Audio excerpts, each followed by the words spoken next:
104.9 XFM. You alright? This is Karl, producer of Ricky Gervais and Steve Merchant. They're not about today. Ricky's on holiday. Steve couldn't be bothered.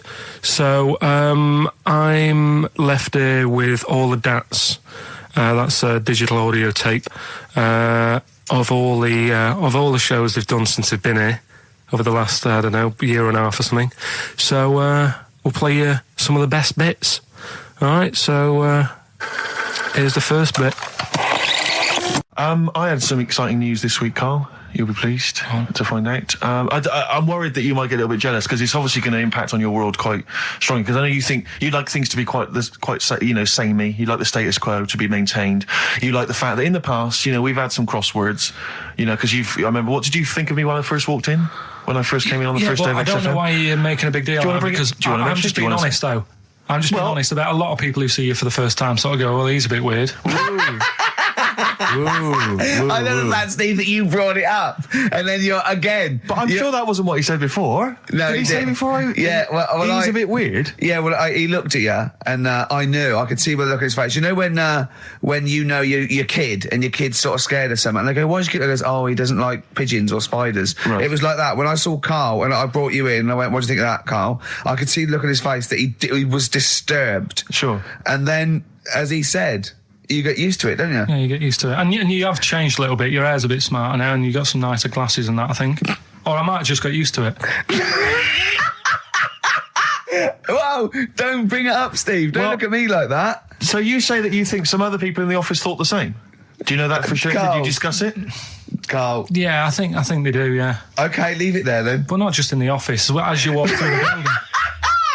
Oh, it's worse than you ever thought. Well, no, it's not worse than I ever thought, because as you well know, Ricky Gervais, what did I do on Thursday morning? Oh, is this the thing...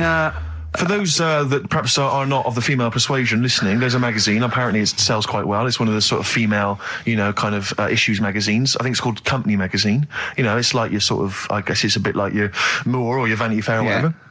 Anyway, they run every year the 50 most eligible bachelors in Great Britain section. Ding dong, hello. Who's in there this year? In the 50, in the top 50 of the entire country. And then they vote, and they put them in order and see who's the most eligible bachelor. But that's 50 people, right?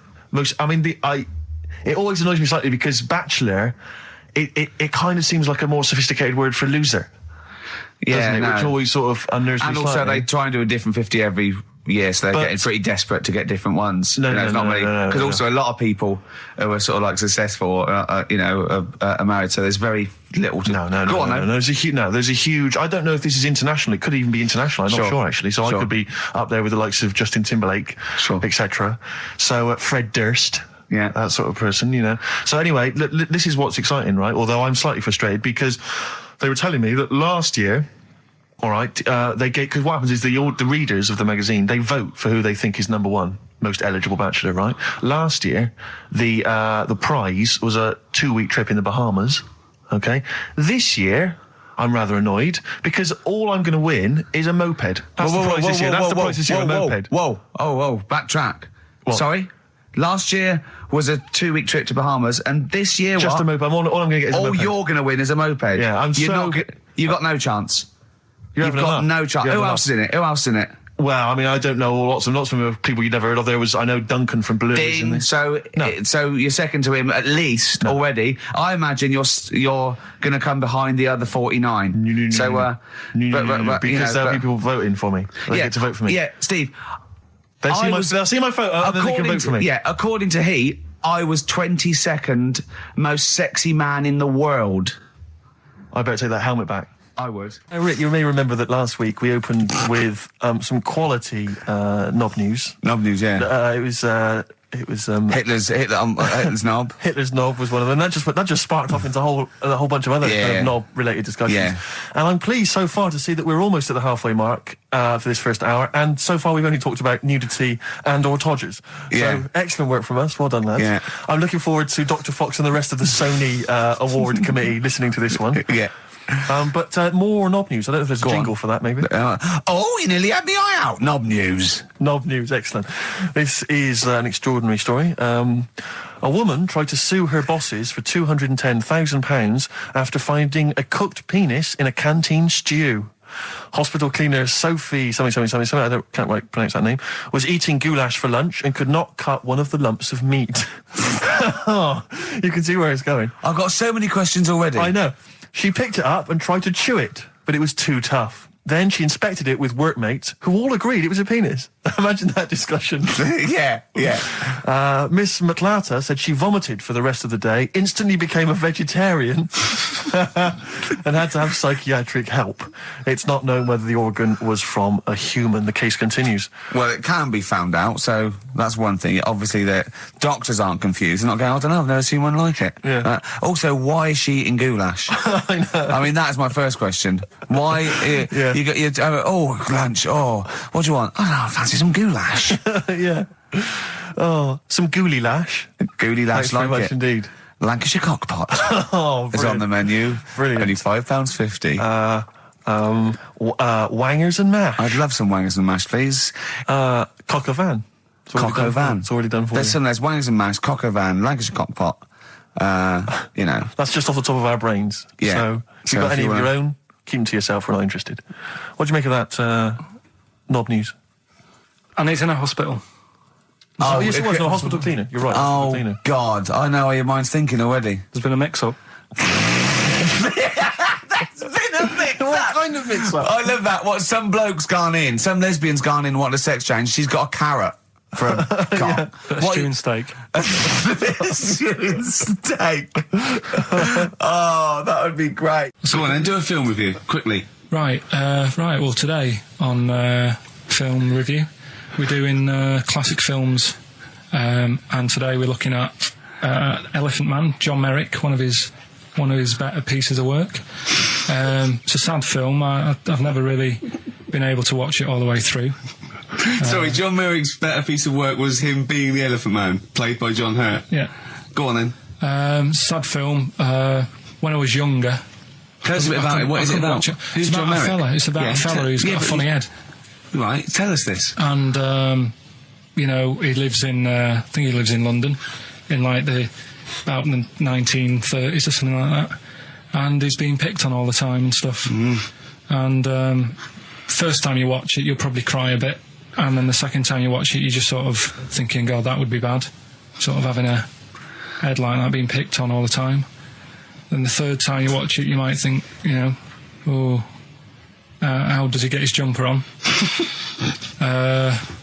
Then, I don't know, I'm probably bored of it the fourth time. but it's well worth watching, so Elephant Man. Brilliant. Yeah, see it. Brilliant. I think if you want to get on TV, Carl, you'd be better as the subject of maybe like an omnibus documentary.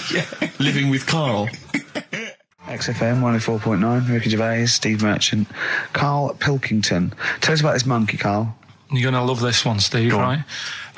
So last week we were talking about how, like, a lad left his family because there was problems at home and that. He went and lived in the wood. He got airy, right? No. Leave it there, Rick. We haven't got time to go into Right, it. so... That's what happened. And that's what happened. He lived with the monkeys. He went airy. That's what happened. Looked into some other stuff about, like, airy kids and all that. Yeah. Came across this story about a bloke, right, who worked in a zoo, Oh, dear. right? So... Trouble's brewing. Loving his job and that, but it's quite a lonely sort of job because you don't see many people. You're just dealing with animals all the time, right? So anyway, he gets a bit pally with a monkey because it's the closest thing to a human. Well, that ape is. Right. Yeah, but you can't really go that close to apes.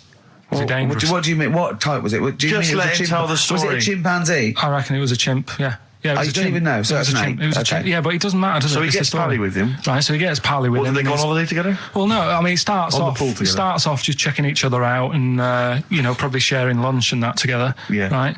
Anyway, this goes on for a while. They're getting on well on that, and then after a while, right, the monkey starts sort of imitating him a bit more and sort of walking upright. Oh, God. Yeah. Right. So he thinks, oh, that's a bit weird. Anyway, they get on really better and what have you. So he thinks he could live at home with me. Because we're getting on a storm. Yeah. Right. So he takes him home, and before Is this you know the it... beginning of Beneath the Planet of the Apes? I think it is. I think you've seen this on video. I'm worried, because he's already imitating him when they're moving in together. I'm thinking it's maybe a bit like Single White Female. Single White Zookeeper. Oh, brilliant. Right, so anyway, so he's moving in, and it's getting used to sort of the normal human life. He's having a cup of tea in the morning. Yeah, PG tips. He finishes the day off with a Finishes the day off with what? He doesn't have to move a piano at one point, does he? Finishes the day off with a little brandy. Yeah. What, he pours himself on. Is he wearing a smoking jacket? Yeah, I'll tell you what, Carl, you're a maniac, mate. No, this is why it attracted me. It's amazing, right? So he's having his brandy and that, loving his life. Next thing you know, he sort of, I don't know if he loses it or he gets shaved, but the top half of his body is hairless. Right? Apart from his head. Right, so he's got a nice... So it's the opposite of the kid. Well, yeah, this is what I'm saying. That would happen. Right. Well, hang on, but so you don't know if he was shaved or if it's How did it say, then the hairless... What? I'll bring it in for you, the story, and then you can see if I've gone wrong. Keep going. Anyway, so this is going on, and he's having a great life. Then the zookeeper starts getting a bit annoyed because he's having a better life than the zookeeper. The zookeeper's in the zoo. This is such So the zookeeper's still got to do a day's work. The monkey's at home, he's partying, well, he's it gets got his to a other point when he chipmates says there's no point you coming in to the zoo because the whole reason of you being there was because you're being kept there. Right. And he didn't want to bring the memories back, so he said, you stay at home. So you're talking such... Just let him finish. God, I don't know if I can sit here and listen to this drivel. I'm fascinated. It's nearly over anyway, right? It sounds extraordinary, Carl. So he's walking up, right? He's having a tea in the morning, finishing the day off with brandy. Gets a bit out of hand, only tries it on with the zookeeper's wife.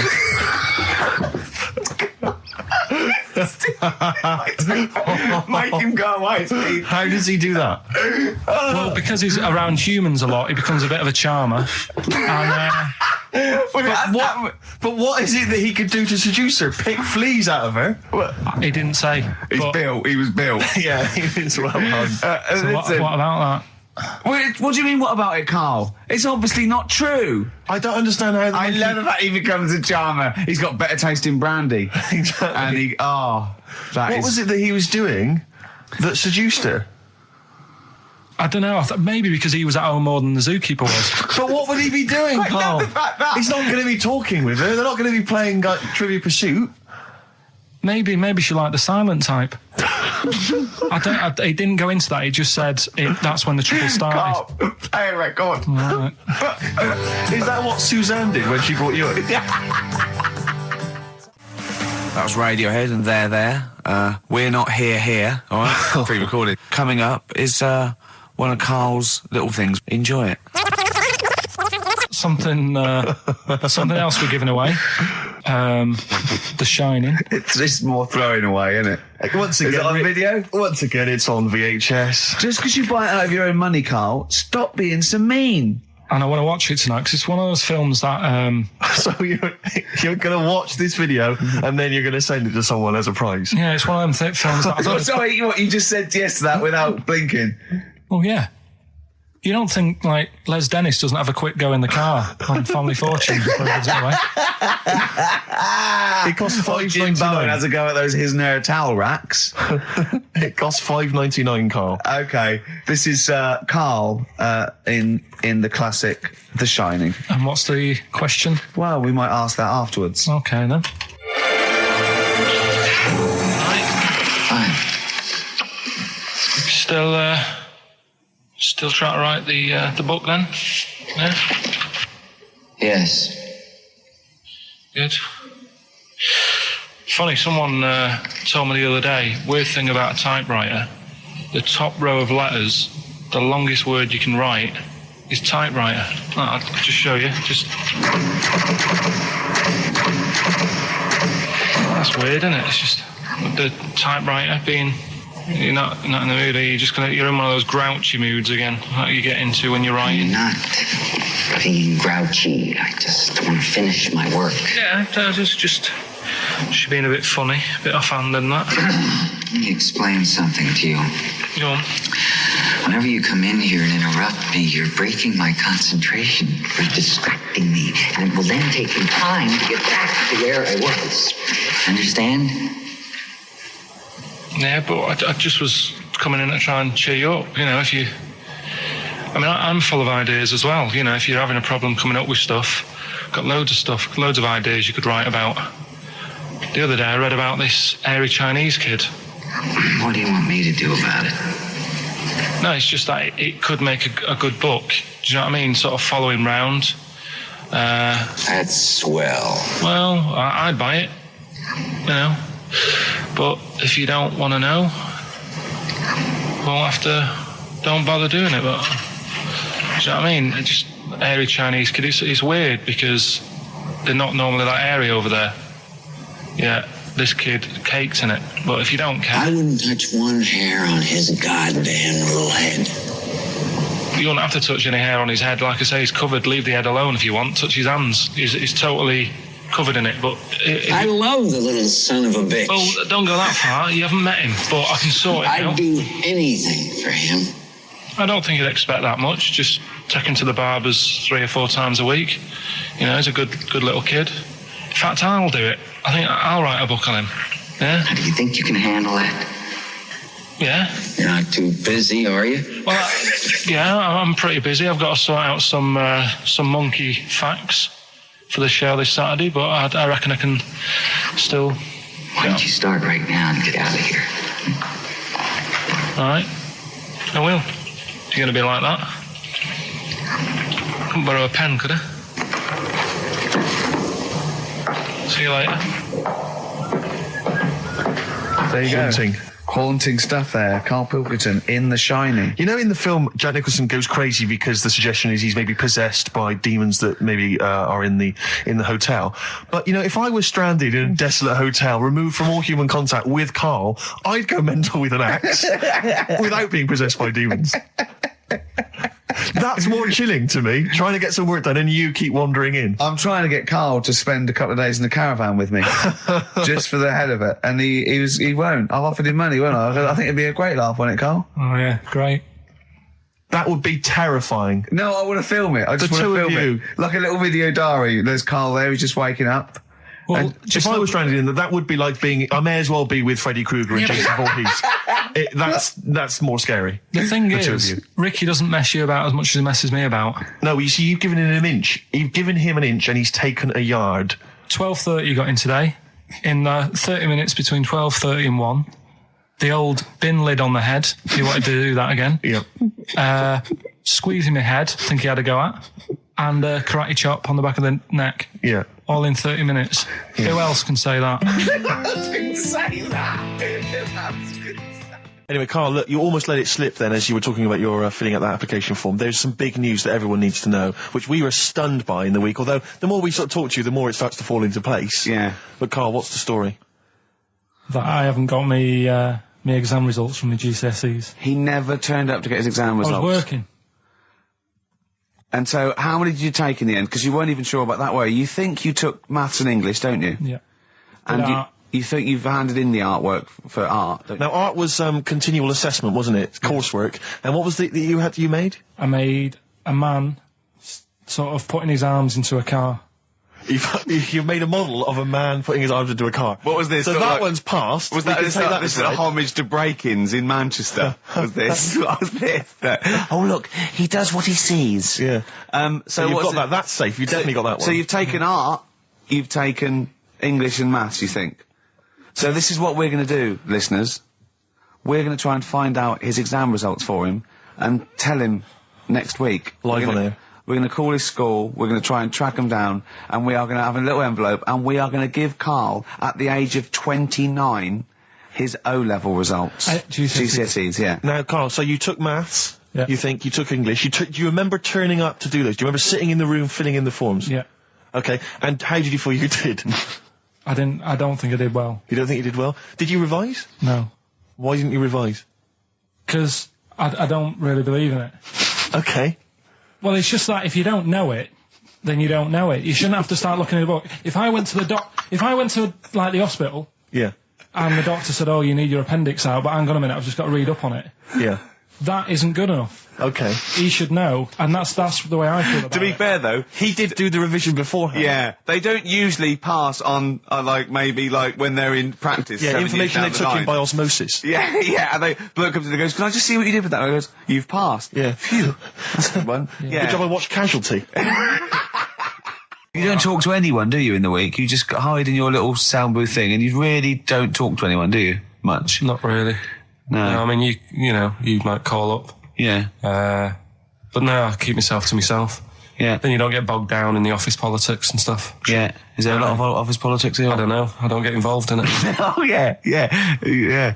Proved your point. So when we're away and we're out of action, who, other than Suzanne, who will you talk to of the day? How will you get a sort of feedback from the world? How will you get sort of input and... I always, if ever I've got a question on anything, the internet's sat there and I can just go online and find out. The internet is good. It's brilliant.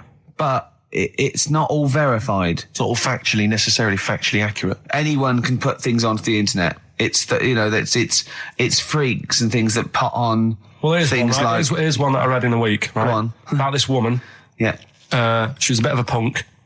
And to get her hair done like she wanted it. Super glue. Right, no. She got lard. Apparently it's a popular thing, you might know. Put lard on your head. Yeah. And you put it in the oven. Now, apparently the heat that you get from the oven is different from the sort of heat you get from an hairdryer. Right? And she had to do that to get the style that she wanted. But anyway, she comes into money or whatever, treats herself to a microwave. Right? It's not true. Opens the door, jams the things, like the little catch. So the microwave works. She jams it with a screwdriver or a knife or something. Yeah. Puts the microwave on, sticks her head in, boils her brain. Don't be ridiculous. Right? Well, why is that ridiculous? Boils her brain. She boiled her brain. She boiled her brain. And this is what's good about the internet. I went straight from that, and there was a subject about brains. And do you know that Russell Crowe, when he dies, he's given his brain to charity or something, some sort of some people who can do stuff with it. She gave hers to Pot Noodle. Vesta. Yeah. Oh, That's boiling the a sort of skull. Yeah. That's not true. It's not true, Carl. Just urban myths. Someone made it up. Yeah. For a laugh. They're just too convenient urban myths. Everyone's you can tell an urban myth's not true because it's always this happened to a mate of mine, and when you say what happened then, they go, don't know, that was it. Was it? Was that it? Was it? Someone boiled a brain and that was it. There was no more story. Well, Were there any dates, locations, times? I think it was in Belgium. That is a blinding record. And before that, Rick, what do you make of those adverts? They were great, weren't they? I like them, yeah. I'm going to buy all them products on the way home. And that's endorsed by Ricky Gervais. He's won awards. Yeah. Rick, do you remember this? This was a hilarious moment. No, you'll remember this when you hear it. It was when Karl said something that was basic. Well, I think for a lot of people it sounded like a lot of old bollocks. Man grows penis on his arm. I mean, why people are constantly losing their penises around the world? I have no idea. But why? I didn't realise it was a bit. What do you mean why on the arm? It's just a graft, isn't it? Yeah, but put it on like your buttock or your side. You can't wear a short sleeve shirt. Why do they've done that before? I don't understand it. Why not just graph it onto the side of your leg or something where it's high up, close to where it should be? I don't know. To get it used to the environment, like when you were released a duck into the wild. I've never understood that. If there's a doctor, again, we had a doctor last time. There's someone who can let us know why they put it on the arm. So they can keep an eye on it, presumably. He's not going to work with this knob on his arm. He's probably in a hospital bed and under examination. Right. So what do you think? They pop the knob on the arm, say, come back in 3 weeks. What do you do, by the way? I'm a mechanic. Keep the long sleeve shirt, because the blokes go, why have you got a knob on your arm, mate? What are you talking about? He doesn't go back to normal as a teacher. Sir, what is it? What is it, Simpkins? You got a knob on your arm. No, don't worry about that. Do your maths. What do you think this bloke's walking around with a big knob coming out of his arm? Why on the arm? So they can keep an eye on it. So it's not... But if he's in bed, just get him to not put any undies on or whatever and just have a little sly look at how it's going. Even in hospital, if you're in a shared, little hospital room, people going, oh, I've had heart problems. What's your problem? He's there with his arm out. He's It's not that. Yeah, but I don't think it counts as indecent exposure when they're grafting a knob on your arm, sticking that up the bed. Imagine if he's driving, he's just got it out the window. People driving by. Yeah. The fact that at the end of the... Is that bloke giving me the finger? At the end of the man grows penis on his arm story, it says, a Moscow surgeon said the man will be able to have sex in a few months. He said, women will never suspect. But what kind of a doctor talks like that? Yeah. I'll tell you, it's his cock now, seriously. The birds will never know. He'll be able to go berserk. Yeah. They'll never realise we grew it on his arm. That is unbelievable. Will he have a little scar on his arm, do you think? Yeah, I don't get it. Like I say, 83936 if there's a doctor out there. Or indeed, if you've ever grown... Or a tailor. Making you a shirt. What side do you wear your cock on, sir? It's on my left arm. So let's take us back a few steps, Carl. What's the story? Right, so I did some research, right? Let's just recap again. There was a guy you read about who had his head chopped off. He was guillotined. Yeah. He had said to the people around him, Count I am going blinks. to blink once I've had my head cut off to So show the brain that life, can still... or the brain Yeah. can continue to work after death. Okay, so yeah, we queried that. So you weren't having any of it? Well, no, possibly for a few seconds till the oxygen stops being fed to the cells because the blood has drained away. But, nothing spectacular. So Right, go on. well, along the similar sort of lines, right? This is quite a few years ago. This fella sort of upset the royal family doing something, right? So they said that this isn't good. Wasn't Ben Alton at that Jubilee thing, was it? I can't remember what it was, and they said, right, That was terrible. We're gonna cut your head off. You gotta show people like you can't be doing what you've been doing. What was this, the 1970s? When you say a couple of years ago, you mean maybe sort of... Was it the olden days when the phones weren't very good? Ages ago. Yeah. Ages ago, sure. So yeah, fair enough. Yeah. So Very philosophical. Yeah, imagine that when you watching the history. Cut your head off. This was literally ages ago. Yeah, exactly. Yeah, go Simon on. Sharma's History of Britain. Yeah. Oh, and even before that, which is yonks before, when it was all mental and different. Sorry, Carl, go on. So he's having his head cut off, and he's resigned to it. it's the day before. He's kind of got it into his head now that I'm not going to have my head much longer. Sure. So he said, let's make use of this. Yeah. He said, I wonder how long the body can stay alive without my head on it, right? So they were like, I don't know. So Hoover. so The jailers? whoever he was asking. These jailers with one eye. Yeah. Get out, pal. So he said, No, wait a minute, I've got an interesting scientific experiment, jailer. Well, Yeah. fair enough. What is it? So he said, what I want to do, right? He said, surely it's my last right. I'm going to be dead tomorrow. Sure. So let's He do a didn't test. draw it out this long, did he? Yeah, he said, let's test this out. He said, do us a favour. He said, it's my last day. What I want you to do is, you're going to cut my head off. Let's put a white line on the floor.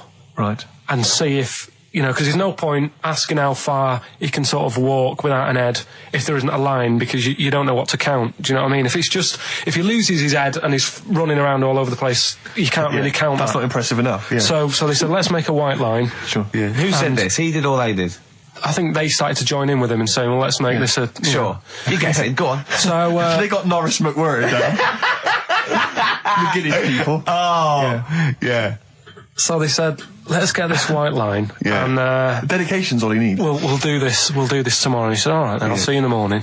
So we go- I'll see you in the morning. Night, sleep tight. Bye. I love the fact that Carl knows exactly what was said. Oh, that's beautiful. Yeah, he doesn't know the story or what order it is in or when But it he knows was. exactly what or was who said. said what, but he knows the intricacies. All right then, see you in the morning. Bye, little kissy. Oh, I'm not like that. Oh, you joker. Don't let the bed bugs bite. Yeah, anyway. So he gets up. Do you want a paper tomorrow? No, I'm alright. Go on. He gets up and they say, right, today's the day and that. And he said, well, I've got used to the idea. So here's a white line for you. I'm used to the idea. Go on. So they go, right, are you ready then? And he said, I go on. And they cut his head off. And the body walked 32 steps without a head. Wow. 32 steps. Incredible. And that's the lesson, really. Did it get as far as it walked along the white line, did it? Yeah, he stayed along the white line, did 32 steps, and then started to stumble a bit, and it just fell over. Yeah. But, it was a test that your body can still keep alive for a little bit. Yeah. When you've lost your head. Absolute twaddle. Absolute twaddle. What do you reckon you can do then without an head? How many steps? There'd be muscular spasm, right? Yeah. It would twitch a bit. It would, yeah. You could not distinctly take 32 steps. The body... Well, don't... Yeah. Is the doctor still on the line? Yeah. The fella that bought 6 parrots. Yeah. And, you know, you could have got 32 steps. Right, so you don't Beheaded believe man that. doing a bit of line dancing. Right, you don't believe that, but something that you do believe that a cockroach can live a week without an head. It can. Slightly different kettle of fish there. Why? Wow, insect to human is what I'm thinking. Yeah, that difference. There's not that much difference in Well, of some course there insects. Do you know that a snake has a heart and lungs and kidneys and stuff? Go on. No, well, I'm just saying. So? You're making out as if like they're a totally different like Species. I am making that up. I mean, call me old-fashioned. Do you know what you're talking about? I don't want you embarrassing yourself, Rick. Yeah, I am suggesting they're totally different beings. Yeah, that is. Yeah. Now, Carl, the cockroach is a very different thing. The interesting there is that it lives without its head, because a lot of it's on. There's some of them are phototropic, chemotropic. Some of them just literally have irritation and muscle memory. I mean, they do have a central nervous system, but it's very different. So if you lose the head, it bypasses a lot of that anyway. All this is running around. The reason it dies is because it can't take on water. But it's very different to a man, right, having consciousness and then losing that, and the body still going, no, I think I remember what I was going to do here. Yeah, so I'm going to carefully walk 32 steps along this white line. Imagine you just looking down going, oh, missed a bit. Yeah. Maybe the head was in the corner going, left, left, left, oh, he's now, Well, let's just put it out. I mean, if anyone listening has maybe had a relative beheaded, maybe in a horrendous car accident, but they got up, maybe they went for a walk, they had a little chat. Oh dear, Carl. Get in touch. Carl, you are my favourite being. You are my favourite species. Now, you, Carl, may not be particularly different genetically from a cockroach. You are. Why can cockroaches do that? Why whoever made them went... Let's play a record. Do you know what, when I told him this fact, I send him little facts on text messages just to inflame his, interest. I just sent him a cockroach can live 9 days without its head. He texted back, what's the point of that? Yeah. What's the point of They're that? not doing experiments, these cockroaches. He's a boring last week to have. And he went, and on top of all that, you're thirsty. So it's the worst week of your life, isn't it? That week without your head. Play a record. Play a record, Carl. Competition time next. Look at his little face. Look at his little You've not face. heard Carl's competition. He could live without an head. Made famous, of course, by Jimi Hendrix. Yeah. That's All Along the Watchtower, as originally done by Mr. Bob Dylan. On XFM 104.9. So, Carl, just take us through the moment where you gave this gift. Firstly, so you went into Boots, right? You thought, all right, 100 condoms, brilliant. Okay, did you wrap it I up? don't know if it was 100, probably 80. Right, okay, yeah. Right. You don't want to go mad, do you? Wrap them up. I'm just resting easy knowing that he's not trying to breed. Right? No. Yeah. So I got her them. I got her Grease on DVD because she's always watching that. Yeah. Right? Yeah. So just think of when her mum said, what did Carl get you? Some condoms and grease. I was just, I'm glad he said on DVD. And, she was surprised anyway, right? Because Yeah, I bet she was. no, when she got she was thinking like jewellery. no, right? That showed her. That surprised you, hasn't it? All right. So hang on, wait a minute. You thought it was a holiday, didn't you? Yeah, look at your face. You don't know me at all. So hang on. So did you give these on Christmas Day? Right, what happened is she got in from work that Saturday, right? And I said, look under the tree. Knackered. At least it's Christmas. Yeah. At least I'm going to get a little bit. I said, look, you got some stuff under the tree, right? So Did you give her a sugar lump? Right, she was really chuffed with that. But she said she was a bit puzzled because I didn't know we had any wrapping paper, right? So I ended up using wallpaper. You didn't take it off the wall, though. You had some. No, it was some left over, right? So she said, why have you used wallpaper? I said, well, I didn't have any paper and you were getting in a bit and I wanted you to have a surprise. So she said, can I have a feel of them? I said, no. Presents. You thought, right, I've got the right thing. Yeah. Right. And then Christmas Day, I said, no, don't get carried away. It's nothing really good. You know, we said we weren't going to buy each other much. So there you go, open them. Yeah, go on. And Can I just ask, had you received your present from her yet? yeah. So what had you received? What did he have? Had some shoes. Nice. Right. Getaway game for PlayStation. Nice. I'm just tightening up the value of this. Go on, yeah. And just also think about how much fun and pleasure you get from them. Yeah. Although, of course, condoms, I can see the the appeal. Well, okay. So I think but also add to that bit 150 quid for a meal. If you're going to start totting up, 150 quid for a meal. I bought some shoes, 72 quid. Yeah, that was after the event, though. Doesn't matter. All right, so you received these, dare I say it, thoughtful and nice gifts. You handed over the box of condoms. They were wrapped up. She unwrapped them. Yeah. Go on, take us through it. Walk us through it. Well, it's not something you play with on Christmas morning. Oh God! Oh, right. But when she opened them, what did she say? I wrapped them twice as well, so she thought it was something really good. Extra protection. Right. And, so she thought it was something really good. And then the disappointment would be doubled. Yeah, go on, yeah. Then she just opened it and went, "Oh yeah, so what's on the telly?" And that was that. Ungrateful. What an ungrateful woman that is. Well, Fancy not wanting. I told her a box of economy condoms from Boots. I said to her about the thing about, it's all about the surprise and that, innit? Yeah. You explained that to her? Yeah. What, after she'd unwrapped it? Yeah. Thoughtful. And she was all right about it. Yeah. She understood. Rick, I suggested to him that he buy his girlfriend a gift. I'm worried I've done more damage to the relationship by suggesting that than if he had just forgotten. Next time you've got to go shopping for her yourself, Steve. I think I might do. You've better go shopping for her yourself. I'm glad it's all over, though. It's mental. Yeah. It annoys me. The whole thing annoys me. And she knows that as well. Yeah. She should know. What, she still insists on having Christmas once a year? Well. Wow. I'm No, but anyway, what did you get? I can't think what you bring to the relationship, Carl. I don't know what it is she's getting from you in this relationship. It's like she's doing all the work. 80 times. Oh God! I love it. You're brilliant. I know what she's getting. He's the.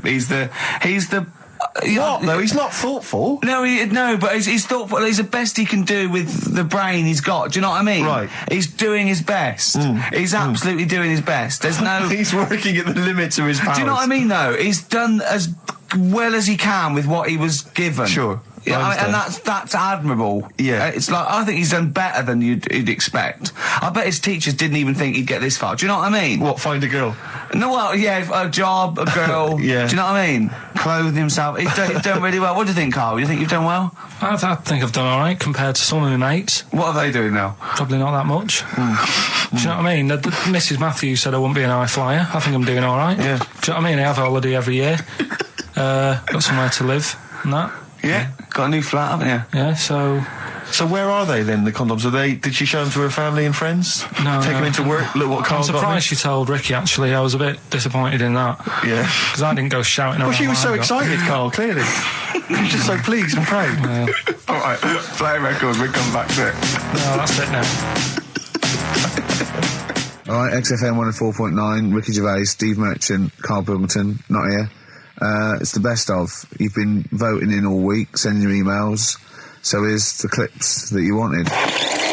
Something I watched the other night, that was just good. Again, I learn stuff from the telly. I don't watch the news. Well, you don't learn stuff from the telly. I'll tell you what, though. You told us there's a fat baby in the world. Forget about them. There's a spider eats chickens and there was a fat kid. Forget them in Iceland, right? Yeah. We'll give them Rockbusters later to do, right? Iceland! But what's her name? I tell you what is interesting, Steve. I didn't know that much about it. Autism. Okay. Oh, good. With some more entertaining stuff on XFM 104.9. Just to cheer up people. Go on, and what? Go on.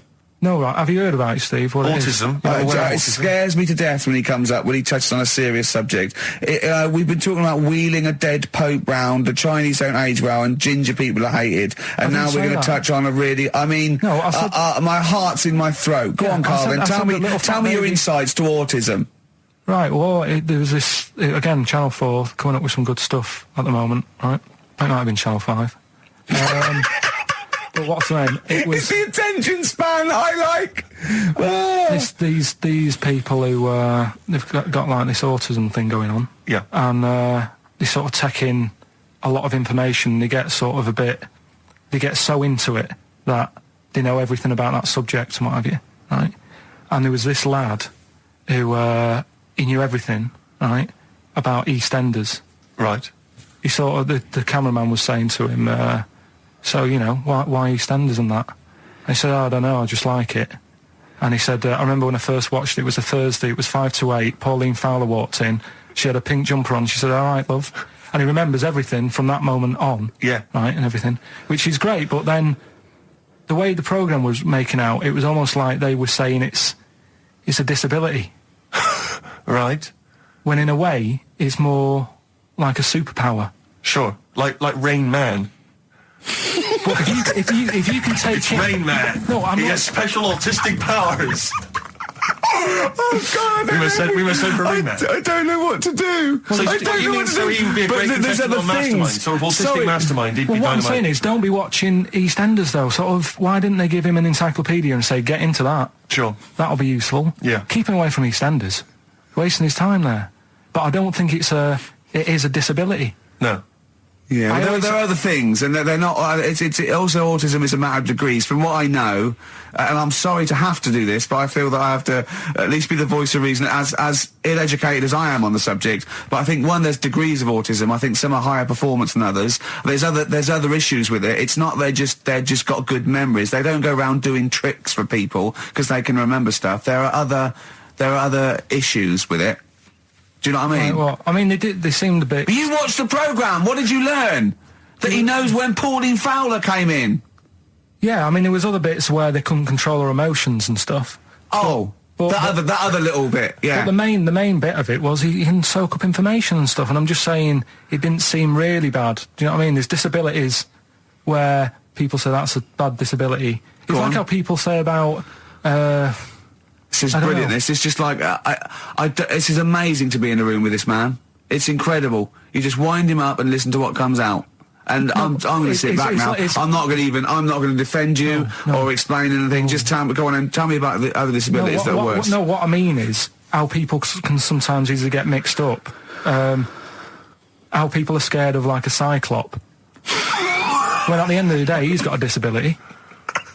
A bloke with Who's scared of a cyclop? No, it's apart just from like that's- Jason and his Argonauts. Where's this cyclop that you're scared of? No, I'm just saying in history and in books and that. No, not in history. History happened. Yeah. But What are you thinking of? You're mixing history with Greek mythology and Roman mythology and every other type of mythology. What do you mean there wasn't really a giant cyclop that went round picking up ships and throwing them around? That's not history, Carl. Do you think Batman's history? No, but this was it was ages ago, wasn't it? When we were sort of No, I'm not saying it didn't happen ages ago. I'm saying it didn't happen. Well, it might have done. There's no. I mean, what's so ridiculous about a fellow with one eye?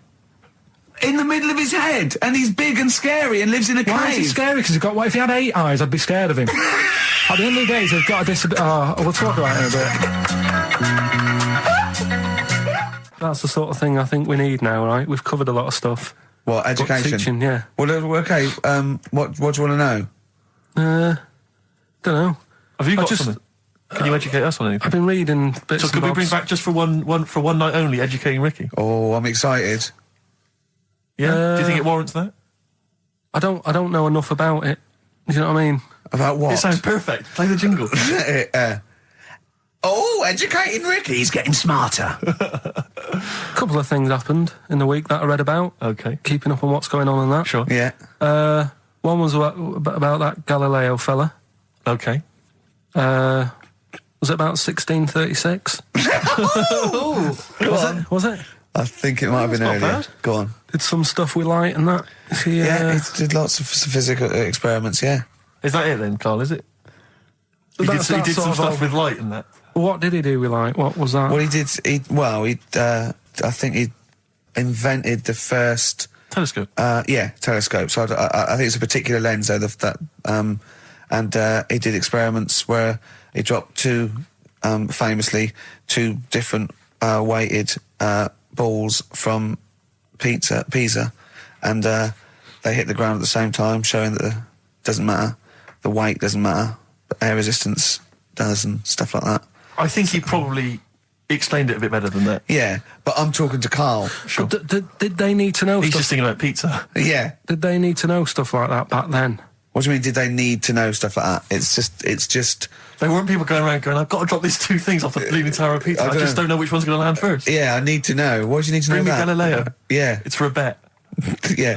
No, but if I was knocking about then, I'd be like, stop messing with that. We need a telly. Or, do you know what I mean? I bet he thinks the Flintstones is real. I know. That'd be brilliant. That's what I'd do if I was a caveman. I'd make a telly out of rock. Yeah. And a pelican And a as car a that I cement just mixer. ran along the road with. Yeah, exactly. Yeah, we need a car. Yeah. Well, we haven't really got the internal combustion engine. Can you stick your feet through the bottom? Yeah, just get me a car, for Christ's sake. Anyway, so I learnt that. And Yeah. then, What? He learnt his name. Yeah. Other people I learnt the Brilliant. name of this week. Oh, if a chimp could watch telly. Go on, Carl, go on. Right. Badly drawn boy, born again. Right, just get this educating Ricky out of the way. So, Turkey, yeah. So what is this again? This is educating Ricky, is the tip included. Right. Apparently a fellow was on holiday in Turkey. He's just having a normal holiday. Weather's good. You know, he's having a good time. Weight is all normal height. Yeah. He's having his meal. He hears a load of screaming going on in the kitchen. No. As his girlfriend wandered in there. And they do, With a step ladder. they circumcise people in the kitchen, and apparently... What are you talking about? Whoa. Slow down. We were Sorry, sidetracked there for a minute. what are you talking about? I'm excited about 2 things at once here. One, they circumcised people in the kitchen. 2, I guessed it was someone losing the end of their knob. He did, yeah. I started thinking like Karl Pilkington. Extraordinary. That is amazing. Apparently it was going on. It wasn't just a one-off either. Well, when I say a one-off, I mean they did it more than once. Yeah. Right. And there was it was there for a week, and apparently the first night it was quiet, and then the rest of the week, every day it'd be like having his breakfast, or even his lunch, or even his tea. Yeah. Right? He'd be doing it all day. Oh. You'd be hearing Lunch and screams. breakfast, fair enough, really. Yeah, Circumcision at tea time. Don't do that. And apparently it's a tradition over there. You can't even make a complaint about it. It's like, well, you should have found out before you come over See, it. I can't believe this is Sorry, true. I'm a little I bit can't lost. believe this is He was true. in a restaurant, in a hotel, and there were people having circumcisions in the kitchen. Yeah. Is that right? I'm even worried that we're bordering on the racist here, suggesting that is tradition, that Turkish people cut the end of their cocks off in the kitchen Yeah. at meal times. I think you're wrong, Carl. This just sounds ludicrous, Carl. No, I don't think it happens everywhere. Right. I think this Just in certain, this This is this hotel. certain places, Certain hotels. certain hotels. What, is it like 2-star? Yeah. that, Why did he go to the Foreskin Inn? It was his own fault, wasn't it? so that Sorry, that's it, is it? Have they closed? Sorry, no, wait. That's the story. You educated me, right? Once a fella saw some Turkish people cutting the tip of their knob off in the kitchen. Thanks very much. Thanks very much, Carl. Got any more? Well, there's things you can learn from it. Either don't go to Turkey, No. don't have calamari when you're over there.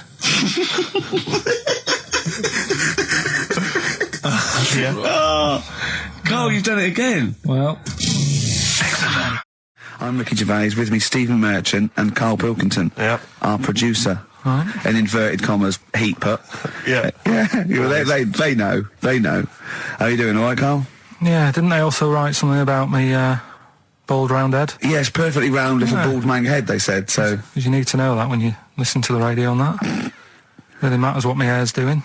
Your hair, have you given it a little sort of polish? Because you look like a cue ball at the moment, and you've had a shave in it. I've never seen such a round head. It actually looks like a plate with ears. Yeah, well, for those that have never seen Carl, I actually, if you remember, I think he looks a little bit like Mr. Spoon from Button Moon. He does. If you've never seen that show, that's and also he looks like, you know when they say they find with a little 4-foot human and it's actually 500,000 years old and they give it a name and it's the first, Australopithecus into, right? He looks like one of them as well. Perfectly round little. He's the missing link. He looks half human, half monkey. Because he's got a slight slouch as well. So Yeah, it's I know, like yeah. those pictures where you see it going from an ape to a man. I He's one know. of those in the middle. Yeah, and of course his monkey hands, his hairy little wrist to those skinny little things that he can get oranges out of holes with. And it's unbelievable. Why are you so all shaved and polished and everything? Got a wedding. What? Got to go to a wedding today, so thought I'd, clean myself up a bit. Yeah. Shouldn't he be Shave wearing my a head. suit or something? No, I'll go home and put something on. Oh, okay. But, yeah, Suzanne said, make an effort. I sort of had a shave and that, and then I came out of the bathroom. She said, "Oh, your head looks a bit sort of eggish." She's right. She always worries about when I have a shave, because I just, you know. That's what I mean? your girlfriend, Carl. I know. Saying that. Just think. So don't worry about Heat saying it. Funny thing is, it's Boyd Hilton, I think, of Heat that wrote it. And he's got a little bald head. Yeah, no, don't slag him off. Yeah, but on the end of his review, does it say, you know, written by Baldy Boyd? No, because it doesn't matter. It's a magazine. Don't worry about it. Looking forward to the wedding? A bit boring, isn't it? But you got to do it. They're probably listening. Should we do a shot? No, it'll be a great day for them, but I know what will happen. Suzanne will see, you know, all the fuss and that, and then she'll get ideas, and have to let her down and all that. Why is it you don't want to get married again? I always forget. It's just, who's it for at the end of the day? I've been with Suzanne for 11 years, right? Sure. We're happy. Well, I am. That's what counts. You're never happy. I am. I'm all right. Yeah, no, I know you're happy with Suzanne and everything, but apart from that, you're never happy. You are the most grumpy, moany thing in the world. I mean, I get annoyed, but I'm always happy. I was annoyed here. I was happy coming here, but there was a bloke behind me walking and scuffing his feet. He had a pair of those stupid skulls on, and he was clicking and scuffing. Wear some shoes. You don't have to click. Pick your feet up. Flip-flops annoy me. You know, but I'm happy. I'm just annoyed. You are just like, oh, the world's on me. It's rubbish, this. I know the world's great. It's just sometimes people annoy me by being there, you know. But Steve said I should be locked in one of those towers that princesses used to be locked in fairy tales, so because everything annoys me. But you're grumpy. I'm not. I'm all right. We went. It was a great day, wasn't it? Brilliant round of golf. Absolutely brilliant. Such a beautiful place in Stoke Poges. It's like a really posh place. And are you a good golf player? Well, we'll get to that. Oh, okay. Wow, he bought the shoes especially for it. Oh, I'd love to have seen him in those little shoes. I know, and they were no good because they were metal spikes. We had to change them. He was annoyed straight away. He spent over £22 on these golf shoes. We hired a buggy that was brilliant fun. I was bombing along, wasn't I? I don't drive, but it was great on that buggy. Well, you've been on a buggy with me and you were a bit scared. Yeah. What I nearly killed us once. I was just taking banks and things, but you don't see sort of bunkers, and he'd scream and go, "Stop!" And he'd put his foot down the brake, and then I reversed. At one point, he sort of did a handbrake turn next to the lake, and then we had to reverse, right? And you know, you just flick a switch and put your foot down. He did that without looking. I looked behind, there's a big oak tree there. He screams, "Watch the tree!" Right? He's so Dukes of Hazzard. And I kept jumping in and leaving him behind because I had to go to my ball. Because anyway, so the first shot, I got on the driver. I honestly did one of the best shots I've ever done. It went straight down. It was great. I thought, phew, got away with that because it's always the first one because it's a clubhouse and you want to look good. Yeah. So. He tees up, and I've been saying, buy some balls. He just got 6 balls. I was going, what if you lose me? I won't lose 6 balls, right? He tees up, right? Whacks it. It goes miles, like right angles, straight into these the woods, right? He turns around, he goes, go and buy some more balls. So I'm laughing because it's like impolite to laugh, but he broke the ice for me, and I was falling around. And then his second shot, I go, you know, you're off a 3 now. If you take another shot, he went, oh, right. So it's his third shot. He puts the ball down. He hits the ground before it and misses the ball altogether. And I was on my back, wasn't I?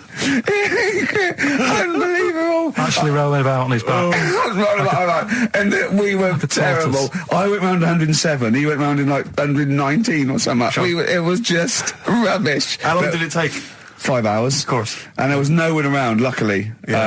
But it was fantastic. So then we go and have our meal. What annoys me, I said, right, I'll go for a run. He went, I'll have a bath. I said, I'll see you at 7:45. At 7:55, I have to call him. He's not ready, so he's let me down there. I can't stand lateness or laziness. Yeah, and he's let me down. Do you know his excuse? He fell asleep in the bath because there was no light bulb. There's no light bulb in the bathroom. So instantly he fell asleep, and he was late. No, do you know what I mean, though, Steve? If you're sort of, like, nice and warm and what have you... I was tired anyway. I've been stressed out for 4.5 hours, right? My life flashed in front of me a few times in that buggy. So it's all sort of wears you down a bit. I thought, right, I've got a headache. You're going for your run. I'm going to have a bath. I walk in, put the light on. For some reason, it didn't come on, but I thought it's all right. I'll just, doesn't matter. You can have a bath in the It's dark. summer, so it's light anyway. Well, there's no windows in the bathroom, so. So you were in the darkness. So I'm in the darkness. I nod off because I'm shattered. He calls up, hassling me. So I said, well, it doesn't normally take that long for me because, I haven't got, like, long hair. I've got a dryer and I can sort of one wipe. Yeah. He's already 10 minutes late, though, when I called. Well, 10 minutes. 10 wow, minutes. late. This is late. This next. Doesn't matter. Dinner wasn't until 15:15, so we had, like, another 20 minutes anyway. So it doesn't really matter. Yeah, but we said 1:45. So he's calling up, hurry up. So I said, yeah, all right. So I get out and drying, like, my tackle and what have you. Calls back again 30 seconds later. No, I don't, I don't like that. You're not going to do that, though. Give it a wipe. 30 seconds later, come on. So I end up going downstairs to the meal area. Naked. With a wet shirt on and wet socks. I've got headache as it is. Meant to be a relaxing weekend. But anyway, so we have our meal, which is really nice. And then we're sitting in the bar. I'm having a cigar by the fire. Yeah. Like, we're having a rather nice Pinot Grigio. Yeah. He's there going, I've got headache. Is this 1955 that you live in? I know, yeah. It's so right. And we are knackered because he's not used to work. I've seen him moaning, falling asleep. He's not used to it at all. And you've been on your feet for over half an hour. Yeah, right. So we didn't even walk around the golf course. We had a buggy. Yeah. It wasn't even exercise. So we get onto conversations. Talking about, he's asking me stuff about evolution. Tell me that. Why did the giraffe? What's that rubbish about the giraffe getting a long neck? I said, well, it didn't try and get a long neck. It was selected because anyway. I went into evolution for him, and he said, but why would evolution do that? I went, well, you think that evolution didn't do anything? There's not this consciousness, there's not this will that a giraffe has to stretch its neck to reach the leaves. One had a long enough neck to survive and pass it. He was going, yeah, but why did evolution... this isn't. But by the way, this isn't the most stupid thing. This is warming up. This is about 8:45. Sure. Right? He said, why didn't evolution make a giraffe good at carpentry so it could build a ladder? Right. Yeah. Okay. No. All right. Okay. So he's thinking around it. He's trying to pick holes in evolution. Yeah. We get on to. I said, well, things are. I said, we can see the speed of evolution in lower life forms like bacteria, viruses. They evolved. That's why soon we won't have an antibiotic that can kill some certain bacterial strains. And he said, and this is about 11:30. Then I said, I'm going to bed. Right. He said, in the future, they reckon that you'll be able to wake up and eat a yogurt you can have a chat with. I don't know what that means. Let's put a song on, right? No, and we'll come back to it. So you're going to explain that? Yeah. You've got an explanation? The Verve and Sonic on XFM 104.9. I'm Ricky Gervais, with me Steve Merchant and Karl Pilkington. So let's just get this right. What did Carl say? He's just specifically giving those words again. He said, they reckon, and I said, I'm going to bed. He went, no, really? I said, no, I'm going to bed, Carl. There's no point now, because, it's just like you're talking gobbledygook. You know what I mean? I might as well talk to a pot plant. Yeah. He said, in the future, they reckon, I don't know who they are. Sure. I don't know, people who post things on the internet that he reads. I think the Telegraph. Anyway, complete the sentence. They reckon that in the future you'll be able to wake up. I love it. There's a little scenario, an embellishment, like this little. Oh, hello, darling. It's your yogurt. Hello. You'll be able to wake up and eat a yogurt you can have a chat with. All right. Well, thanks for that, Rick. I'm looking at you. I'm going to throw that over to Carl now. Right. It's when I was away on holiday, right? I got. I don't normally buy the Telegraph because it's too big and that, innit? So, but they were giving it away for free on the plane, so I thought, ding dong, might as well have it. Mm-hmm. And I saw a couple of things in it. I thought that would be interesting. I saw this thing about the future, and it was talking about evolution and what have you, right, which I always find weird, because I always think that maybe we've sort of done it wrong anyway. Do you know what I mean? I sometimes think you can't evolve. By definition, evolution can't get things wrong.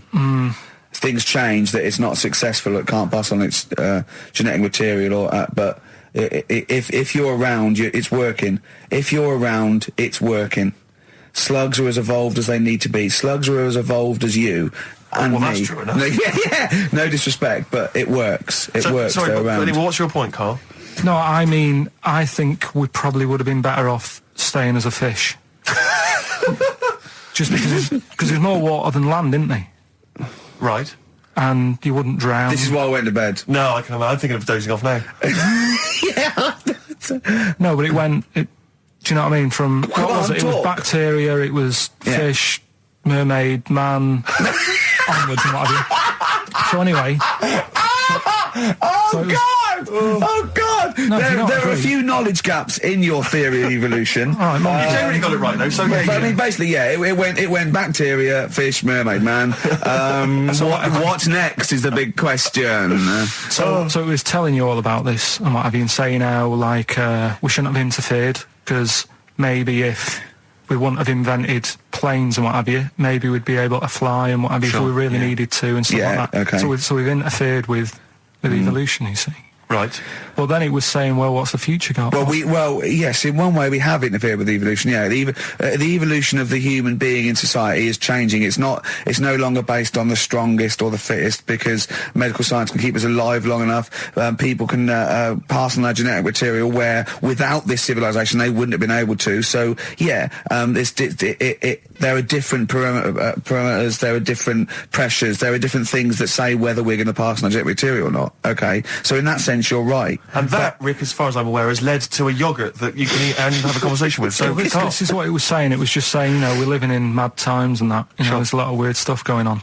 One of which is... And the fellow was just saying, you know, with computers and stuff like that, the way it is, we'll be able to wake up, Go on.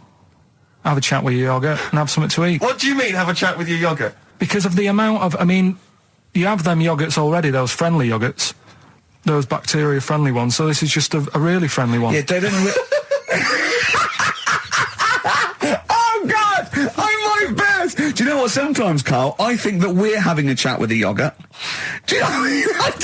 There can't be any difference. Yeah, but then I'm always reminded that would be more entertaining. That would be more informative. So we just had a text here that says, and I don't know what truth there is in this, as ever, but John says there is apparently a nude bike ride today in Hyde Park.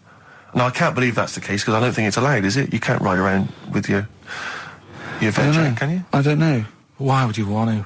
Well, good point. On a bike. On a bike, I like the fact that that's what disgusts him. Do you know what? If we did appeal for a nudist to call in, I'd want a very specific sort. I want a German nudist, a middle-aged man called Helmut. Okay. If there is any, or the closest one to it. So I want a middle-aged man from Germany. If your name is Helmut, you're in. But I'll accept Hans. Carl would be good, wouldn't it? All right. Yeah. I think I'm wondering if the age might. Maybe we could we broaden that Okay, a just little bit? a German nudist bloke. Right. Can he at least be fat? Can I find a fat German fella? If your name's Helmut, we're going to give you a big prize. Yeah. But, you know, any fat German fella who likes to get his sausage out. Sure. Okay? It's sauerkraut. Yeah. What's the phone number? 0871 222 1049. It'd be good just to get an email or a text with a contact, wouldn't it? And then I can just call them up in the week. Sure. And 83936 is the text number. I don't know what our audience demographic pans out like, Rick, but I'm suspecting that's probably a fairly small fraction of our listenership. I know, but, you know, there must be someone out there, if you know a fat German who likes to get his tackle out, phones are going. Straight away. Just answer it, Carl. Just answer it. Just pot luck. it could be anything. Well, let's just see what it is. To be fair, it could be a nutter. It could be a nutter. But just say hello. Just tell your turn. It's nutter straight away. He'll stay there, won't he? He'll stay there. Well, answer it.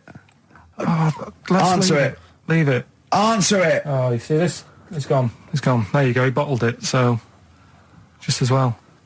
Well, you took too long to answer it. There's a vicar in Australia who started sort of doing his services and all that in nude. Hot, isn't it, out there?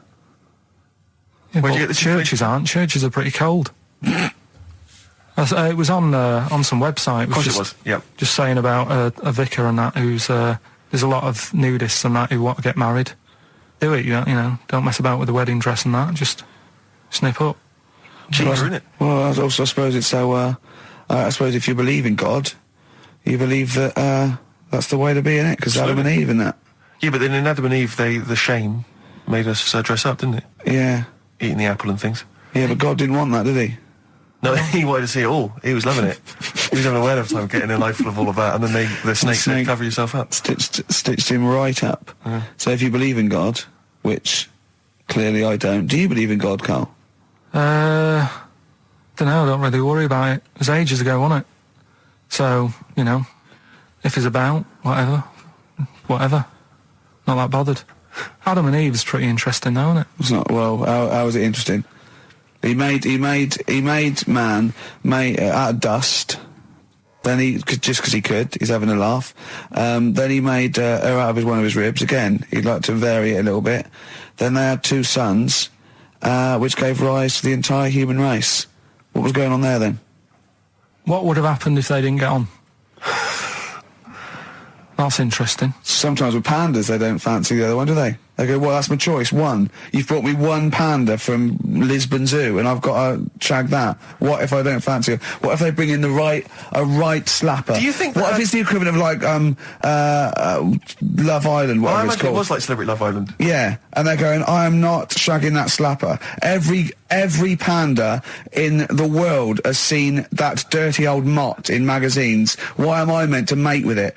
I've got some dignity. Are you talking about Adam there or Panda? Was that... Well, either is fine, I suppose. No, Do you think that Adam had any say? When God was making Eve, was he saying, can make the boobs a bit bigger, would you? And then... I'm a blonde guy, I'm into blondes, really. I mean, I don't know, did he have any input, or was it just... I don't know. Well, I suppose it was one of his ribs. I know, but he's probably restricted. You go, well, I'm working with a rib, Adam. Give me a break. There's only so many things I can do. Well, he was probably in kind of intensive care, wasn't he? With the whole. They go, well, I can't just keep making the boobs and things bigger because their legs will get short. I don't mind short legs. Yeah, make the legs longer. I don't mind no legs. I don't mind no legs. As long as the boobs are sizable. I tell you what's weird though, Steve. Right? Everyone's heard of like Adam and Eve. Yeah. What's the surname? Yeah, where'd they get their post from? Unbelievable. An email from Suzanne talking about your tea that night. Was Suzanne out on Wednesday night? Was the an England game or something? Yeah. So you were alone. You were home alone, were you, Wednesday night? Yeah. Did you enjoy your meal? Was it a quiche? Go on. Right. From Suzanne to Karl. Take the quiche and put it on the baking tray. Cook for 30 minutes on 190. Take lettuce and put on plate. Take 3 tomatoes, wash and chop into quarters. Place on lettuce. Take an avocado, chop in half. Remove the stone. Peel skin and slice. Place on salad. Put salt and pepper on and a dribble of olive and balsamic vinegar dressing. Right? In brackets, small bottle behind the cafetiere. Right, in case he's reaching for bleach. Yeah. That's it. Should have put everything else away. Right, then sprinkle a smidge of parmesan on top. Remove quiche from oven, cut into quarters and put on plate. Eat. Oh, wow. Does she have to do that every single time? She's out. No, it's just that I'm not that good at cooking, right? And to be honest, that was a lot of hard work. I didn't bother warming it up.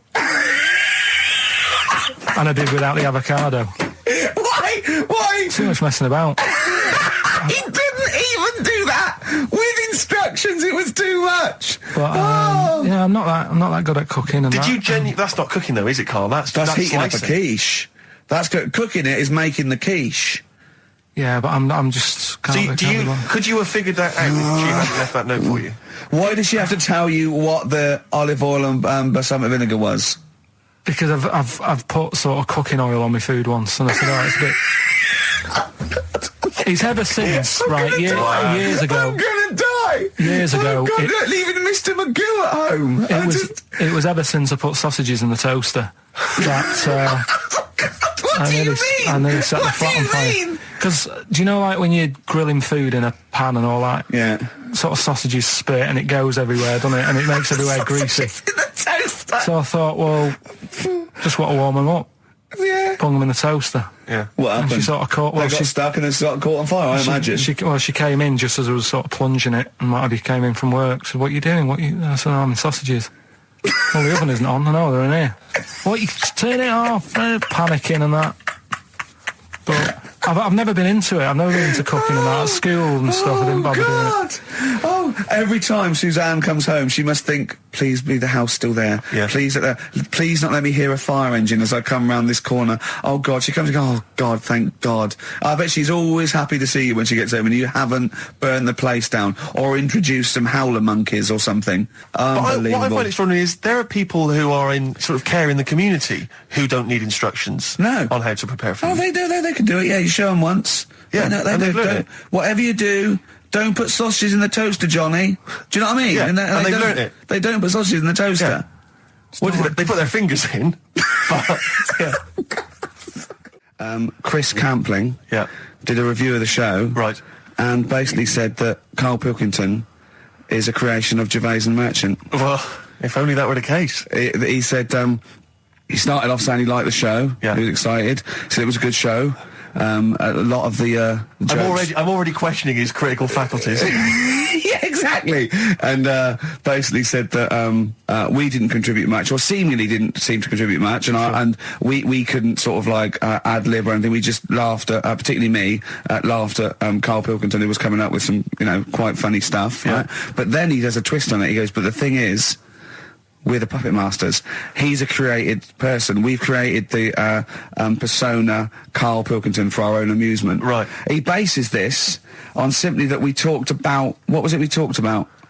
The Chinese not aging well, and Right. he heard him talk about that on my DVD. But clearly I say, Karl, remember when you were talking about that? It's a news, or remember in the week, and so he thinks it's all scripted now. Imagine if this show was scripted. I'd be ashamed. Yeah. If this show was scripted, I would send back the BAFTAs for the actual shows we've written, and I would say... I'm having a go at Chris Campling. He's nice about our other work. He likes The Office, and he likes my stand-up and everything, and he likes the show, but he's saying... Because we're not spontaneous, we scripted this and invented Karl. So he's like, we've invented another Gareth. If we had created Karl, I would not have squandered a character that good on this poxy radio station. Absolutely. Also, does he know that we spend about 3 months on half an hour script? So how long does 2 hours of drivel? But the main thing is, as if this could be scripted, it's dreadful. It's shocking. Or maybe this is scripted. Hang on, you've lost me there. Let me just check the script. Maybe Chris Campling does not exist. Maybe I've made him up. I don't know what to believe. See, the name doesn't wash with me. What was his name? Chris Campling. Sounds odd. That's something that I made up, isn't it? Campling's almost like a joke. It's almost like a gay name, isn't it? Oh, he's a Campling. So I think this is scripted. Yeah. I think I've probably made this whole link up, and Karl is a creation. Campling, that's not a real name. I made it up. I should have come up with something better. Yeah. Sorry. Down to the River by Bruce Springsteen on XFM 104.9. So, that little fella in the Times thought Karl was just a puppet. We created him. He's an actor. What's his actor's name? Brent Hogwell. We got him from a Spotlight. Brent Hogwell. This stupid, dopey Mancunian accent, he just puts that on every week. Yeah, exactly, yeah. Yeah, he speaks rather like Hugh Grant. Yeah. And we just got this whole world around him. We set a whole... What do you think about that? He had his head shaved, especially. Exactly, yeah. So yeah, would he think that, maybe if he's looked online and seen me head, and he's noticed how round it is and that, does he think it's sort of been, morphed into that shape just for the show, just for 2 hours on a Saturday? Yeah. You spend 5 hours in prosthetic makeup like John Hurt in The Elephant Man. Everything about him was made up. Yeah. We created him, because I remember coming up with Auntie Nora. Oh, yeah. You said, Rick, we need another character. I said, what about giving him an Auntie Nora? Doesn't sound convincing, I said. Yeah, and you said, what is it about? I said, well, I don't know, she farted for 5 minutes and she's got a fanny like a split tennis ball. No one's going to believe that. Yeah. Oh, that brings us neatly... Well, let's put that to bed now. So, Chris Campling, honestly, we do not script this shambles of a show, and Karl Pilkington really is like this. If you want, you can meet him. I'd love to send Karl for a drink with Chris Campling. Can we do that? And then he'll eat his words. Chris, if you're listening, honestly, this isn't a stitch-up. As I say, I'm not having a go at you. It's a very well-written article. It's very, very fair. You're just complimenting on his grammar. Yeah. It's a very well-written article, Chris. No, I'm saying we're not having a go. You've typed that beautifully. It's not like he snagged us off. I would just love him to meet Karl Pilkington. People in the street come up to me and say, is Karl like that? And I so want them to meet him. Yeah. Or maybe he can send in, if he's online, he can send in 5 subjects for Karl to talk about that we couldn't possibly know about, just so he knows that we just really do throw things at Karl, and that drivel comes out. Imagine if it was scripted. I remember I was on I don't know if this is all right to talk about. I mean, it happened, so, you know, not worried It's about all right to talk about. Everything's all right to talk about. But I was on the train, right, coming from Manchester back to London, right? Yeah. And got on it was like a Friday night, and it was heaving, you know, like the last train is and all that. And absolutely chocker, right? Yeah. So I'm walking through the carriages, thinking, oh, is he in his seats anyway? Anyway, everyone's like, it's heaving, right? It's people stood up in the doorways, you can't get in the toilet and all that. There's not going to be any chair knocking about.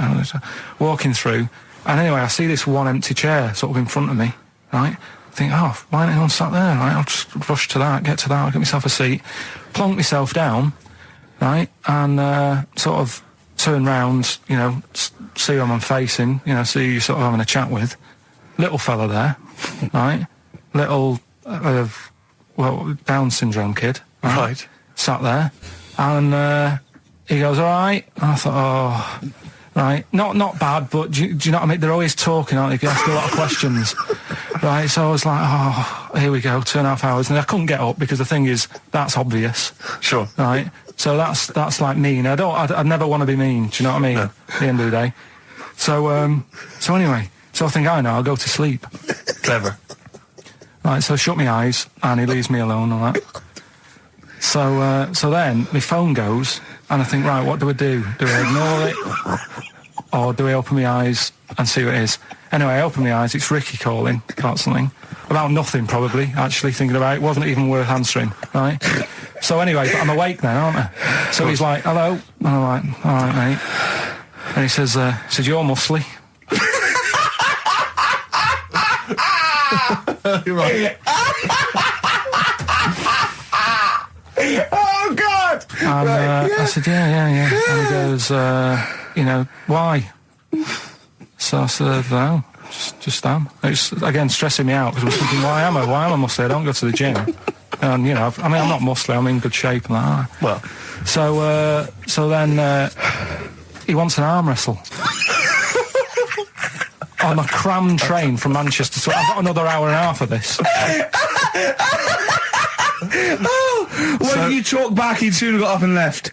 If you'd have started asking him questions, he'd have got up and left with the drivel you come out with. So anyway, do you know when you're under pressure, you're thinking, well, he's said that I'm muscly, right? So do I do it or not? What? And there's people watching, you know, not joining in, not sort of having a laugh and that with me, just like watching but pretending they're not. Oh, and I'm God. at one of those table seats, and he kept saying, come on, I want to arm wrestle. So, and he was getting loud, and I thought, I best just have an arm wrestle. What do you mean? I best just have an arm wrestle? What do you mean? Get it over and done with. I had to... if he's going to keep asking, I had another hour and a half on the train. Oh, God. So anyway... Oh, my God. I'm thinking who won. Well, I'm thinking, were people putting bets on? How was it working? It was stopped, and just as well, really. What do you mean it was stopped? Was it game? No. He was winning. I was struggling a bit, right? Yeah. And he was really like, you know, taking my arm down, and then he sort of let go and started laughing. And I thought, thank God he let go, because I would have made, you know what I mean? If I lost that, everyone's in the train looking, and all the rest of it. I never felt it suddenly serious to him. He's got to win this. Pilkington. But then he just, then we were chatting about favourite food and that. He likes sausages. And I said, you know, he said, do you like sausages? I said, yeah, they're all right. I like a bit of Chinese and that as well. And he was saying, oh, I can't have Chinese. Not allowed Chinese. Why? Don't know. He just said, it's not allowed to have it. But yeah, I had a good long chat about stuff and that. But So you enjoyed it in the end? in the end, it was all right. Yeah, it's just. What do you expect? Okay. No, but it's that thing, isn't it? It's always whenever you're faced with something different, it's always awkward, isn't it? And that's the thing. You're talking about him now, are you? And I think I did all right, because everyone else was ignoring him. But I probably made his day pretty good. Yeah. We were a nice bloke. I like the idea that newlywed couple are probably thinking that's going to be a similar journey down to Cornwall.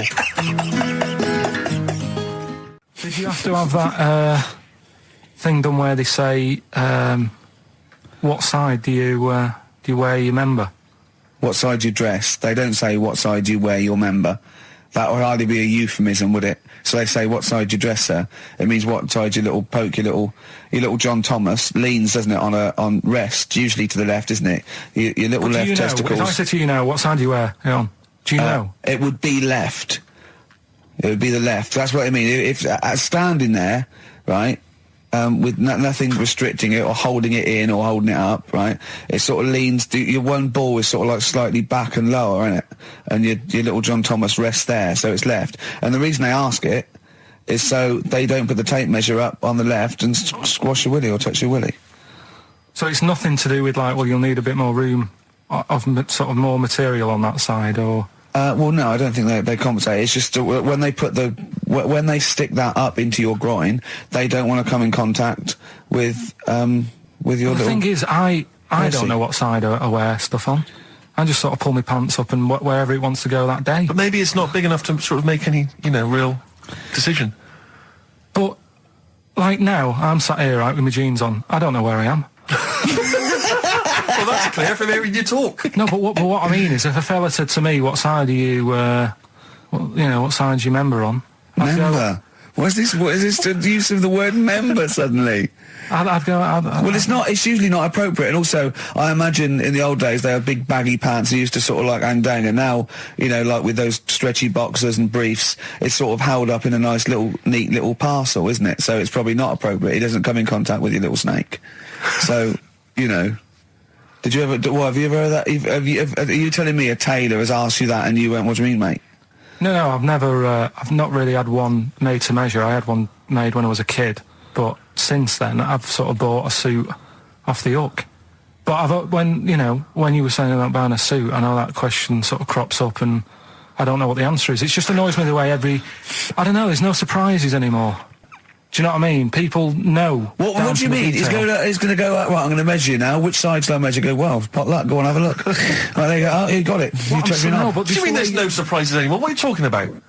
Everything you say is a surprise. Everything you say, every opinion you have is a surprise to me. What I mean is, why aren't people just happy just to go, well, depends, doesn't it? I'll just pull the pants up wherever it wants to go. I'm happy. What do you mean? Why is this such a big issue? But Carl, when they ask you this question, they're not making a note of it somewhere. It's not statistical research to find out what the kind of common leaning is. It's a question so he doesn't touch it when he's using his tape measure. Just be careful. But he is being careful by asking the question. But what's wrong with him touching it anyway? If he's, I mean, it's only a slight... Fair enough. But if he just sort of, knocks it a little bit, you can just go... Do that again? To me, it's the same as the prostate thing. It's just happening all over again. But the doctor doesn't go, what side's your arse on, sir? Trying to avoid the arse. He wants to go, he knows where your arse is and he's aiming for it and he wants to get it up there. He's aiming for it for a good cause. This little fella's going, well, I've got to measure his leg. I don't want to touch the knob. I'll just ask him, sir, do you mind telling me where your cock is so I can avoid it? It's a big difference. But like I'm saying to you, I'd have to have a look first to let him know. I don't know where it is now. I don't know. It could be the left, could be the right. Are you telling me you don't know where your knob is without now? looking? Well, what do you mean without looking? How could... Well, you're saying it as if like... Should we have a guess? Well, have a look and tell us where it is. What are you wearing? What sort of pants are you wearing? I've got my jeans on. But you got pants on underneath them? Yeah. What are they? Briefs or boxer shorts? Boxer shorts. Boxer shorts. Well, it's probably free, but the jeans are probably restricting it. I think it's probably either in the middle, dressed in, or just slightly to the left. Have a look, and we'll tell the listeners after the break where's Carl's knob. It's a good competition. Oh, brilliant! We've got to send this to the Sony Awards people. Well, big question: where was Carl's knob? That's what people have been hanging on for. Yeah, where was it?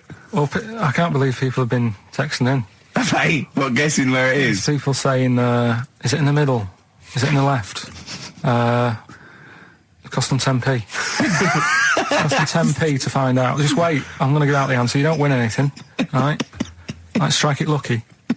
Right? Bottom or middle? Right. It was to the left. Oh! Yeah.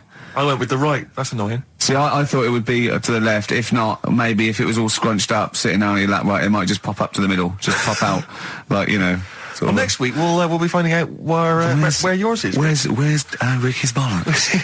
Right then, which leads us nicely into... Knob news. Oh, it's the welcome return of knob news. Right, okay, it's very much like the news at 10, this, isn't it? I do a bong. or in this case, a schlong. And he gives me the headlines, the knob news of the day. Where have you collected all this knob news? Was there a lot of knob news this week? It was mental this week. The amount of stuff. The way it works, you give us the bong. Yeah. I'll give you the headline. Okay. Steve decides which stories we're going to talk about. And now on XFM, knob news. Schlong. Man grows knob on his arm. Schlong. Man gets doctors to make him a second knob. Schlong. Turkish prisoners made hole in cell wall to produce third inmate. Schlong. Doctors accidentally remove man's testicles. So, well, can I straight away go for the accidental removal of the testicles? Well, it's happened before, hasn't it? We've talked about that before. Well, how does that, what did he go in for a tonsillitis? What are they called? Tonsillectomy. And he went in the wrong way. What are you talking about? How can they accidentally remove his testicles? It says he didn't look at his folder, and the doctor said to the fella, "Oh, we've removed your testicles and we wanted to take out your prostate gland." So that's what happened. There's the story. This is what I mean. That's why I don't like going to the doctors. Yes. It happens, doesn't it? Because all these sort of it's when they say things like, "Oh, it's just we do loads of these operations." That's when they're not concentrating. Brilliant. Do you know what I mean? When they say it's procedure, that's like having a boring job that you do every day when you're not going to be concentrating. I prefer them to go, "This is a tricky one, this." I know what you mean. I sort of do know what you mean. People, you watch TV programmes about, like, you know, removing someone's second head or whatever, and there's like the best surgeons from all over the world. It's televised. They can't make a mistake. They can't go, "We took his legs off by mistake." Whereas the fella who's having a prostate's like, "Oh, do you want to do it? I'm sick of doing that." Yeah. And they're probably doing a crossword whilst writing it. Of course they are. I've seen that actually in operating theatres. They're doing a crossword. That's what I mean. Yeah. I was just examining some of the other knob news, Rick, a little bit more closely. Man gets doctors to make him a second penis. I'm sure we're all interested in knowing what happened there. Yeah. A German who persuaded doctors to give him a second penis has lost his wife after he showed her the result. Biker Michael Gruber lost his original penis in a motorbike accident, and doctors built him a second one using a mixture of skin, bone and other tissues. Bone? Apparently, the penis worked so well that he was even able to father a child with his wife Bianca. But Gruber was still not happy and asked doctors to repeat the operation and build him a better organ, to which they agreed. From his hospital bed, he said, "I've got 2 penises, but no wife. I'm hoping when I get rid of one of the penises, I'll get her back." What do you mean? Sorry, he had 2 put on. What side does he wear? So he's had both. So he's had 3 then. Yeah. This is probably the thing that happened with Hitler when he had 1 ball, but he had 3 at one point, didn't he? So he just get one in the other ball, gave his mum one, and got the other one. Man grows penis on his arm. I mean, why people are constantly losing their penises around the world? I've no idea. But why? I didn't realise it was a bit. What do you mean why on the arm? It's just a graft, isn't it? Yeah, but put it on like your buttock or your side. Not you can't wear a short sleeve shirt. Why do they've done that before? I don't understand it. Why not just graph it onto the side of your leg or something where it's high up, close to where it should be? I don't know. To get it used to the environment. Like when you would like release a duck into the wild. I've never understood that. If there's a doctor, again, you know, we had a doctor last time, if there's someone who can let us know why they put it on the arm. So they can keep an eye on it, presumably. He's not going to work with this knob on his arm. He's probably in a hospital bed and under examination. Right. So what do you think? They pop the knob on the arm, say, "Come back in 3 weeks." What do you do, by the way? "I'm a mechanic. Keep the knob, keep the long sleeve shirt," because the blokes go, "Why have you got a knob on your arm, mate?" What are you talking about? He doesn't go back to normal as a teacher. "Sir, what is it? What is it, Simpkins? You got a knob on your arm. No, don't worry about that. Do your maths." What do you think this bloke's walking around with a big knob coming out of his arm? Why on the arm? So they can keep an eye on it. So it's not. But if he's in bed, just get him to not put any undies on or whatever, and just have a little sly look at how it's going. Even in hospital, if you're in a shared like little hospital room, people going, "Oh, I've had heart problems. What's your problem?" He's there with his arm out. He's got his knob out. Yeah, but I don't think it counts as indecent exposure when they're grafting a knob on your arm, sticking that up the bed. Imagine if he's driving, he's just got it out the window. People driving by. Yeah. At the end Is that bloke giving me the finger? At the end of the man grows penis on his arm story, it says, a Moscow surgeon said the man will be able to have sex in a few months. He said, women will never suspect. But what kind of a doctor talks like that? Yeah. I'll tell you, it's his cock now, seriously. The birds will never know. He'll be able to go berserk. Yeah, They'll never realise we grew it on his arm. That is unbelievable. Will he have a little scar on his arm, do you think? Yeah, I don't get it. Like I say, 83936 if there's a doctor out there. Or indeed, if you've ever grown... Or a tailor. Making you a shirt. What side do you wear your cock on, sir? It's my left arm. Oh, chimpanzee that monkey news. Right. There's this monkey, right? Yeah. And it had been, do you know you hear about monkeys being badly treated and stuff like that? Yeah. So, anyway, it goes into this home. It's 14, this monkey. It's called, Matty, right? Goes into this home where it's looked after. What do you mean home? Just like, just a little monkey home, right? Okay, so zoo. Yeah, kind of, yeah, but they haven't got any other monkeys there, right? What have they got there? They've got just other animals and that, but not that many monkeys. But anyway, because he's there on his own, again, you know... When you say monkey, do you mean a chimpanzee, by the way? Because you usually do. Yeah. I can't believe that journalist thought this was scripted. Amazing. So anyway, yeah. So it gets sort of pally with the people working there and that, and it's smoking fags. It's having a drink at night and all this, right? What do you mean it's having a drink at night? How? It's all here. It's all here, Steve. I mean, we haven't really got time, but Well, don't say it's all here like it's proof. You've got another stupid story that someone has put onto the internet. Someone sitting at home in their bedroom has put onto the internet. So he's having a fag, he's drinking a lovely glass of Bang Rock Station. Yeah, the wine that's perfect for a barbecue. Yeah. Anyway, it's loving life. It's forgetting about its past and everything, right? When this other monkey comes along, Oh no. Trouble's brewing. Go on. right? That comes in. Something said. Right, forget it then. Forget it. No, forget it. But I still call Karl every day anyway. Oh, sure. Today I called him a couple of days ago. Of course you did. And I went, it was the weekend, I went, what are you doing? He went, oh, just in Regent's Park and that. I went, what are you doing? He said, just going for... oh, Jesus. I went, what? He went, a caterpillar just fell out of the sky. I went, what? He went, a caterpillar just fell out of the sky. God, it's there, it's wriggling around. I went, sure a bird didn't just drop it. He looked up and went, oh yeah. It was a bird. Of course he did. Yeah. For a moment he thought caterpillars were raining from the sky. I thought I was in Chicken Licking. Yeah. Unbelievable. Why did you think a caterpillar had fallen out of the sky? I don't know. It just startled me a bit. I love Karl being I startled. like the idea of him straight on the phone to Trevor McDonald. Look, Trevor, there's caterpillars, insects falling out of the sky. They're falling out of the sky now. Put it on the news, quick. Are you sure there wasn't a bird? Oh, there was a bird. Yeah, sorry, Trev. Bye. But it was after, like, I hung up the phone and that from you. I sort of sat there for a bit watching it.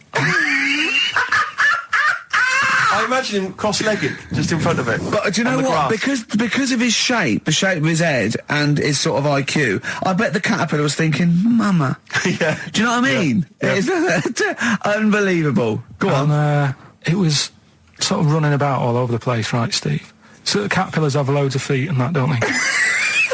Wow! Well, they have 6 legs. They're actually a larva of an insect. They have 6 legs. But they have little sucker things to hold on to the cabbages and that. No, they've got more than that. I'll tell you, they have got 6 true legs. Trust me.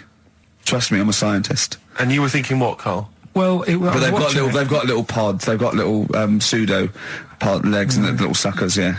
But it was running about like everywhere, right? Mental, but sort of running off to the left, and then it sort of went back to where it was.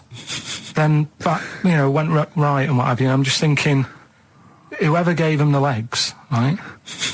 What's the point if they don't know where they're going and that? Do you know what I mean? If you can get about... Imagine that sentence. Did you hear that sentence? Can we play that sentence back? No, I don't think we can. Imagine who gave him that legs. Whoever gave him them legs, what's the point if they don't know where they're going and that? And that. Always and that. And that, but maybe you just, to be fair to the caterpillar, with all its legs, okay, and you didn't know where it was going, it had just been plucked from its house by a bird, shot up into the sky, and then dropped from 80 feet, hitting the ground. Onto the head of a weird, bald-shaved monkey. It was probably concussed. Yeah, it's one of them things again, though. But it still knew more about the world than you. How does that make you feel? I just think it's a waste of time having all them feet. It's the same thing as the... Now it's got feet now. It has a nightmare buying shoes, doesn't it? Another holiday. Well, it wasn't holiday. It wasn't holiday. Well, it was. You had 5 days off work. Why isn't that holiday? You had 5 days not working for a living. You know how many days holiday gets a year now? 29. Oh, that's more than teachers, isn't it? It makes me sick. It makes me sick. Well, I know the kind of hours you work, Rick. It's mad. I mean, if you're not in work by midday, you're furious. No, but I mean, I'm always... 29's normal for the normal working person. Yeah, but, you know... And anyway, it wasn't a proper holiday. I went to see my mum and dad. It's nice to see them and everything, but it's not holiday, is it? Why? It's not going away. It's not getting on a plane, is it? Going away. Oh, is that definitely a holiday? What happened before 1950? I don't know. People used to go... Yeah, exactly. People used to go to Blackpool or Brighton. That was holiday. Yeah, but I didn't Where did you go? Went to Wales. There you go. Lovely holiday. Lovely holiday. Have a holiday in Wales. That's what they say, innit? Come to Wales and have a holiday. That's what they say, innit? But so come to Wales and meet your parents. Come to Wales and have a lovely holiday. Right. Well, anyway, it was good and that. It's always good to see him. Right? Yeah. But week off work. Do you know? Like my mum likes gnomes and stuff. Yeah. Right. Of course she does. She's lived with one for 30 years. She said, get your dad to take us to this park where they've got 6-foot gnomes and stuff, right? Have a walk about. Sounds like a nightmare. Yeah. Sounds like a living nightmare. Keep an eye on Carl. So anyway, he stood still for 2 minutes. Someone bought him. No. You can't buy them and that. It's like a little exhibition thing, yeah. Right? And it's part of a hall, right? This big hall that you have to pay to get in. But we didn't want to see the hall. I just wanted to see the gnomes. Of course you did, yeah. So anyway, my dad says, yeah, well, we can get in there for free. Of course he did. Clever. Right? So we parked up on this little country lane, right? No one about. We walked How much down, was it to go in? Like £2? about £3 each. Yeah. But he said, well, yeah, but if you don't have to pay, do you know what I mean? You enjoy it even more, don't you, when you're walking about and you're thinking, I've got this £3 in my pocket, no one's having it. Yeah. Right? No, looking over shoulder for a bloke with a peak hat saying, can I see your ticket, please? I wouldn't enjoy it more, no. Go on. Yeah, but you don't worry about it, do you? You got a bit of money now then, Rick. You've changed. So anyway, so we had to walk across about 4 fields. For £3. Right? And what happened was, we're walking through all these fields and what have you, big grass and muddy bits and all that, 'cause it'd been raining, and climbing over fences and stuff. And we're in this field, right? And I look to my right, and there's about 30 cows all staring at us, right? And Suzanne started to panic a bit. She said, we shouldn't be here. And Dad says, of course we can. We're allowed to go wherever we want. All this land, it's ramblers' rights and all that stuff. Yeah. And take a cow if you want. So, unattended. Serves him right for leaving him in the field unattended. I'm having one. And keep us fed for a week. Anyway, these cows start surrounding us. Surrounding us. Oh, brilliant. Oh, no. Face off. And Suzanne's panicking, going, this isn't right. We're not going to make it to the fence in time. They're moving faster than us, and he started sort of running a bit. Wow. And it's like some kind of bovine West Side Story. A gang of cows coming at you. Don't worry about it and stuff. But my dad had to sort of stand there and wave a stick at him. Of course. And we got away, but Suzanne was having a bit of a sweat on. Got away. Saying, we could have got killed. Sure. And my dad saying, nah, it never happens. And I just wondered if it does, if there's a risk of... Yeah, it is rare, but there's been a couple of cases of being trampled by cows. They're not aggressive, they sort of run through you. Well, they're aggressive if they've got a calf. They don't have kids. What? They had kids with them. Kids, yeah. That's goats you're thinking of. Yeah. Maybe they were trying to sneak into the gnome thing, and they were worried that if too many people did it, they thought some cows, we can just sneak in. No one's expecting cows. And the cows were going, walk upright like you're human. Don't walk upright. They thought you'd blow their cover. Yeah. People have been killed by cows before. Yeah, that was like the highlight, and then... So when you arrived there, you were presumably covered in mud, looking like something that had just come from Glastonbury, staggering around this exhibition. It wasn't that bad. It was just like a woods, and it had like a funny sort of funeral, like a graveyard thing. Right. Yeah. With bodies sort of hanging out the ground and that. And we had these 6-foot gnomes. Right. And then we just set off again, walked back. But you sure this wasn't a dream? No, it was good. But then I got back, right, Steve, and called up Ricky. I said, right, you know, are you about? Have a chat and that. So he said, oh, I'll just come round. It's a nice day. Have a drink and what have you. So I got round there at about 6:30, right? Go up to his door, knock on his door, right? He stood there with his tackle out. Oh. Yeah, what did you make of that? What was wrong with that? What do you mean, what's wrong with that? Why were you looking at it? Why were you looking at it? I tried not to look at it. But again, you're always sort of attracted to it, aren't you? Kind of like... I've never been attracted to another man's tackle. I don't know what you mean. You can't help but have a little sly look. And especially when it's there. When you ring the bell, and I mean the one on the door, right? And that's hanging out. And does he dress to the left or the right? It was to the left, right? Yeah, it was left, yeah. Just popped it out of my shorts for him. Just popped him out of the shorts. Should have seen the state of him. Shorts on, no top, cigar. Looked like someone out of The Sopranos. It was a mess. Yeah. And then... we sat on the balcony drinking wine, didn't we? Did you pop it back in, or was it... Yeah, I popped it straight back in. I've got the laugh. Sure. I've got the laugh I wanted. Yeah. He walked in, he went, it's not that hot. Straight away. It's not that hot. Oh, brilliant. Then, was that knob news, or is there more? No, it's got more knob news. That's just a taster. Just a taster. Listen, let's play some adverts. Let's play some great music, and maybe we should have some early knob news. Early knob news coming up. XFM. Well, we talked about it before. Do you know the little mouse that had an ear on its back? Yeah. Sure. Right. Well, you thought he had a bad time, right? Listen to this one. Mouse walking about with us, sort of wearing a monkey's testicle. They're just having a laugh. This is what I mean about a lot of scientists. What are they doing? When's that going to come in handy? I don't know what you mean. Well, they were seeing if, say if a fella loses one, right? Yeah. Hitler or whatever. And they go, well, don't worry about it. We can sort you out. I don't know what the monkey's going to do. Not if they keep passing them on or whatever. But the actual monkey testicle was put on the mouse.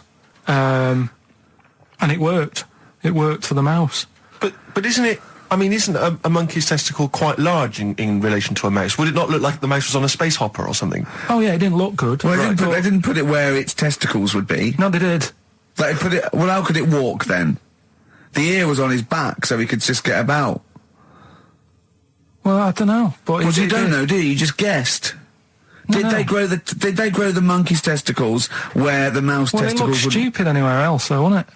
Oh, whereas a mouse with monkey testicles, that's fine. Oh, you'd be showing off. You'd be all right. I'd prefer that than the ear. When that mouse gets put back in with the other mice, do the other mice go, George, you look different. Have you had anything done? But the weird thing is, as well, apparently it still works as a monkey. What? So, like, what are you talking about? Like the sperm and that was it was still sort of monkey. Of course sperm. it was. What are you talking about? Well, that's weird. But what, Carl? What? But what do you? It's only a thing to give it nutrients. That's all the thing they're testing. It's like grafting at that level. Right. What's your question? Because I'm right. What do you think? It would change eventually. It would have changed into a mouse testicle because it had been hanging round a mouse for so long. No, I thought the actual sperm of it though would be a mouse's. Why? Because it's hanging off a mouse. No, but your sperm is actually created in the testicles. So that's why it has to be outside your body. Otherwise, we put them in a nice little cage. But I'm guessing then that they've done this operation so that they can do it to humans. Yeah. Why would I want a monkey testicle if my kids are going to be monkeys? What use is it? No, think. That's no. That's going to happen anyway, Carl. Yeah, but think. Think of what you're saying. They've grown a monkey testicle on a mouse to see if it would still function as a monkey's testicle, okay? So they can do that to humans. So think, Carl. What they'd do is they'd grow a human testicle on a mouse and it could still be used as a human testicle. So what? To give you a testicle that you've lost. From a mouse? No, from another person who it was kept alive on a mouse. because it's kept the nutrients alive, as opposed to keeping it in a deep freeze. Maybe bollocks go off after a week. I don't know. Maybe they get accidents. He had a little a card. Do you donate your testicles? Yeah, I'll tell you what. No one needs testicles yet. Let's keep them on a mouse. You have yours ripped off in some sort of bizarre skiing accident. You go, well, you go in a Battersea Dog Town. You pick the ones you want. They can grow them on anything. They can grow them on a Dachshund. Bulldogs are growing them usually, that's where you see a bulldog. Usually that's waiting for an operator. What don't you understand, Carl? Hang on a minute. I thought this was knob news, not testicle time. I don't understand what this testicle time's not for another 10 minutes. Yeah. No, it's all sort of linked and that, though, isn't it? Well, sometimes it's linked to a mouse. But what do you think about, like, I don't know, testing stuff out like that? Is it worth it? Could you not just go straight from... But listen, Carl, I'm getting this information from you. No, if this was on Question Time and someone said there were, Dimbleby and Paxman or whatever said it, I'd think about it as a moral dilemma. You've just said you saw a mouse with a monkey testicle. What do you think of that? I don't think anything of it. I don't think anything of it is the answer, Carl, because I can't trust the info. I cannot trust anything that comes out of your mouth. Well, it's true, but it's just all this. It's the same thing, innit? It's the leeches in a blender. It's the fella looking at an electron. Yeah. It's the mouse with an ear on its back. Yeah. I don't know what the point is. But you don't read on. Because I've seen you read something and you're going, look at that. Man survives on eating knee. And I go, what else? You go, I didn't read on. I didn't read on. You look at the mouse with the ear on the back and you just think, that must be murder at a concert. You don't think. You don't think. No, I just think, is it worth sort of wasting You think he swallowed someone's ear? He gnawed it away and swallowed it and it's just in his system? Yeah. No, I just get a bit sad about the mice and that. I agree. I mean, that is sad, yeah. Of course, anything like that. And the story, it's all sort of, how he's being pushed about by his wife. That's not literally. By his wife, she's wheeling him about. What do you mean? She's wheeling him about. They go to a party. Everyone sort of looks round and looks at him. What makes you think that he's in a wheelchair? What's the clues? What's the words? There's loads of little things. It's like, like I say, something about his wife walking around with me and all that. Well, of course she is. She's pushing him about. But walking around. If someone said, she was walking around with me, I'd think they were both walking round. There's a few. But that's not. There must be There must be a reason why you suddenly thought that fella's in a wheelchair. Right. My wife's walking around with me. Put on your makeup, and I feel all right. No, and she's always saying, "Do you feel all right?" And that she's always asking him how he is. Yeah, but she's just listen. Let me play it, right? And try and picture the scene, right? But now I'm only thinking of a little fella in a wheelchair. Well, have a listen to it, and just everything that's being said. Okay. Understand why I'm thinking what I'm thinking. No, never. Right, you ready? Yeah. No clue yet. Yeah. He's just sat there watching, probably. No. There's no. Wait until he's done. Yeah, no clue. Okay. No, that's all right. Right, that's just a woman getting ready, and he's fine. Yeah, he's just sat there, and he's got a great pair of legs. Right, well, he's sat there in the wheelchair. No, he's not in a wheelchair. Listen. Right? Yeah. Everybody looks at him. No, her. He's saying she turns heads. Walking around with him. Yeah, walking around with me. We're both walking around. Are you all right? Yeah, nice thing to say. He's all right, right? Yeah, he is all right, because he's got a great pair of legs. Right, he might not have any legs and that, but he's happy. He has got legs. Right. He has got legs. I don't know why you think he's in a wheelchair. There's no clue whatsoever. It seems to be based solely on, do you feel all right? Yeah. Which she's just saying that because they're together at a party. Maybe he doesn't know anyone else there. Leg. Right, just hang on. So he can't drive. Because he's drunk, probably. He's had a great time. He's been dancing. Puts him to bed. Because he's drunk. Wow. Is he, though? He's turned out the light. His hands work. Is that it? Yeah, there's no clue. But the thing is, that's what I'm picturing. But that doesn't mean it happened. You picture people that are half man, half moth. It doesn't mean it's possible. Do you know what I mean, Carl? What you think is usually not true. Suzanne is totally right. There is no reason. I have never, ever thought that Eric Clapton was singing about a little fella in a wheelchair. And the one clue in that. There's two, isn't there? Are you all right? Oh, let me say that, little cripple. Right, and I'll give her the car keys. Oh, well, why is she driving? He ain't got any legs. Pushing him around and that. No, pushing him around. So we'll do one more next week then. So wristbands work. I saw one in a shop window the other day which said, stop child abuse. And I bought one, obviously, because a lot of people say, does it make a difference? But it was only £1, and I'd only spent it on kiddie porn. So, I think I've made a little difference there, in a small way. On a serious note, though, I like the idea that child abuse, if you're a paedophile and you're walking along the street in your Mac, right, you got a puppy in one hand, a bag of sweets in the other, and you see this wristband, and you go, oh, stop it. Oh, okay then. Yeah, I hadn't thought before. That's what you think. Okay, fair enough. Yeah, well, I won't be doing that again. Yeah, he was hanging around in Topshop for unsavoury reasons. He saw them in there for only £1. What do you mean your fortunes are on the up? Anyway, DJ, well, I'll tell you, I was hired. Well, I say hired. I did it as a favour to a friend. His wedding the other week. And I got there, I was thinking, because everyone had their little role to play, and then people were doing a good job. I love you taking it seriously. And I spent ages putting together some CDs, special selection CDs. I love that! Because what I did was I burned them on iTunes. Did you turn up with your own headphones round your neck? Own headphones, wearing a suit, but headphones. Metal case. Didn't need it, just had them all in one small box. Brilliant. Boom. I thought this is good stuff. I got some classics here. Give me an example. Give me an example of that, like the first hour, the warm-up hour. Rick, I'm coming straight in with Frankie Valli, Oh What a Night. Brilliant track. I mean, when those beats start at the beginning, who's not getting on the dance floor? Wait a minute, what's this following it up? Go on. It's the Jacksons. What, I Want You Back? I Want You Back. Brilliant. It sounds good at the moment, Carl. Yeah. So I'm thinking, at least I'm gonna roar this, because they laid on a good spread. The ceremony was nice, food was nice. I'm thinking this is going to be the piece de resistance. Yeah. Alarm bell started ringing. Why? When I realised there was a marquee outside. Of course, it's a balmy summer evening. I'm stuck inside on the dance floor inside. I'm thinking I'm going to be struggling here to get them in. And even with flavours like this, I thought I'd struggle, Rick. So I'm sat there in my suit. I'm sat behind this little DJ console. I've got all the big numbers. There's one or two people making some token effort, but frankly, most people are outside everywhere. So I was livid. Of course, they couldn't hear it out there. So I was playing to an empty room, really, and I was furious. I was absolutely furious. Because, I mean, what is, they're wasting my time. They're wasting now. I could have just stuck the CD on and gone out. They're wasting Frankie Valli's. Frankie Valli's time. They're wasting the Jackson 5's time. They're wasting, D-Light's time. Yeah, yeah. And, so I'm sat there, and there's a couple of people making a cursory effort. Mainly when they come to get a drink from the bar, they might have a little quick, couple of twos. You shout, we don't want your not interested. All of your no one. All of your no one at all. And, then there's a microphone set up because people have been doing speeches. This little girl gets on the mic, right? It's being funneled through the speaker system. So every time I put my headphones on... Miss Dynamite, was it?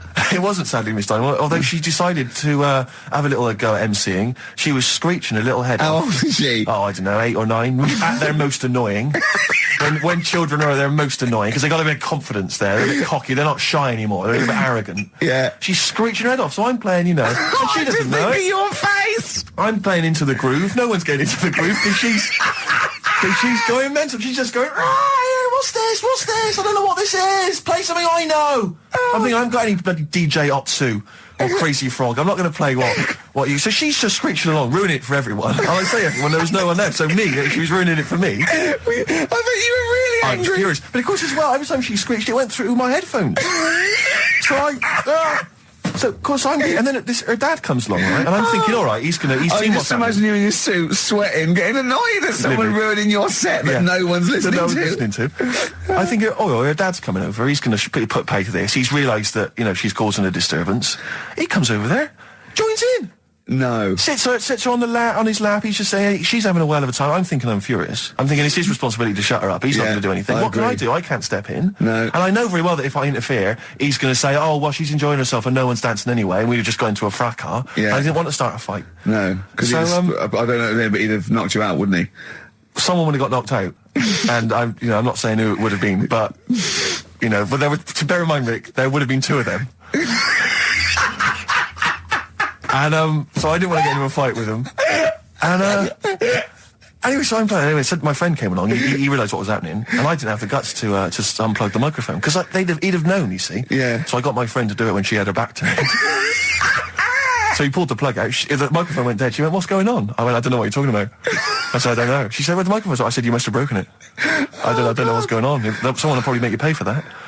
and anyway, at least we shut her up. That is great. But it really went from bad to worse. And you know, there's that thing when you panic, you start panicking, so you're putting on a lot of flavours that you would have saved till the last hour. What are we talking? Boom, boom, shake, shake. Exactly, you're throwing him in early. Love Shack's coming on way too soon. Really? Oh, Love Shack before 11.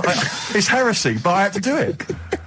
But anyway, in the end, I made the bride go and get some people in. I said, look, it's your special night, all right, and they're going to enjoy this. I'll be honest, love, this is a washout, and it's up to you to turn this wedding around, or I'm walking. And I tell you, they're going to have a sour memory of this evening unless you bring some people in. Get everyone in dancing. So she got them in at the end. Brilliant. And I'll tell you this, Carl. I mean, I don't know what you say, but they were loving it. They were absolutely loving it. A bloke came over and said, have you got Amarillo? I said, no, but I put on something even better, Delilah. Wedding crowds always go for Delilah. A song, of course, about old man killing his wife, but it always goes down very well, strangely, at weddings. They get into a sort of hokey-cokey thing. They went berserk for it. And I was following it up with, I had the monkeys, I had all sorts going on. Brilliant. Of course, you know what happens. What? I'm going great guns. People are absolutely loving it. They're rocking it. I throw in, I had something cracking on at the end. Come On Eileen, of course, was on. People were going berserk for it. Which is unfortunate because the bride's name was Eileen. Yeah. And then the bride pipes up. I'm throwing the bouquet. So they all traipse off outside again. Oh. I was furious. Oh, no. I plugged the microphone back in. I said, what are you doing? We got, but they went out. Then, of course, you can't get them back once they've done that because all the women are running around. I got the thing. And then they got to wave everyone off, throw the confetti. They ruined your day. I was having a great time and they ruined it. She ruined your special day. She ruined my special night. Oh, no. It's on her head. What would you put on about now, Carl? What if I was DJing? Yeah. Probably a bit of a world party. Go on. Interesting. I've never been a religious type. If people want to do it, I let them do it and what have you. Good of you. But out of all of them, I want one that's not going to take over your life. I don't want one where you've got to get up 3 times a day and you've got to go and pray and that you've got to get up early. Forget that. It's getting in the way. But if it's something like... I was walking to work the other day, right, across Oxford Street. There's a little Hare Krishna fella there. And he sort of had... he had a leaflet and stuff. And he said, are you interested? And I said, what do you do? And he said, well, we're against getting stressed out and what have you. And he gave me a plum. They hand out food for some reason. But I sort of asked a few questions. It's just the imagery. These two bold people, one of which is wearing an orange smock, holding a plum in the middle. He hands the other one a plum. It's almost like you can imagine some kind of religious painting. Yeah, exactly. Yeah. But what is their sort of main thing? Because he didn't really tell me that much. He was a Japanese bloke, so I didn't know what he was saying that much. Why? He wasn't speaking English? Not very well. He wasn't the best sales bloke to send out for them, is what I'm saying. Yeah. But what's that? Are they? You're saying they're nothing like? Well, I believe Hare Krishna is a kind of as an offshoot of a sort of Buddhist faith. It is. I think they are Buddhist, aren't they? Yeah, and obviously their kind of trademark, as it were, is that they have to say. I believe they have to say Hare Krishna, Hare Krishna in a certain rhythm, in a certain order, a certain amount of times per day. That's why you see them walking down the street saying Hare Krishna, because it's actually a sort of religious chant which they're obliged to do. So you see, even if you go into the Hare Krishna faith, you may find yourself, in Tesco or whatever, forced to say Hare Krishna, Hare Krishna. Perhaps out loud, not just thinking it. Yeah, no, out loud. You can put it on an iPod and you can put that on an iPod. No, it doesn't count. No, I think you have to actually say it. So I guess that kind of eats into your social life a little bit. And there's the wearing orange as well. Particularly frustrating, I imagine, if you're in a cinema or a library.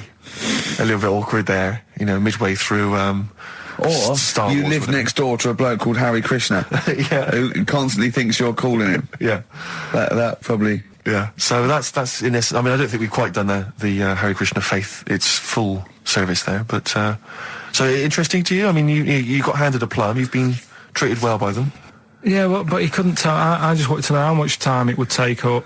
What are the benefits? What can you do? What can I think the benefits are they probably don't get stressed out. They've probably got that sort of that zen, that chi-ness about them where they try and interact and quite meditative. Yeah. I've got some nice trainers as well, don't they, with their orange. What are you looking for then in a faith, Carl? You say what are the benefits? I mean, obviously Catholicism, you get the communion wine and bread, so... Yeah, but I can afford that. Right. Probably just I like the Crusaders. I was forced into joining that as a kid because a mate sort of joined it, and he sort of said he'd join in. I sort of swore at him. I said, I'm not doing that. Right? Yeah. He said, right, if you don't come with me, I'll tell your mum that you just swore. So I was like, oh. So I went. So I went along, and they used to just go on the Friday when they played, Sabutio and stuff. And then I went on one Sunday, and it was totally different. There was no Sabutio. There was no sort of Table tennis. the thing where you hold a thing and knock things over. Skittles. There was all that on a Friday. Went on the Sunday. It was rubbish. He said, right, sit down in this room. They gave me a Bible. Thought, this looks too heavy, this is too big, I'm not interested in this book. And I never went again. I used to hide on a Sunday when they came round. And that's been the only sort of... why did it suddenly turn out to have to hide on a Sunday when they're coming round? Because they wouldn't leave. Who was it? Were they adults? It was well, he seemed like an adult to me at the time, but he was probably about 27. Well, that is an adult. Yeah, but do you know what I mean? He seemed a lot older when I was a kid. Yeah. And he came knocking and that, and he used to say to me, Mum, I'll just tell him I'm ill or something. And he used to hang around to see if I'd eventually come out to play and that. And if I did, I think they would have grabbed me and took me there. I love the idea that for you, religion has to bring with it some kind of gift. It's like, join our faith and you get an alarm clock radio. It's like something like I think religion does bring a gift. Usually, it's the gift of the Lord. Well, the gift of everlasting life, isn't it? And that's the problem with it, A lot of people believe in it because they think. But for Karl, his feeling is like, that should be a given. That's safe. I'm definitely going home with eternal life. But what else can I have? Is there an iPod? You have to have a religion? Because obviously I don't have a religion. I don't miss it, and I wouldn't want one. I'm an atheist, and that's out of belief. That's out of logic, and we don't get into the politics or the morality of it. Why do you feel you need a religion? Why don't you just get a hobby? Well, I didn't want one. I don't want one. I just was saying that, if I was to get one, which one would I go for? Is what I'm saying. I'd like to see you perhaps as a Jew. I think Judaism would suit you well, I think. What are the hours like for that? Tough. Can be tricky. That's what I mean. I don't want anything that's, And they have a day where they don't eat and stuff. I couldn't be doing that. So then they have days when they eat too much. Yeah, but what happens if I'm not that hungry that day? Like I say, I don't like change. No. I like my Cheerios in the morning. I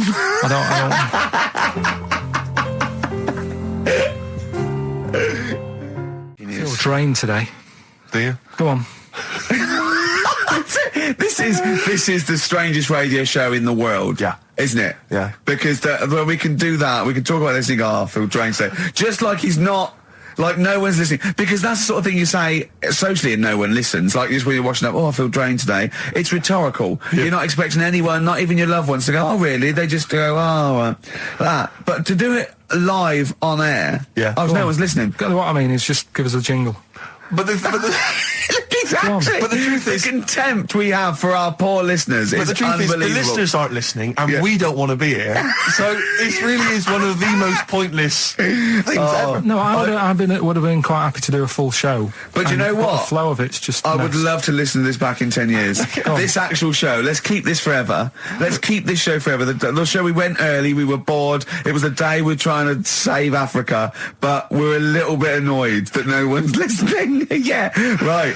Right, once and for all, the final monkey news of the year. Oh, go on. What were you going to say? No, I was just going to say, if you're not into the Live 8 and you're gay, you're not listening, because you're on a walk. Right, okay. Right. Oh, chimpanzee that monkey news. Right, there was this card game going on, right?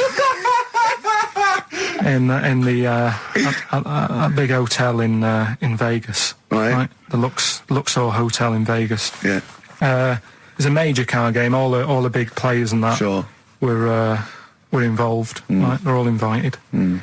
Anyway, so they all meet up in this dark room at the back of the. Oh, there we go, dark room. At the back they didn't work. They didn't see the little 4-foot hairy fella. So it was brilliant at poker. Like I say, it's a big game, and that everyone's been waiting for it. So it's played in the back room, not in the main entrance bit, right? So anyway, like I say, it's dark in there and what have you, and the players went in. There was already someone sat in there, right? Right. But they couldn't quite see Was he him. a short, hairy bloke with slightly longer arms than legs? Couldn't see him. Where his arms slightly longer than his legs, strangely enough? Was he holding his hand of cards with his feet? Anyway. So the cards were dealt, right? Cards were dealt, games going on. His hard with his feet. Game went on for hours, right? No one's listening. The terrible thing is that not even we're listening to Carl now. I know. Literally no one is listening to Carl. Insulting. There was a lot of smoking going on. It's going on. A lot of eating and nuts going on. That was a bit weird because they don't normally get through as many, but for this night. So, come on, let's just play Bruce. Goodbye, everybody. See you maybe at Christmas time. Goodbye. Right. That's the end. That's the end of the discussion. I'm serious. That's the end of it, definitely, because it was dreadful. Do you know what I mean? It's not. Do you know what I mean, Steve? Yeah. It's quite funny, but that was awful. I mean, we've apologised for that so many times. I know we've come back. It though, don't they? No, they People don't like it. They don't like it because it's like it, that's too. That's people. No. That's the end of that. So you enjoyed it in the end? In the end, it was all right. Yeah, it's just. What do you expect? Okay. No, but it's that thing, isn't it?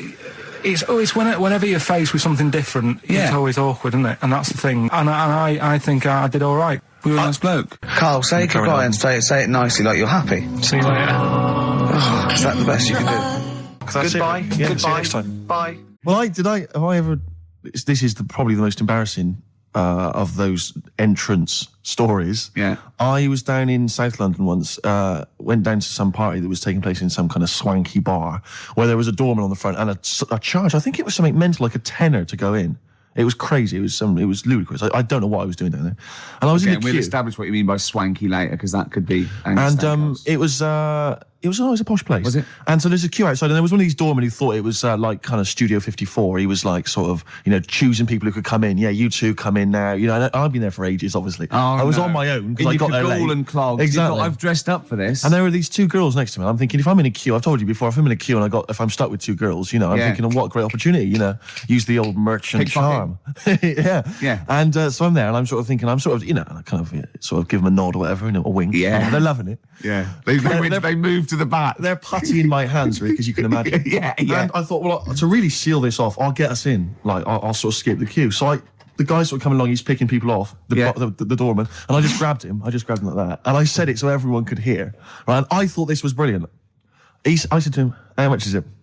He went, 10 quid. I went, I'll give you 7. That was my bribe. I'll give you 7. That's the whole £3. No, that can't be right. No. He must have said a £5, and I said, I'll give you 7. Yeah. That makes more sense, doesn't it? That's giving him a £2 incentive. A £2 incentive. I said, I'll give you 7, you can make up the 10. Exactly. You can, if you let me in, you can put in 3 yourself, mate. That never works, does it? He said to me, I can't be bothered. I'm just gonna have a kip, I think. I'm so tired. Was it percentages that put you off? That frazzled me initially. I mean, it's a funny anecdote when you're giving him £2. Yeah. It's even funnier when you're getting him when to he's put up paying stuff. me as well. Oh, I love it. Well, we're gonna play a record, then we're really gonna concentrate. XFM 104.9, Ricky Gervais Show. Steve Merchant's also involved. Can I go to bed now? Oh no. That Steve trying to impress a girl in a queue offered the bouncer £2 for himself if he could go to the front of the queue. Man, that was so embarrassing. £2. I tried to bribe. Did I tell you that, Carl? I tried to bribe the bouncer. He was coming out. He thought he was in sort of. He was like the bouncer of the Met Club, or the Met Bar or something. Tenner in. He was choosing. No, he wasn't. He was picking people off, right? That was it. He was picking people off, and he was going, you can come in, you can come in. I got chatting to a couple of girls. I thought, I'm in here. I'm sorry, dear. And I thought, I'll act flash. I'll try and bribe my way into the club. The guy was walking past. I cornered him. I went, "Wee, how much is it to go in?" He said, £5. I went, "I'll give you 7." And £2. I thought, because the problem I had was I didn't want to go straight to like a tenner, because if he accepted 7, I didn't want to be down. I didn't want to waste money. Right, so I thought we could at least haggle. It was the term. Is that frugal? What is the term for that? Thrifty? I know. But I'm resenting this because you are trying to create this myth that I'm somehow, that I'm somehow cheating my money, or that I'm not a great lover. You know what I mean? And that's I'm like, it's annoying me, frankly. Oh dear. But So, Carl, do you think, and maybe Ricky as well, do you think you know much about DJing for, like, you know, the sort of the wedding party or maybe someone's 18th? Oh, really? Okay, let me just offer a little hypothesis for you then. All right, the buffet's been served, right? Yeah. People have done some speeches, like it's a wedding do. Yeah. So you've already played some records early on, you've stopped for food, you've just played some light backing music in the background while the food's been served. You want to get the party rocking again, what do you kick off with? It depends. I've already got it down to 2 or 3 records. Okay, I'd like to hear what they are. Well, I've got it down to Earth, Wind and Fire. Right. That'd be great. If there's, depending on, or you want to go a bit modern, I'd probably start off with sort of Will Smith. Well, careful, Rick. I've got to bear in mind, it is a wedding do, so there's people from age 8 to 80. You got to cater to every market. Okay. Carl, what about you? See, this was back in '88, so Kylie. Yeah. Can I tell you what the definitive track is? Go on. Oh, What a Night, Frankie Valli and the Four Seasons. Ding, ding, ding. People don't realise what it is exactly. It's straight away. Ding, ding, ding. Bow, down, down, down, down. I can't actually play it. But, Oh, What a Night. Late December back in 60. That leads you straight into a 70s medley, and everyone's loving that. I'm thinking Bee Gees. There's going to probably be some kind of ABBA track, Dancing Queen, all going to storm. You're turning your noses up. I can tell you this, that we got bookings endless. People are going, you're amazing. I don't know how you do it. I wouldn't have got up. I would have sat there. Well, you might be, because you're one of those grouchy, you're one of those moody teenagers. Oh, I'm not going to dance to this. I'll tell you, the old ladies would have been up. The people with a decent bit of musical taste would be up. No, the Ricky first Gervais person to get up is a fat lady in a dress with bad ankles and a little kid who's got problems and he's in a little DJ. See, the problem with you two is you're not catering to the market. You're trying to be all sort of bohemian and kind of off, teach people about music and stuff. There's no place for Kylie, not at a mobile disco. Far too avant-garde. All right, kick it in. Grease Megamix. Play a record. Come on, Eileen. Have you got Come on, Eileen? Play that. What are you going to play? Love Shack. Coldplay. Excellent. Yellow. Well, you'd never It's say the that. excellent single by Coldplay. It's Yellow. Oh, Yellow. That's Yellow by Coldplay. We're talking about embarrassing stories and stuff, and I don't know if I've told this on this radio before. Have I told you, Carl? I'm not sure. But this was when I was working at the BBC. This is not even long ago, and I'd moved to London, and I was fairly new in London. And I was working at the BBC, and I had this BBC hire car, and I've never told it. If there's anyone listening who works for the BBC, I don't know if I can still get in trouble for it. But this BBC hire car, and it was like I'd been ferrying kind of actors and people and production people around all day in this car. And I was driving back, it was quite late, it was about sort of 7 or 8, and I was driving back, and I pulled in to get some petrol to fill up the car every day. And I went into this garage to fill up some petrol, and I was there, and two blokes came in a white van, right? They sort of pulled into the forecourt, and I was filling up the car, and they went, "Hey, do you want to buy a couple of speakers?" And I said, "Yes, I do." Yeah. Because I'll tell you the reason. It was like I was so flattered that they thought I'd be the kind of bloke who would A, need some kind of classy speakers, and B, would like to buy them on the sly. Do you know what I mean? Yeah. I thought, they like the They've fact seen me. They've seen I look a bit of a hustler. Exactly. Yeah. I'm a street sort of guy. You can see by the way I use my walk. Exactly. Yeah. So I couldn't believe my luck. So they drove behind the garage, the little sort of garage bit at the back, and I went round there, sort of casually went round there, sort of locked the car, went round there. They went, open the back. You had these speakers in there. I said, "Are you sure these aren't knocked off, mate?" He went, No. We work for Dixon's. This is the story he spun me. We work for Dixon's, right? And we're delivery men. And if we make a delivery and the person's not there to sign for the goods, then we have to bring them back to the warehouse. But if we can sell them on the way back, then that's really good for Dixon's. Dixon's must love that. And instead of thinking, are you sure some kind of troubleshooter did someone going to go into Dixon's and go, you're not getting in the garage forecourt market? Jones. Exactly. Get a couple of lads in a white van. Exactly. Yeah. So anyway, so I sort of bought this story, and I was a little bit dubious, and I went, right, let me hear them then. And he wired them up to the car stereo, and boom, boom, boom, they're playing. So it was some groovy hip-hop. I was thinking, great, these guys know what I'm into.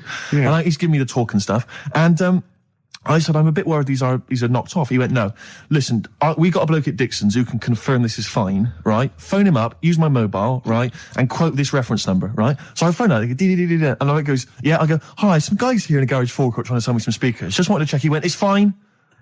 I went, should I just read the reference number or whatever? He went, if you want. And X14, and I'm like, yes, fine. Yeah. Okay. You know what that was, don't you? That was actually Mr. Dixon himself. Exactly. Yeah. Exactly. So I'm thinking, well, they sound great. They're giving me for a knockdown price. I'd say they were like 400 quid. They were like 200 quid or something. It was a good bargain. I was in the market for some speakers as well. Yeah. So while they were loading it's them all kosher. I phoned Dixon. Exactly. I phoned Dixon. That's fine. Yeah. So while they're loading them in the back of the BBC hire car, right, I'm in there paying for the petrol, right, and the guy serving goes, all right. He goes, what were you doing around the back with those blokes? Right? Because obviously there's security cameras filming this whole transaction, right? And he goes, what are you doing around the back? And I went, brilliantly, there's some old mates. Some of my mates were just having a chat and that. He went, oh, right, okay, like giving me obviously the evil eye. So I went back to the van. So I'm in the car now and I'm driving with one of the blokes who's in the van with me because I didn't have the money on me. So I had to go to the cash point to get the cash, right? So I'm driving with him and the other guy's like following me in the van and he was like a northerner like you and he was giving it all the, all right, yeah, you know. I tell him my girlfriend's a DJ, she's got some of these speakers, they're fantastic, da-da-da, and he's giving me this. And then my mind starts working. Now that I've got a bit of time to think, I'm thinking, wait a minute, this all sounds a bit dodgy. Yeah. It dawned on me, Rick. You know, fool, are you? You're streetwise. Exactly. You're streetwise, Steve. Not only that, I was thinking, how am I going to get them home? I've got to drop the car off at the BBC. How am I going to get these huge speakers back to where I live? And how can I pay for them? Because I've just spent £100 on Find the Lady with a couple of blokes in the square. It seemed like a fair game. Some of his friends were winning. But so I explained to him, I said, I can't get them back to like Brixton where I was living at the time. He went, don't worry, give us an extra 20 quid, we'll take them home for you. Oh, that's good. Deliberate. They do a whole service, you see. And there's also a backup guarantee.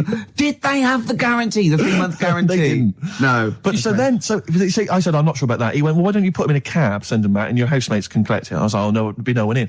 And I was beginning to sort of get a bit conscious of like, maybe this was a bit of a scam after all. So I pulled into like a little side road. And I said, I'm not sure I'm into this now, actually. He went, what are you talking about? It's 200 quid for a pair of speakers. It's a bargain. You never get a bargain like this, mate. I'm going, not too sure, actually. I don't think I want them. He went, 150 quid, mate, 150 quid. I went, no. He's 100 quid now to you. And I'm thinking, wait a minute, this doesn't sound like the kind of work that Dixons would be doing. Dixons don't do that when I go in. This is it. Dixons never negotiate in that way. When I go, they'll look around and I leave. They go, where are you going? Exactly. I go, no, we'll have anything then. Have anything for a So quid. I stopped the car and the white van pulled up behind me with his mates in. Sure. And I said, can you get them out? I'm not interested. And he went, 100 quid, mate. And he was just going, you tosser. You obviously want some speakers. And he was having a go at me. So I was carrying the speakers out and putting them back in the white van. And he was just shouting at me. He was going, 70 quid, mate. I was like, 70 quid from 200. This is ludicrous. You realise that wasn't Dixon's policy then. Exactly. They don't usually shout you tosser as you leave the shop and walk down Camden High Street. They're not usually shouting you tosser. You should have took the offer of like the monthly payments they've got on at the moment. So eventually I put them in there and I sort of knocked the deal on the head and I got back in my car and they were in theirs and I just looked in the rearview mirror and they were punching the dashboard like with aggression and venom like we let that deal slip through our fingers. And I've never been so terrified in my life. I just sat there and I was just thinking, oh my God, all I was thinking now is what if I go back to the BBC and they go, we've had a call from the police, the man at the garage, he saw you doing a dodgy deal. I love it. Yeah. Well, what you do is you put the hire car in a drain in your front garden and then go in and out of the toilet just pouring bleach down or Ajax and they never know. Could you talk about your grandparents? Well, my grandparents, of course, the thing about my grandparents, I have mentioned this before. Yeah, I think they've got about 3 teeth between them. It's unbelievable. My grandfather... They're all their own, though. He was in the RAF in the war, right? And for some reason, he had problems with his teeth, and they pulled them all out, and they replaced them with a false set of false teeth. But during the wartime, I don't know whether this was just like what it was like during the war or just the 40s, but he had a kind of wooden plate put in with like some kind of fake teeth attached. Oh no. And he's never had that changed. So he's still got the wooden plate and about 3 teeth still hanging on it. Oh. It's just so he and my grandmother combined, they cannot eat anything that's kind of solid. So they will literally get up for Christmas dinner. They'll get up and they'll put the meat on like it's sort of 6 a.m, go back to bed for the day, get up and eat it about 9 o'clock at night. And the best compliment you can have if you've cooked dinner for my grandparents is, oh, this is lovely. You can suck it away. Yeah. Imagine that. Why don't they just liquidise it? Have a nice little roast smoothie. They have done in the past. Really, and a little apple crumble smoothie to follow. If we take them out to eat, like at a restaurant or something, we've got to phone ahead to make sure there's fish on the menu. Really? Because they can only have fish. But then the bones, you see, that's a problem for them. Well, you can take the bones out of fish, can't you, and sort of mash it up? Yeah, but the eyes are going Steve, as well. could I suggest the fish cake? It's already mashed. It's with the potato. It's in a crispy crumb, which doesn't hurt anyone, whether you got teeth or not. Rick, can I go on? Make a little? Yeah. I just want to make it because obviously not everyone's as fortunate at Christmas, Rick. No. As us. What about the vegetarians? What are they eating? A nut cutlet. What the hell is a lovely little nut cutlet? Can't they have like tofu, but in the shape of a turkey? But I love the fact that so often, you know, certainly your Linda McCartney veggie items, they always try to fool you into thinking it's the real thing. You know, some veggie sausages that they've injected with something so they'll taste like sausages. Yeah. I got to get rid of it. Talking about when his dad said that, and then you told me something that I find amazing. Oh, the thing is, it's Christmas. Obviously, I've got to go back to Bristol. I love seeing my family. Well, yeah, I do. But it means I'd see my grandparents who are, you know, brilliant people. I mean, lovely people, but mental. I mean, utterly mental. And they've taken now there must be sort of 80 apiece. And it is quite an old age, but they're fairly good health, relatively speaking. And they just spend their time in bed. I mean, that's all they do, that's their profession. They've retired to go to bed. And they spend all the time in bed. I tell you what they're like. They're like that old guy, they're like all that old family in Charlie and the Chocolate Factory. Oh, yeah. Remember, none of them had got up for like 25 years. Yeah. And you said that they go to bed and they go to sleep, but then when they wake up, what they do is put an extra pillow so they're slightly more upright, and that's them in the day in bed. That's the daytime thing. But they get up and cook and stuff. What they do is they've got about 6 teeth between them. I mean, my grandmother needs false teeth, but refuses to go and have the old ones extracted and the false teeth fitted. So she's working with about 3 or 4 teeth. Oh. My grandfather had false teeth given to him during the war. Wooden ones? Well, it was plastic teeth on a wooden pallet, right, that sits at the top of the mouth. He's still got the wooden pallet, but most of the teeth have come off. So there's about 4 teeth left, 4 false teeth. He's got a set of false teeth that make him look like he needs false teeth. I mean, that's pretty bizarre. So the problem is that they have to get up. They get up about 7 in the morning to put on, say, some beef or lamb, whichever they're going to cook. They put it on at 6 in the morning, 7 in the morning, so that by the time they eat it at 6 at night, they can use the phrase, this is what a good meal is for my grandparents, if they can use the phrase, oh, that's lovely, you could suck it away. You could suck it away. Who wants that from a roast dinner? You may as well blend it up and serve it as a broth. I don't want that phrase coming from old people without teeth. No, indeed. Because it must remind you of your rent boy days. Exactly. It brings it all flooding back. Oh, God. Flooding's the word. Exactly. Should we play a record before we get really disgusting about your grandparents and blowjobs? That is the worst thing we've said the word blowjob far too many times today. And in the same sentence as I can't believe. Anyway. And it's Christmas. Yeah. Oh, dear. I've said in the past to you, Rick, that my grandparents, so I love them dearly, but it's like for the last 30 years they've been waiting to die. I know. It's like they just sort of, it's like, the novelty wore off of life. Life in the 50s. Yeah, they got kind of bored of it. Life, in the 40s, it was brilliant. All sat around the old Joannas, the Bondsfell, singing. They loved that. The 50s, that was great as well, because that was the post-war years. It was, it was a bit tight in the pocket, but it was alright. Everyone pulled together. And then the 60s came along, all the crazy music, the funny hair. Let's stay in bed. Exactly. They basically stayed in bed. And it was one Christmas when my grandmother said to my dad, what do you like for Christmas? What do you fancy for Christmas? And this must have been, I don't know, 20 years ago. She said, what do you fancy for Christmas, Ron? And he went, well, I could do with a nice big kind of warm winter overcoat. She said, don't worry about that. She said, don't worry about that, because your father will be dead soon. It's right, you can have his. Meaning my granddad. Well, to be honest with you, my father's still waiting. Which is good news. Good news for my grandfather. Less good news for my dad. He's freezing. He's freezing. He finds out, how is he today? He's fine. Okay. Oh, I'm freezing. It's such a weird mindset, that. I think that, to me, is what sums up people from that older generation, the 40s and 50s. And it seems to me that you've got that kind of mindset. It's like you were born in the 30s. And whenever you talk of your childhood, it's like you had like a baked potato to take to school.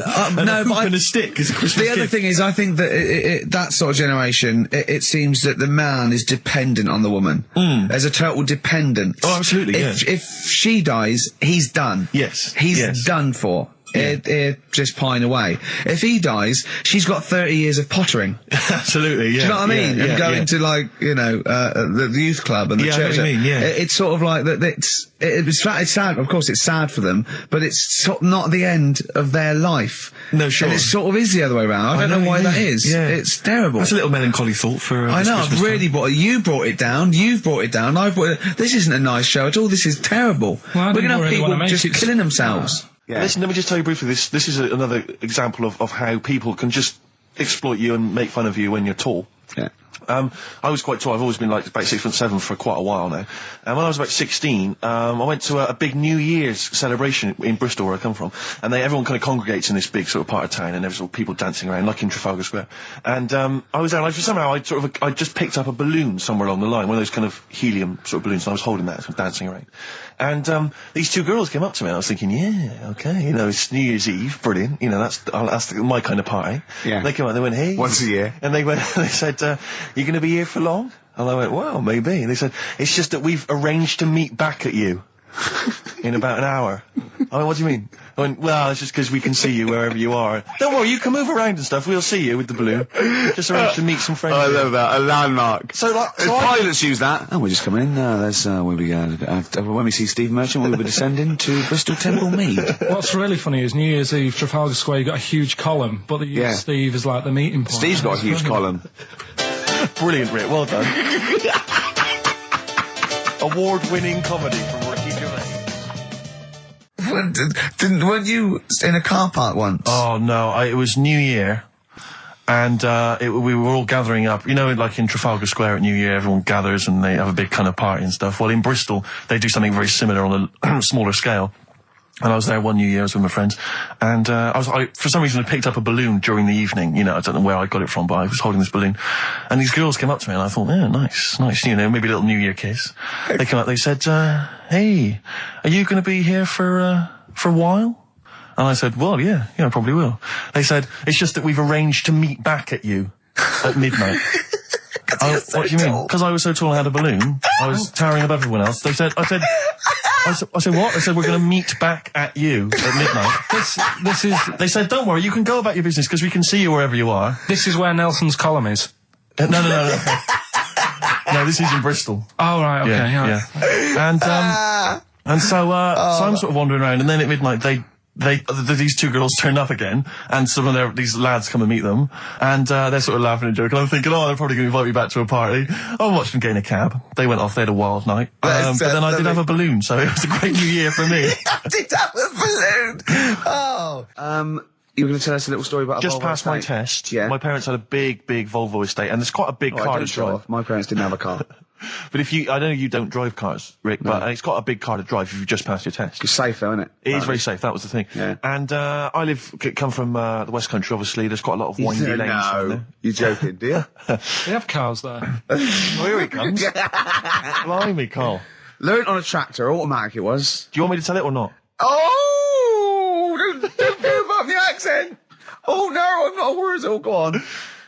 Oh. Go on. So I went to this party. You never got him being from the north. Not when he's telling an anecdote. He's never telling an anecdote. Oh yeah, fair point. Yeah, go on. So I went to a party, and I was quite excited because I had the car, the motor, and there was a chick heading down to the party that I was like, I had my eye on. And I thought, now I've got a car, and going to the party, it's going to be amazing, right? And various friends had said, like, can we get a lift? I thought, yeah, groovy. I'll pick up the chick as well, who's a friend of a friend. Yeah. So cruising down to the party in the motor, the Volvo estate, and there's nothing sexier than that. Slipping a little bit of Billy Joel on the stereo or whatever. Something classic. Exactly. And maybe it was Billy Ocean. I think maybe it was quite a Billy. Maybe it was Get Out of My Dreams, Get Into My Car. Ideally. Yeah. So I get to the party, and inevitably it was one of those house parties where the chick that I had my eye on, she kind of was chatting to other guys, and she wasn't really paying attention to me, and I was sort of... Trying hard to get, was she again? Same old story. Oh, they make me They laugh. know how to tease, don't they, the ladies? Oh, who are they kidding? So I'd follow her like a dog, from room to room. Yeah. And watch her. Quite literally, sometimes he was barking. Yeah. And while, just watch her while she talked to other blokes. And then, obviously because I was driving, I wasn't drinking, so I was not really enjoying myself. And then somebody said, should we go and pick up Vera? And I thought, right, okay. And they went, Steve's got a car, let's all leap in there, we'll go pick up Vera. And this girl was like up for it as well, so I thought, brilliant, I'll be back in the car with her, away from all these lads. Yeah. One guy she had her eye on, he came as well, I was a little bit annoyed. Yeah. But anyway, he was in the car, so I'm driving down these country lanes, just driving along, and they're directing me, they're saying, go left here, go right. And then suddenly we stop, and one of them goes, just drive into that field, this pitch black field, right? And I'm sort of, well, it is my parents' car. Just drive in the field, Steve. I'm thinking, well, I don't want to, not seem like I'm a hard, cool, crazy kind of guy, because the chick's in the car. So drove the car into the field. They all leapt out, started running off into the darkness, shouting, Vera, Vera, Vera, where are you? So I'm just sort of sat there in the car waiting. Wasn't Vera Lynn, was it? Because she likes to hide in fields. Bizarrely, it wasn't. Right. I was just left in the car on my own with Billy Ocean, and suddenly, out of the darkness, they come back holding a Vietnamese pot-bellied pig that they had stole from a nearby farm, and they knew that the pig was called Vera because someone knew the farmer or something. Anyway, so they got this pig, so now they're going, I'll put the pig in the back of the car, we'll take it back to the party, it'll be hilarious. I'm thinking, well, I'm not sure I want a pig and all its, piggy crap in the car, right, crammed in there. But they say, yeah, so obviously I'm thinking again, I don't want to look like I'm, a nerd. You know, I'm terrified of that, Rick, ever happened. Yeah. So, So you go, hey, bring the pig into the car. Exactly. I'm no nerd. Exactly. Yeah, go on. So now we drive off again. I got this pig kind of squeaking in the back of the car. And, they say, stop again. Let's do some cow tipping. And they do that old thing, you know, about the fact because cows sleep standing up, don't they? So you can push a cow over and stuff. Yeah. So they're having a wild time, hilarious. So this time, now we get to a sort of dead end in the road. And, they say, well, turn around, let's go back to the party. And I'm thinking, fine. Try and do a 3-point turn in this very narrow country lane, right? Get the Volvo estate wedged horizontally across the road. Can't get it out. Just can't seem to sort it out. I don't know what. I'm panicking because there's a pig in the car, right? And, local disgruntled farmers, right? People drunk, partying, probably off their head on some kind of weed. Rick. Was it loads of blokes with like pitchforks and flaming torches Exactly. going, burn him. He's playing with our pig. Exactly that. And so that, do you know, I was so terrified that all I could think was they're going to have to send a helicopter to lower a magnet onto the top of the car to lift the car up and put it the right way around. You used to read a lot of comics, didn't you? Yeah. So, do you know what I started doing? What? Crying. Did you really? Yeah. Why? So started crying, just very slightly, started getting upset. And the other guy that the girl fancied, he had to get into the driving seat and sort it out for me by slowly edging forward So and that's the backwards. worst bit of the whole story. Yeah, edging slowly back and forwards. He just sorted it out, just slowly worked the car back round, and then we were off. You were just gently weeping. Just gently where weeping in the back. The bloke had just taken the bird that you saw from a distance. Exactly. That was basically your wife in your head by then. Oh, yes. Was it? I can't We believe were it. happily married with a pig for a child. Don't joke, that could happen. I know. The pigs come, if you like. Sorry? What? What did you say? What did you say? What did you say? When you do what, Carl? What? What did you say? No, what did you say? Because I don't want to have to go to the radio authority again. What did you say then? Just remember. We are going out live, Carl. Yeah, remember Tom Binns, right? What did you say? What I'm saying is, why were they shouting Vera? Because pigs don't come to the name, do they? Hey? I don't know the ins and outs of pig, you know, of how to lure a pig into your trap. Can I just tell you some very, very interesting things about pigs? Please do.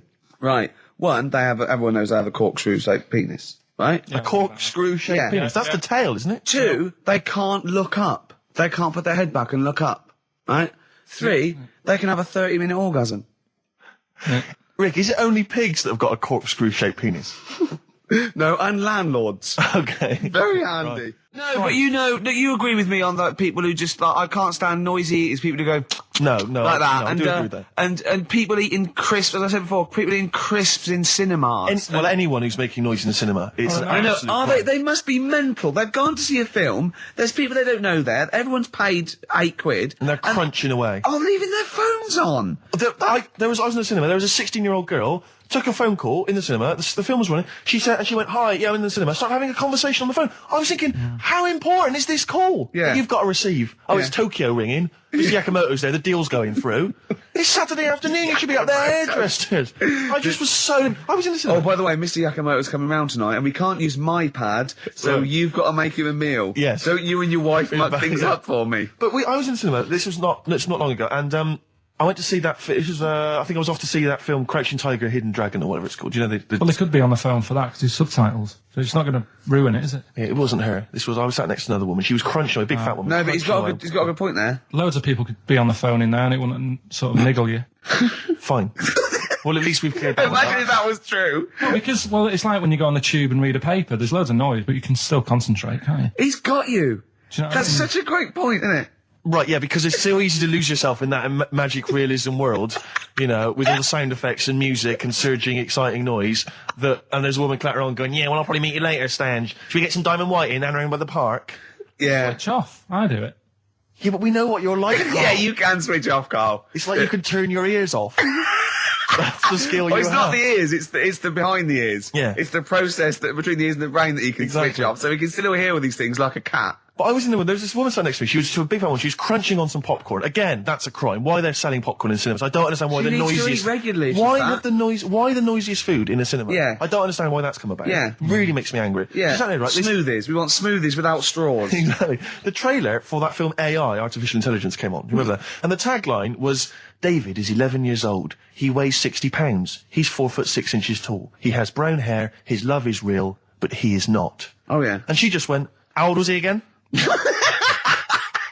To her boyfriend. Right?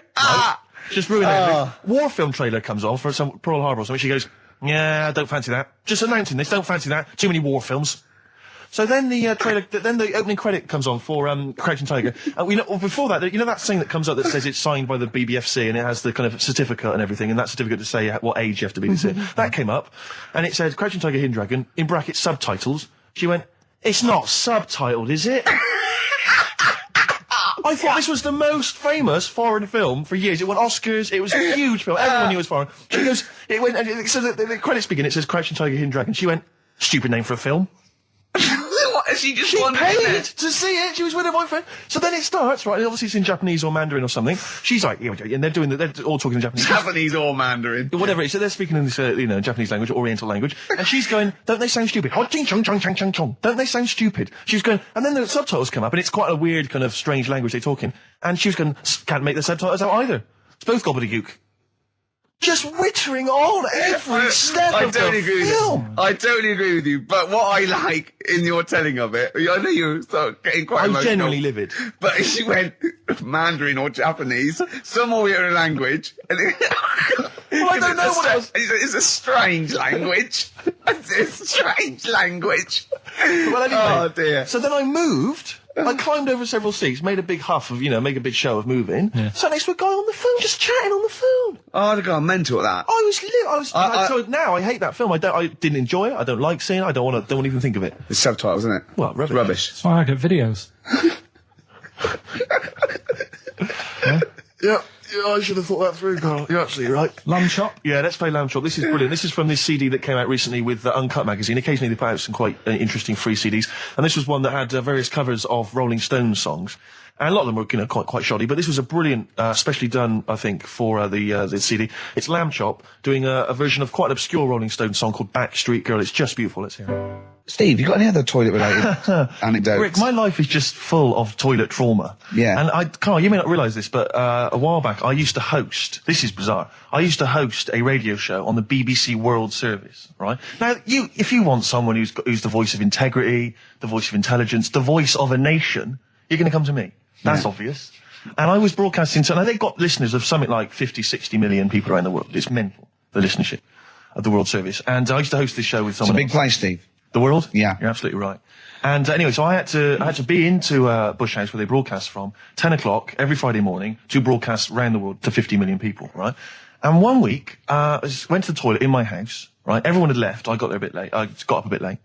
Already against me. The clock was already against me. Had to be there at 10 o'clock, broadcast around the world. And we got 2 toilets in our house, downstairs one, right? And the door had already been a bit dodgy. It was one of those doors where you had to give it a bit of a kick as you went in. It was getting a bit tight. I don't know what the wood was expanding or something. I'm in there.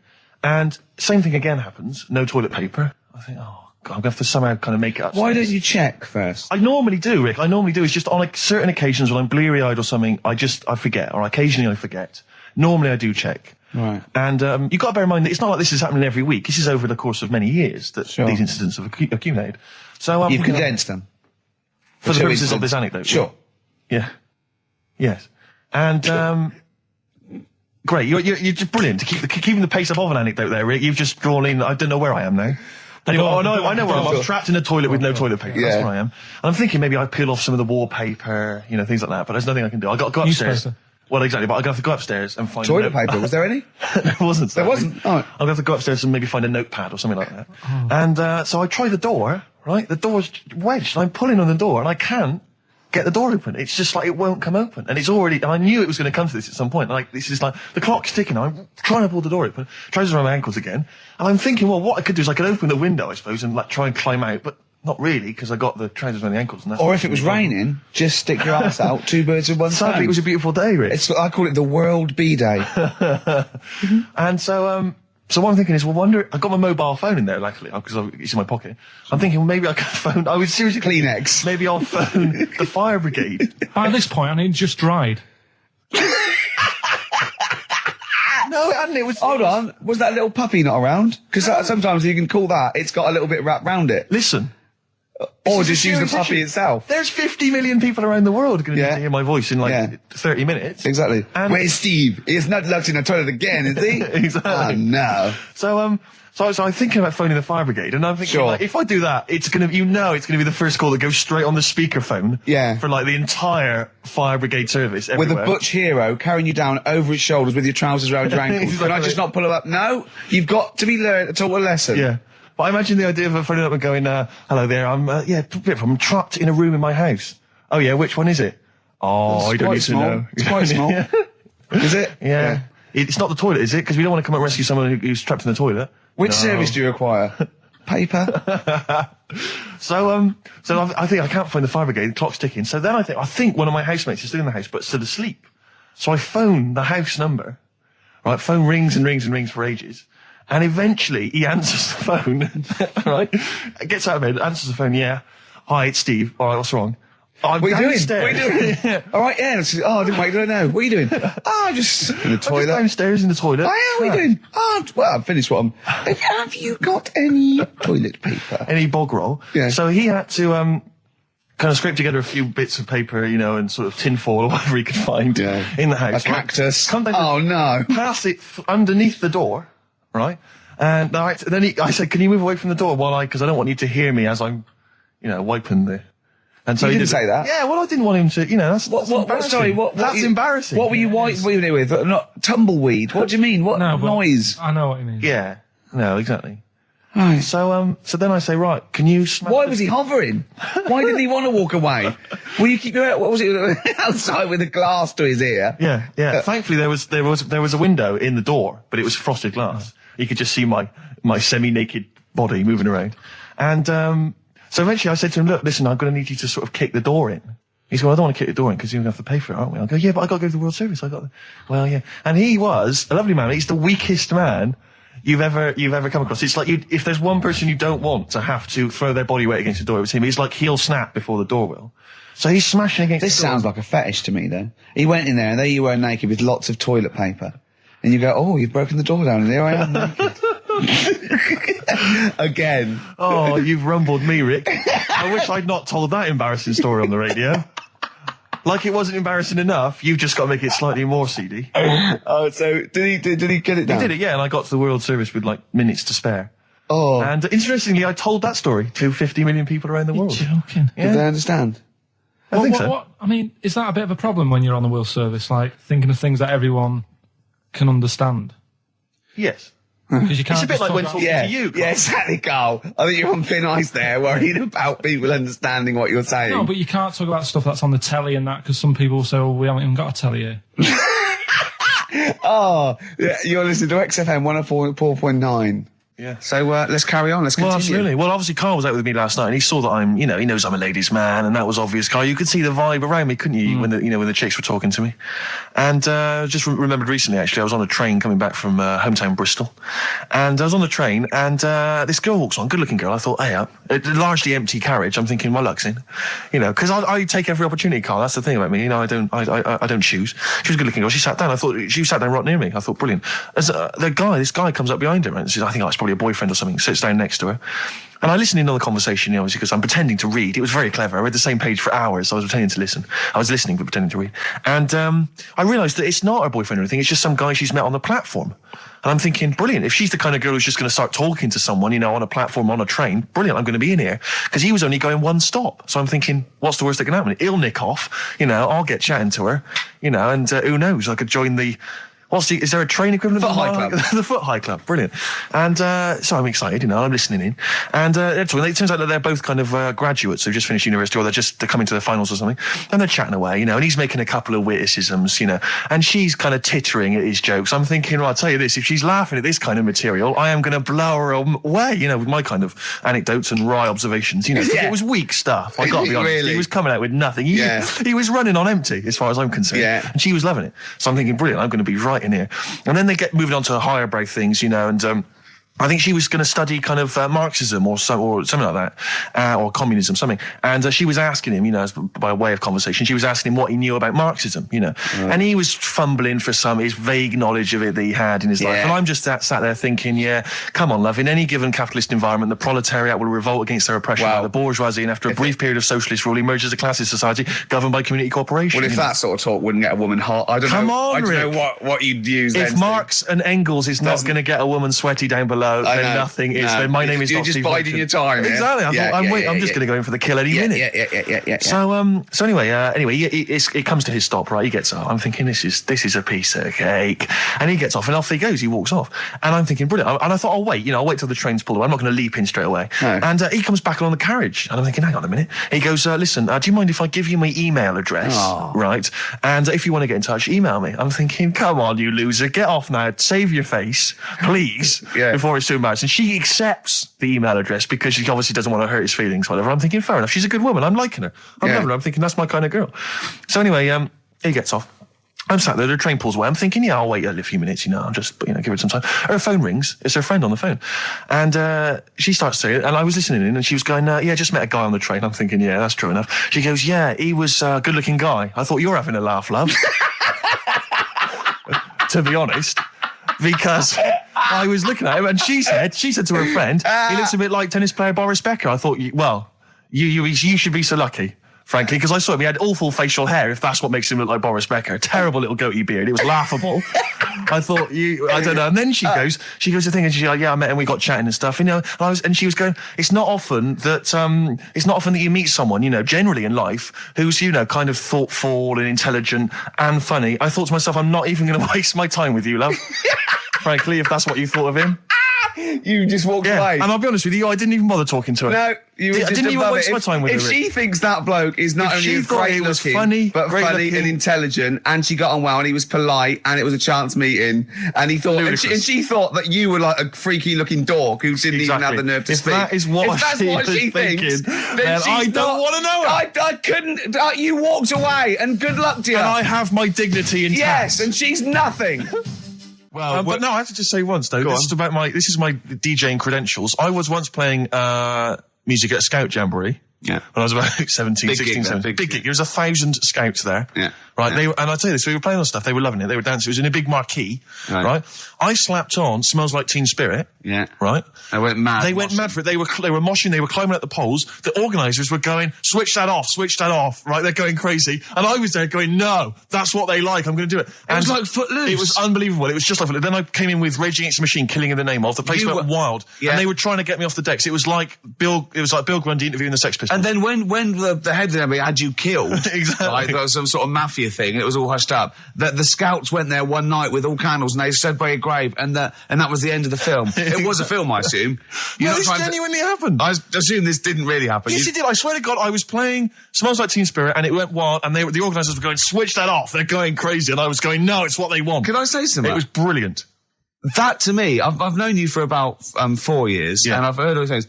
That must be the highlight of your life. Unbelievably so, yeah. You've never had anything that good or exciting since, have you? One day I hope to sleep with a lady, and hopefully it'll slide into second place. Oh look, you're actually a little bit stressed there, aren't you? Because you had to drink last night, didn't you? I had a couple of drinks. Yeah. I was down at Steve's night. He was doing a bit of DJ. Yeah. Went down the store. And that's why you're all grumpy. What? Do you hear what he just said? What? I was DJing last night. Obviously that XFM evening. Yeah. Hour and a half. My friend and I split the time on the decks. Yeah. What was the word you just used? He went down a storm. We went down a storm. Right, 3 girls. I was walking to the toilets during my set. 3 girls went, you are a genius. Right? What's his name? Dane Bowers? Why? Zane Lowe? Because you played records in a certain order. Yes. No, sorry, Rick, if you can't deal with that. Sorry if you're a little bit jealous, because this time you can't share the award. All right? Dear. But it was my credit this time. You can tell he hasn't been a DJ, because it's not just about... It's not just about that. The songs you play, it's the way you play them. The way you play them, whether it's 33 or 45, very important. Yeah, leave your hand on them as they're trying to go round. But so 3 girls there, charmed by me, they loved it. Yeah. Zane Lowe, XFM DJ and MTV presenter, probably one of the coolest blokes alive. He came up, gave us massive respect. He said, I'm loving your set.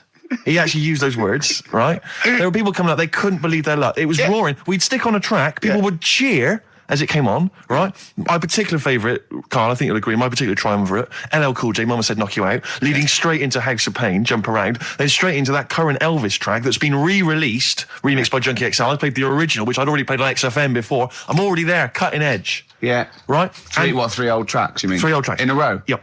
And, well, I think the words that would best sum it up are, I kicked ass. Great. Rick. All right? Well, I'm going to be kicking some ass today. Hey, talking of DJing. Go on. You know, I did that storming set the other night for XFM. Yeah, sure, yeah. Go on. This was down at a little club, in case you weren't aware of it. Yeah. Anyway, I went to the Sony's the other night. Yeah. Karl Pilkington sidles up to me, slips me an envelope. Go on. 200 big ones in there. Did you get paid cash for that? Yeah. £200. Taxman won't know about that. Cash in hand. No, the tax I won't know, because, I mean, obviously no one who ever works in tax is listening to local radio. Oh. Yeah. Well, so... No, the taxman will know about it. Yeah. Because I'll declare it. I would. Put it, it's going straight down. I'll do it when I get home. Do it when I get in later on. And don't write off rubbish that you buy anyway, like, you know. No, I won't. No. I'll do it all above board officially. Fill it all in correctly. And so I'll send it now, I'll send it tomorrow so that you get it early. So it's not too busy for you, sir. Oh, never mind. But Rick, I just need to mention something quickly to you. When did I last see you? I saw you yesterday, didn't I? Yeah. Because we went up to Edinburgh yesterday. We were very nicely invited to go and talk at the Edinburgh International Television Festival. It was quite a big deal. We went up there and we were interviewed. And Ricky chose to go on the train because it takes like 4 hours, 4.5 hours or something on the train. But it's quite leisurely. It's quite sort of gentlemanly thing to do. Yeah. I opted to go for the plane option and fly up there. More modern. Exactly. And they bankrolled that. They paid for it all, and that was all not very nice. And as I recall, when I last saw you, we got a cab, didn't we? And you asked if you could get the cab to drop you off at the train station. Yeah. And then it took me on to the airport. Yeah. Did I... Now, that was before... the last time I saw you was before I got to the airport and missed my flight, wasn't it? Because I had to drop you off in the centre of town. Yeah, no, that was just before I had to pay £165 to upgrade to another ticket. How did you not tell me that in the last hour? £165, Ricky. I had to pay because we dropped you off at the train station. So, I mean, do you want to go halves on that, or how do you want to deal with that? How do you want to sort that whole mess out? Why were you late? Why was I late? Because we dropped you off in the centre of Edinburgh, and do you know how hard it is to get out of Edinburgh in rush hour traffic? But it was only 3 minutes away, so you'd have missed it anyway. No, because if we'd gone the other direction, it would have been 20 minutes. It took me like an hour to get to the airport. And I got there, and the plane had already left, and the cabbie was just laughing. He was saying, we're never going to make it. He goes, you were a religious man, you better start praying. I thought he was being facetious. He was absolutely right. £165. But hold on, why didn't he tell you that when he picked up at 4:15? It makes you wonder. So obviously I'm a little bit annoyed, because you know I'm not a man who likes to sort of spend unnecessarily. But wait, this is not my fault, because you were there when we made that decision. I didn't impose this on you. We both decided that might be... It's both our fault. I mean, it's no one's fault. It's both our fault. That's fair. That's all I wanted to hear. It's both our fault. Therefore, it's both our financial obligation. No. £165, just split that in half. Write a cheque, Rick. Write a cheque. It's fine. I trust you. You know. Phone in. I think everyone. This is. You're clearly obvious. responsible. No, of course I'm not. If you share a cab and then one person's lucky enough to not be late and one person is unlucky enough, and that's what it is, bad luck. I don't think you share the obligation. It's a moral dilemma, this, isn't it? But it's more than that, though, isn't it? Because let's be honest. Even if you had known that I was going to get there late, you'd have wanted me to hang around just so you weren't left around waiting for a train on your own. No, because I got there... you get bored sitting there. So you'd have wanted me to at least got in that cab. I got there way too early. I actually got there I was there about 30 minutes early. You made it fine then. That exactly. So I mean, I sacrificed me hanging around for half an hour so you could get it at 4:15. And the other thing is this: you were going to get it at 4:15 anyway. Yeah, but I would, if I'd gone the other direction and not dropped you off in the centre, I would have been there in time. Wow, would we? Well, is that true? Wow. Only God knows. Well, and the cabbie. What I mentioned it to. So, I'll tell you what will cheer you up. I'll tell you what's better than 80 quid. I'll tell you what's better than, shall I? Go on. Music. What, are you paying the whole 165? Listen, look, I've brought in a little track here. Bruce Springsteen off the Tunnel Love album. And I know you're a Springsteen fan. I'm a Springsteen fan. We should just qualify this, because a lot of people who listen to XFM are obviously a bit edgy about Springsteen. They just think he's this old, kind of ludicrous 80s rocker, the bandana, you know, the flying the flag, which he never really was. No, that was Bon Jovi. Exactly. Don't confuse Bon them. Jovi. But seriously, no, do you know what I mean? He did write some great music in the 70s. Yeah. And he just got a little bit kind of pompous in the 80s, but he still turned out some amazing tunes, one of which I imagine is this one, Rick. This one's called Brilliant Disguise. Yeah. What about, are you a fan of any of the great English operas, like The Pirates of Penzance? Yeah, Gilbert and Sullivan. To me, Gilbert and Sullivan were like probably their day equivalent of like Richard Stilgoe getting together with Tony Slattery, and then 100 years later people go, it's brilliant. It is like they might as well. I don't know, make any episode of Whose Line Is It Anyway? Right, yeah. Into an opera, and in 200 years' time we're going, that's genius. Yeah. Listen to this one. Look, this is Party Quirks. Yeah, Amdram Society staging Worst Step. Because I was in the Pirates of Penzance once in an amateur production. You used to like Whose Line Is It Anyway? I did, that was, although yeah, I from did a watch Sins. it when it first came on Channel 4 about 15, 20 years ago. But we did the Pirates of Penzance when I was in an amateur dramatic society in Bristol, the Bristol Operatic Society, Light Operatic Society. I don't know why I was involved, because I can't sing. My audition, I thought, this is how desperate they were for blokes. I swear to God, right, I can't sing, you know. Well, you? Yeah, all right, calm down. And I went in and they said, so what are you going to sing? I went, well, I want to surprise you. They said, do you want a piano accompaniment? I said, no, I don't think so. I went to the back, I swear to God, I went to the back of the room and I just sang, Thumbelina, Thumbelina, tiny little thing. Thumbelina dance, Thumbelina sing. Thumbelina, what's the difference if you're very small? 'Cause when your heart is full of love, you're 6 feet tall. I just did that. And they just looked at me like I was the weirdest freak they'd ever had. Immediately put me in the chorus, because that was how desperate they were for blokes. We staged it, we rehearsed it. I couldn't remember the lyrics. Thank God you were doing Thumbelina. Yeah. Oh, but dear. I couldn't remember the lyrics. What was it for? Was it Gilbert and Sullivan? It was the Pirates of Penzance. Oh. There weren't enough blokes, right? So that we had to double up.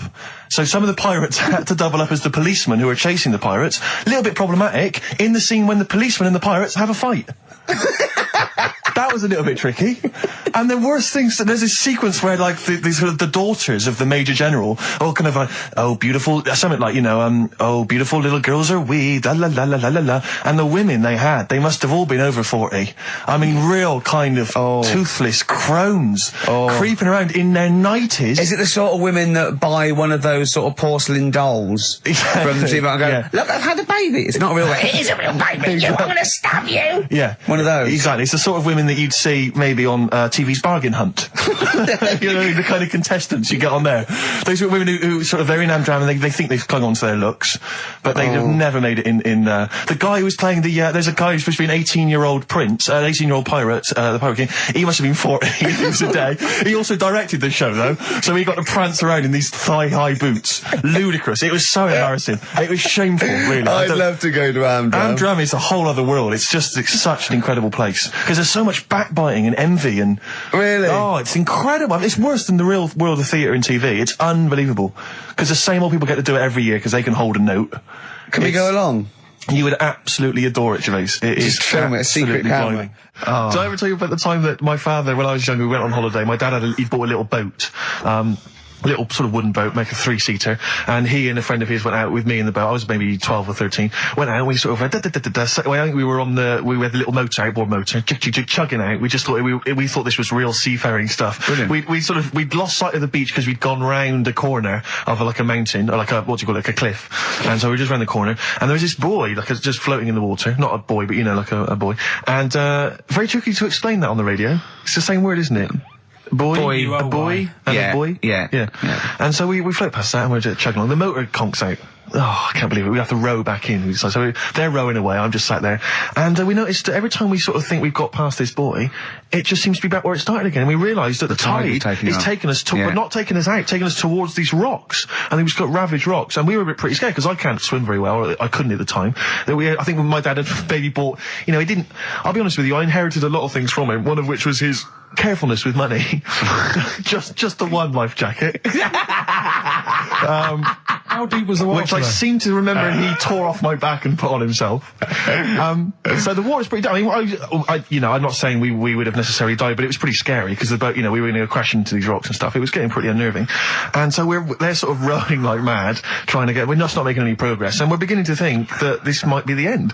And this boat, this kind of ferry boat, comes chugging by doing tours, ching ching ching ching ching, and it comes by and. My dad goes, oh, wow. We were going, brilliant, they can help us. They'll throw us a rope, they'll tow us back in. He was going, you've got to be careful, hang on, because according to the laws of the sea, if he rescues us, Steve, he can claim my boat. The laws of the sea mean he can claim my boat as salvage. I love the idea of that's like a reward. Doing that. But The laws of the sea. What I like is, his 12-year-old son might die, he's thinking about the boat. I know, but also, the other thing, of course, is that I like the idea of this ferrymaster going, Yeah. the boat be mine now, or take your son. Yeah. Let me think about it. I need a new bed. That'll be just right. King size. Oh dear, that's lovely. I have to say, this is such a terrible confession. When I was doing a school play once, when I was about that age, 15, right, there was a girl who was in the cast with me, right, and she sort of, she was giving me the eye. I was thinking, well, I kind of thought she was, right? And it was class. But there was another guy. There was another guy there as well. I was sort of competing for affections. Oh no! And he was quite a witty guy. His name was Scott Hansen. He had long blonde hair. Exactly. Yeah. And I thought, well, the way to impress her, because I was 15 or whatever, I thought I was pretty smart.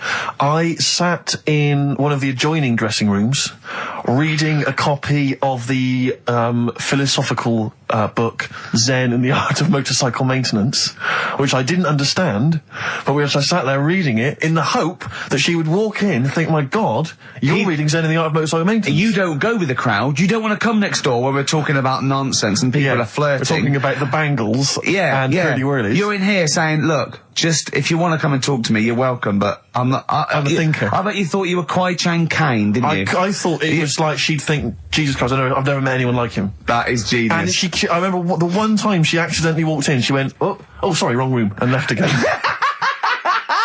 that was it. Sorry, at 15, so this is about the time you took to wearing a bow tie to impress slightly people. Younger wearing a bow tie. I love that. No, I used to watch a lot of Harold Lloyd films, and he always seemed to do very well. I love it. I love the idea of at 15 you going, well, it's time I went to wooing. Right. Right, on with the bow tie. Where's the Zen? Where's the pipe and my boater? It's a time I got me a bow. Yeah. I love that. But songs are great as well. And the other thing you do, sort of when you're about 15 and 16, is start writing songs about, like, the world's trying to take a piece of me. Hey, you think I'm going down? I'm coming back. I'm against the ropes. They try to drag me down. It's like you want to be Cool Hand Luke. Yeah. They put me in this emotional prison. The man's on my back. Who? They try and take a piece of me. Who do? Well, you're 14. Parents and that, don't they? You're really comprehensive. The teachers. Yeah. I absolutely love it. I still remember a poem. I'll not say his name. We're about 14, 15, and we had to write a poem, and obviously everyone's was pretty rubbish, but we mercilessly took the piss out of this bloke because I still remember the poem, and how he did it is he went through a dictionary and found things with that, and this is a poem, right? Okay, remember? I've remembered this for 25 years, right? The reason why I had to die. Did I bleed the blood of greed? What was my destiny? And when we hear this, we were laughing. I mean, for a year, we would go, what was my destiny? It was just great. I hear it again, I enjoyed the reason why I had to die. Did I bleed the blood of greed? What was my destiny? That's almost as catchy as Monkey News. Oh, God! Oh! I've got some monkey news for you. Let's play a record and come back, and I've got some great monkey news for you, Carl. But, because when I was younger, I remember being outside a post office once when I was about 10 or 12, and finding a purse, and thinking, oh, that's nice. And opening it up, there was some money in there, and a pension book, and so it was obviously an old lady. I found an address, I sent it to her, and my mum said, you've been so good there, you'll probably get a little reward. She'll probably send you a little reward. Nothing. I got maybe a thank you note, but no cash, no moolah, nothing. Really? And I was livid, because I'd been told that I was going to get a reward. I thought I've been a good Samaritan, nothing. So, many moons later, when I was at university, I learnt from that, and this is the most bizarre thing. This explains a lot, doesn't it, Carl? This is like the Mary Celeste. I went to a cash point to I thought, I can't get my card in here.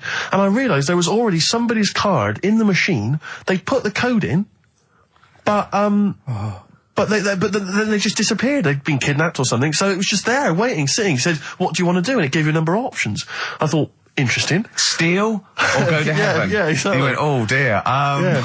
Well, I pressed balance just to check what their bank balance was. Unbelievable. It was a considerable sum of money. I'm not going to lie to you. It was not typical student debt. It was like, I think they were a foreign student. There was a lot of cash in there, a lot of money. Did you feel a slight bulge in your trousers when you saw the amount of money? I couldn't believe my luck. I thought to myself, now then, I could just take that card out and hand it in, or I could teach them a small lesson. Right.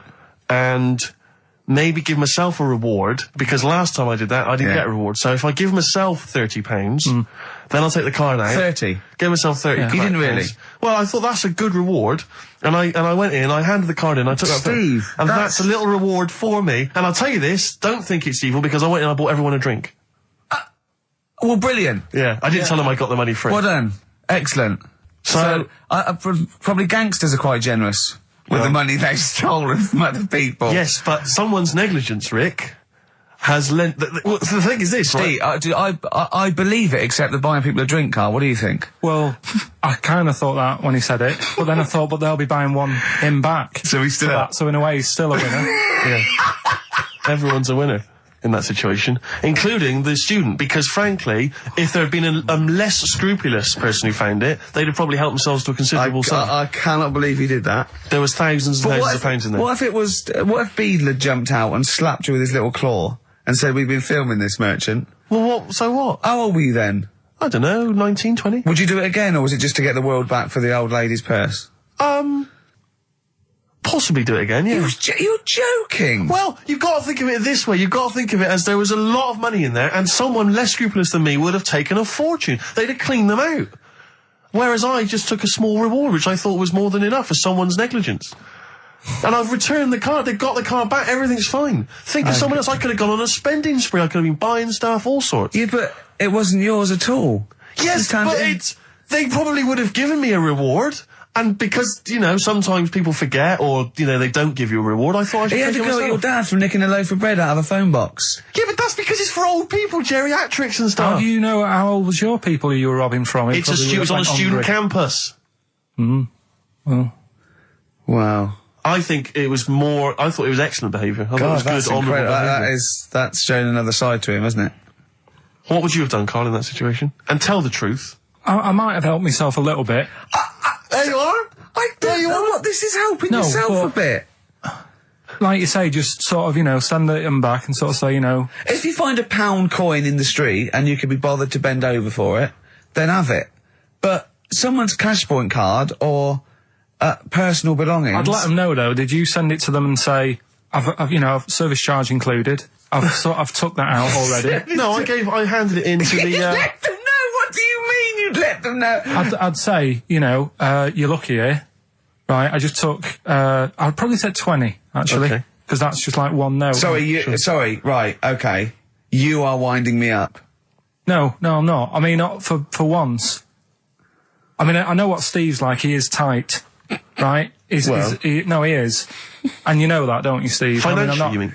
Well, no, I mean, just the way you are. You're very sort of, you're not wasteful with your money. I'm careful. No, I'm not wasteful. Absolutely right. No, but to the extreme. Not towards the extreme. Not towards the extreme. No. Look out for the pennies. The pounds will take care of themselves. All right? Simple to remember. Good advice.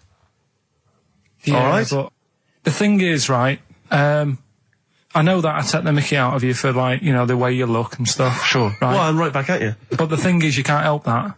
Absolutely. But I'll tell you something that women don't like. Sure. And it's fellas who are tight with the money. Sure. I'm not frugal with money with ladies. I'm frugal with money with you. Well, I've got no reason to splash money out on you. I've never seen you splash money out. Well, you've never been out with me. Steve, have you ever splashed out on a lady? No, but I hope to one day. The right lady. Play a record. Sorry, just suddenly struck me something. I don't know if I mentioned it before. You mentioned that you tried to catch your guy out when you came back once. You opened the door really quickly to see what he was up to. Did I ever tell you when I was at university? Now, I'm very tall and I've got enormous feet. Size 14. Size 14 shoes. And when I was at university, everyone, it seemed to me, was wearing Dr. Martens. It was like you had to wear a pair of Dr. Martens. It was kind of the rule. Dr. Martens was big for you. Yeah, so that's a big pair of Dr. Martens. That's where the myth of the old woman who lived in a shoe, I think, I know. From people with my size shoes. Anyway, I just literally kind of moved to university. I'd been there for literally a couple of months. And obviously in that first period, you're quite keen to kind of, reinvent yourself, strike yourself, try and give an impression of perhaps being quite sophisticated, worldly, cool, all those things that, you've left behind all your childhood friends, so you're trying to, develop something. But you didn't bother, you didn't? What, sorry? You didn't bother? No, I was working hard on it, and I was kind of, I was doing alright, and I had a tie-dye shirt, I was looking good. And, so I was trying, working hard to try and seem kind of cool and not freakish. And I came back from studies once, and I came in, and there was a little old cleaning lady that kind of would always come in every day and clean up our halls of residence. And I came back, and my door of my room was open, and there was like a little huddle of people just peering in, right? And I thought, this is odd, that my door's open and I'm not in there, and there's people staring in the door. And I looked in, and the little cleaning lady had my Dr. Martens on and was clumping around. Making them all laugh. Making them all laugh, doing an impression of me. That's amazing. Imagine that. Imagine the psychological scars that has. I know that she's more popular than you. Yeah, exactly. And they go, come on, Maud, let's go to the JCR. Exactly. And they carry her down. They go, drink. And she goes to, Steve, you better have that spotless by the time I come back. You go, all right, I will. All right. But what I like is the fact that I'm sure that's not part of the cleaner's code. The cleaner's code is you don't have the keys to everyone's room, so you can go through their belongings and play practical jokes. I mean, surely it's a kind of, there's a trust. She must have looked like a wall bracket. I went bowling with him once the first time, and we went bowling at this place. Where was it? I mean, Finsbury Park. And I'd never been before. And he goes, you've got to wear special shoes. I went, all right. He went, so. He goes, have you got size 14? And she went, yeah, I've got one pair. And she put them on the table, and they look like crusty. Honestly, honestly, it looked like, it was, I just started laughing because they're so long and thin anyway, and they're multicoloured, aren't they? They're two colours, and it looked like Krusty the Clown's feet. And then this teacher went, all right, 14, that is big, isn't it? It is a huge size shoe, you're right, yeah. And it was just the one cleaner in them. Just the one, sadly. She did have loads of kids eventually and brought them up in there. You were talking about renting an office. I'm a little bit intimidated because I'm just at the moment thinking about trying to buy a flat or something because I'm just tired of pissing money down the drain every month. I know, yeah. And but I'm really petrified. I've put it off because I'm really gullible.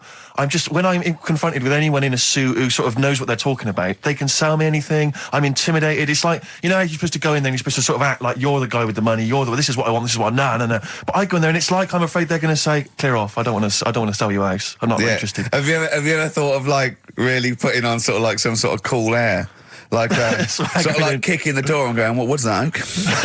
Is it like, you'd be found out in 30 seconds, wouldn't you? Exactly. You'd go in there, you'd stub your toe, and they go, what do you give? I've got my toe, Exactly, yeah. Brilliant. Just tapping the walls. Yeah, tapping the wall. What's the rates? What rates? I don't know. Well, do you remember, I don't know if I told you before, I wanted to buy a laptop computer, and everyone said, go up Tottenham Court Road, and I was reading like magazines and stuff, they were saying haggle, make sure you haggle, make sure you're planning to haggle, get the best deal you can.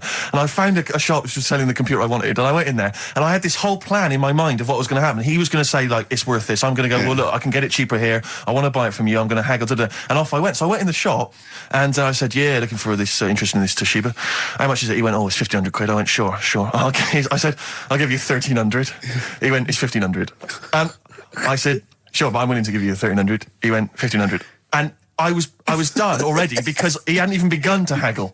And I was assuming he'd at least go 1,400 and we could start, but nothing. So now I was screwed. My whole plan went out the window. Yeah. What did you do? Just leave? No, I said to him, the thing is I can get this computer cheaper down the road, but, I like what you're providing here. I like your service. I've had good stuff about you. It was amazing. I said, I've heard good stuff about you. And he went, I said, seriously, I can walk down the street, I can buy it there for cheap for like 1,400. And he went, well, see you later then. And I was like, right. So I walked out the place. I said, well, I'm going to have to leave then. And I walked out the place, and of course, I wanted to get it from there because it was still the cheapest, so I had to walk back in again. I went, yeah. I've just had some second thoughts. Listen, I'll tell you what, I'll pay the 1,500. Can I get a free carry case? He went, the carry case is free anyway. I said, I'll take it. The carry case is free I got anyway. nothing. No, but how much would you charge for that if it was on sale? Carry case a tenner. Well, let's just say it is a tenner. Give it to me for free. And he went, no, it's a tenner. And you went, well, you said it was free a minute. Yeah. Oh, it's just pathetic. That is lovely. It's having to walk out making a big statement and then come back in again. Oh, dear. So I'm really scared. I feel like I need someone to come with me and do all the talking. Know what they're talking about. Because I'm not going to be able to tell if there's subsidence or if there's damp or... No, but you don't do that. Don't I? Is that not my No, responsibility? you get a survey done. Sure. And they charge for that, and then you don't have to go around doing it yourself. Right. Could I make a saving if I did it myself? Yeah, this should be all right. Yeah. This is a hole in the wall, Steve. Yeah. Yeah, but what's a hole in the wall? Put some newspaper over in that. Chaucer's day, that was the toilet. That'd be fine. I'll tell you, you're going to go along later to the Live 8 gig and you're probably going to see some bands that are going to make an effort to entertain you. But if you want entertainment, Rick, you know it. There's only one person to book. Go on. Me.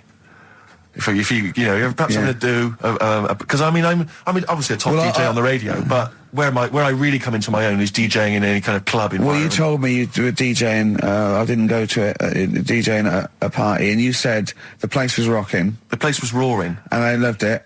Carl just said he was there, and they weren't. Well, that's nonsense, Carl. Because you know very well that when I'd put on a tune, they'd cheer. Yeah, but it was late on in the night. They would have done that whatever you put on. That's nonsense. No, they said they were happy and everything. I'm not saying they weren't having a good time. It was your party. It was all right, but they weren't going mental like you're sort of making up. They were definitely going mental. When I put on the Proclaimers, they could not believe their luck. They would have walked 1,000 miles.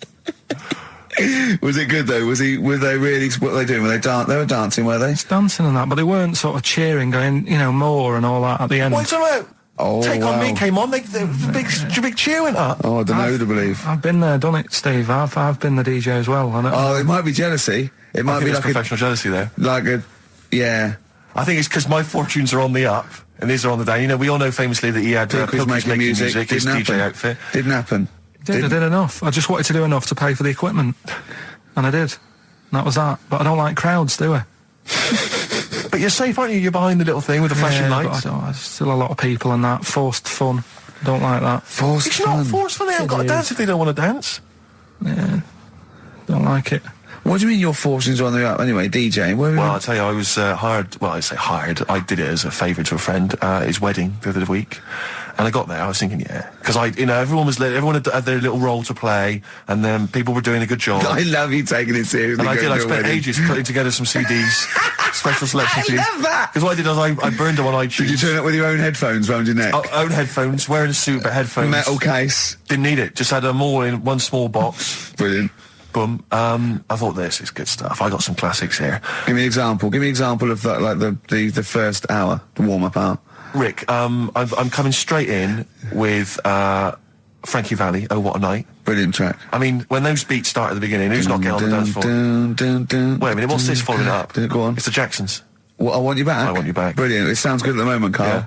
So I'm thinking, at least I'm gonna roar this, because they laid on a good spread. The ceremony was nice, food was nice. I'm thinking this is going to be the piece de resistance. Yeah. Alarm bell started ringing. Why? When I realised there was a marquee outside. Of course, it's a balmy summer evening. I'm stuck inside on the dance floor. So I'm thinking I'm going to be struggling here to get them in.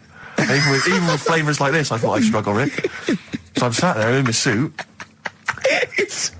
I'm sat behind this little DJ console. I've got all the big numbers. There's one or two people making some token effort, but frankly, most people are outside everywhere. So I was livid. Of course, they couldn't hear it out there. So I was playing to an empty room, really, and I was furious. I was absolutely furious. Because, I mean, what is, you're wasting my time. You're wasting, now I could have just stuck the CD on and gone out. They're wasting Frankie Valli's.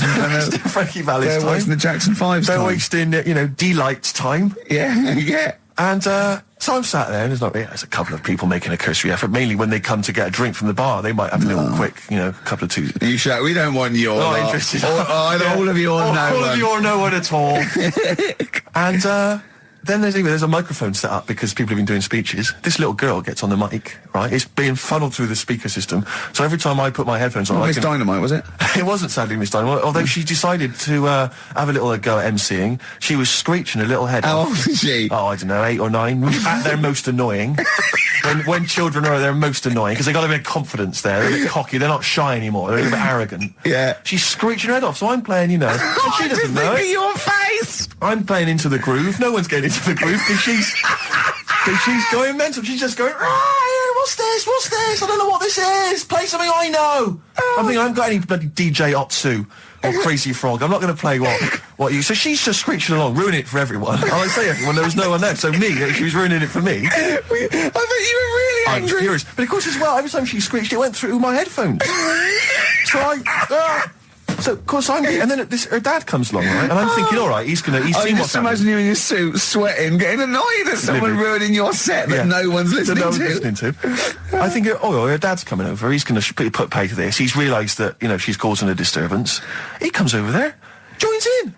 No. Sits her on his lap. He's just saying, hey, she's having a well of a time. I'm thinking I'm furious. I'm thinking it's his responsibility to shut her up. He's not going to do anything. What can I do? I can't step in. No. And I know very well that if I interfere, he's going to say, oh, well, she's enjoying herself and no one's dancing anyway, and we'd have just got into a fracas. Yeah. And I didn't want to start a fight. No. Because I don't know, but he'd have knocked you out, wouldn't he? Someone would have got knocked out.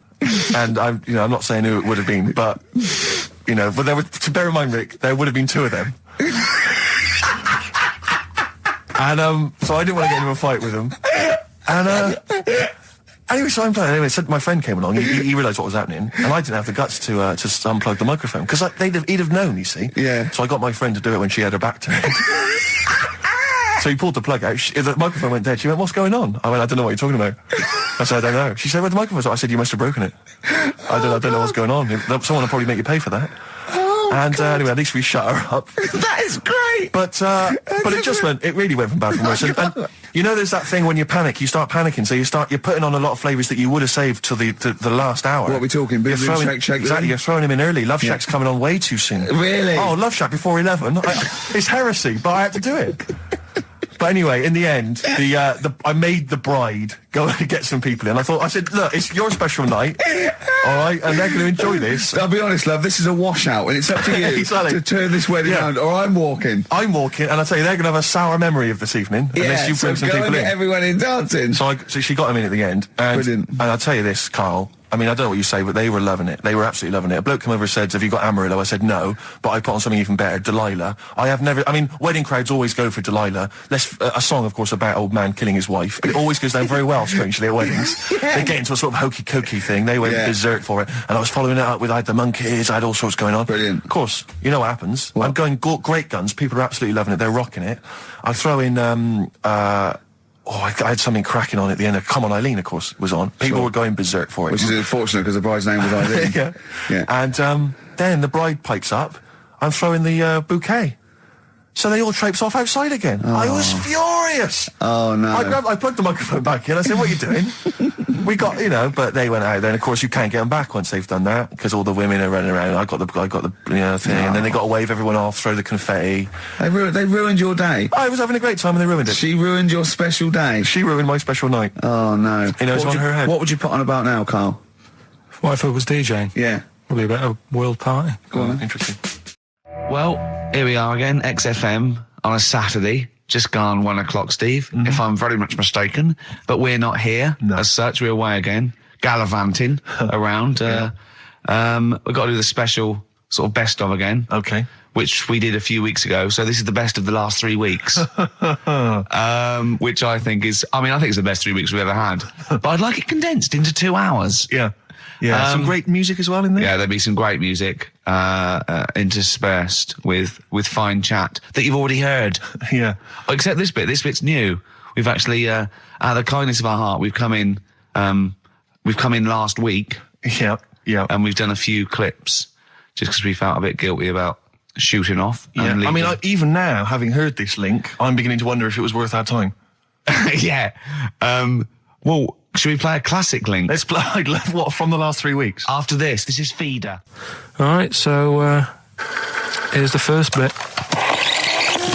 Try Travis on XFM 104.9 on Ricky Gervais with me, Steve Merchant, Karl Pilkington. We're doing Educating Ricky. Right, final one. Come on, Karl. Right, what was it? It was, why don't they just get a diary or some paper or something to write on? Yeah. Yeah. Because snappy. I couldn't think of a heading for it. It's basically Go on. people who have tattoos. I've never understood it, right? That they have something put on their arm. Right, sorry. Have we started the educate? Is this part of it? Are you educating me? This is something that will be useful in my life that I didn't know about. Yeah. Go on then. No, it's just that they've got a machine out, right, that does tattoos.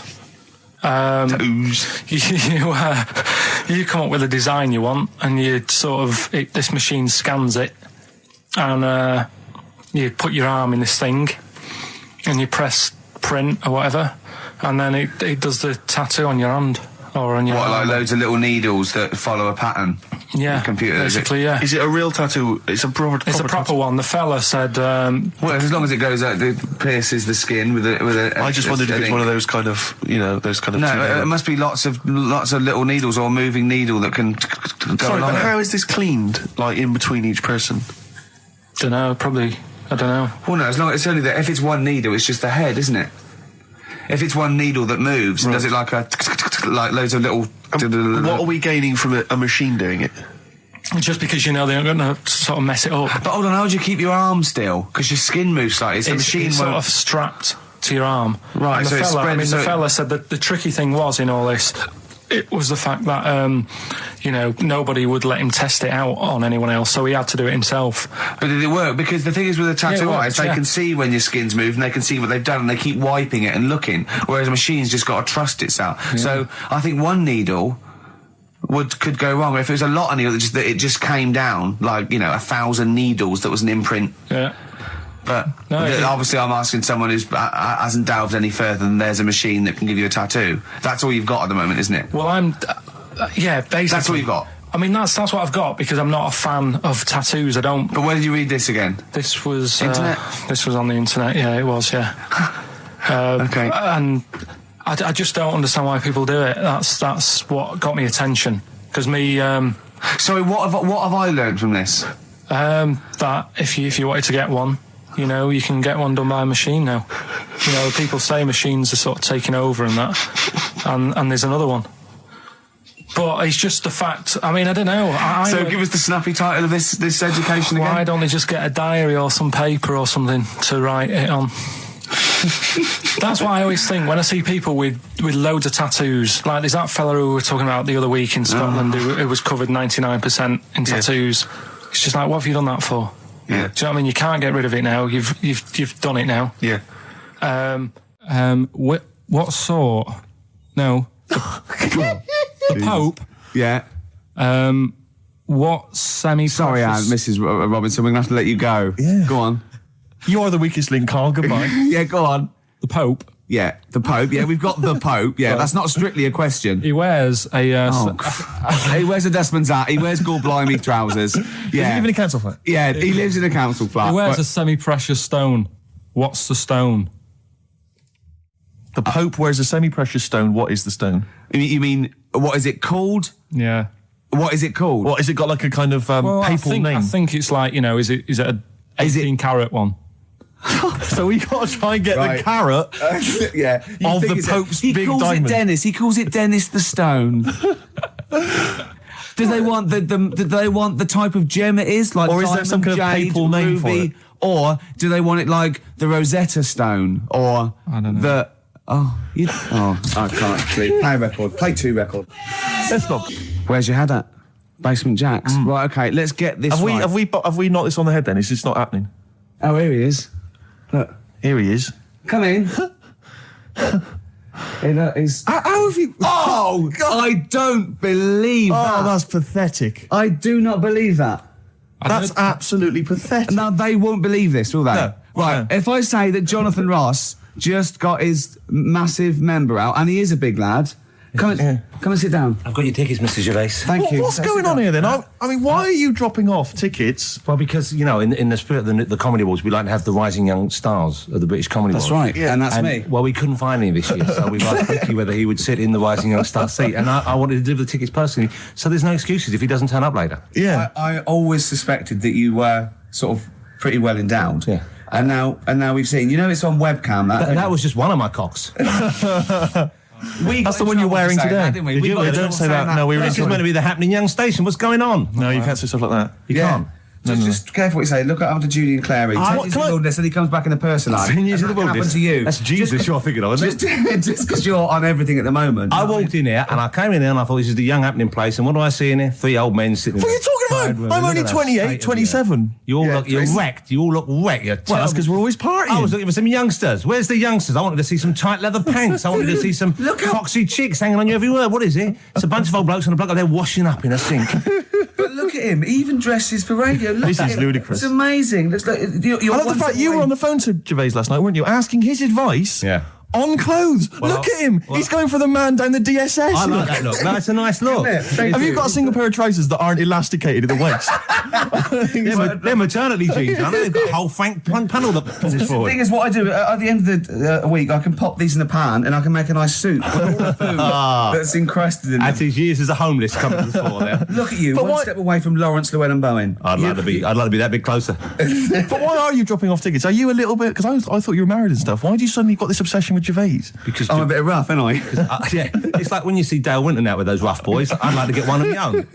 When a top celebrity in a lovely looking suit walks down the corridor with his penis out, Yes. Yeah.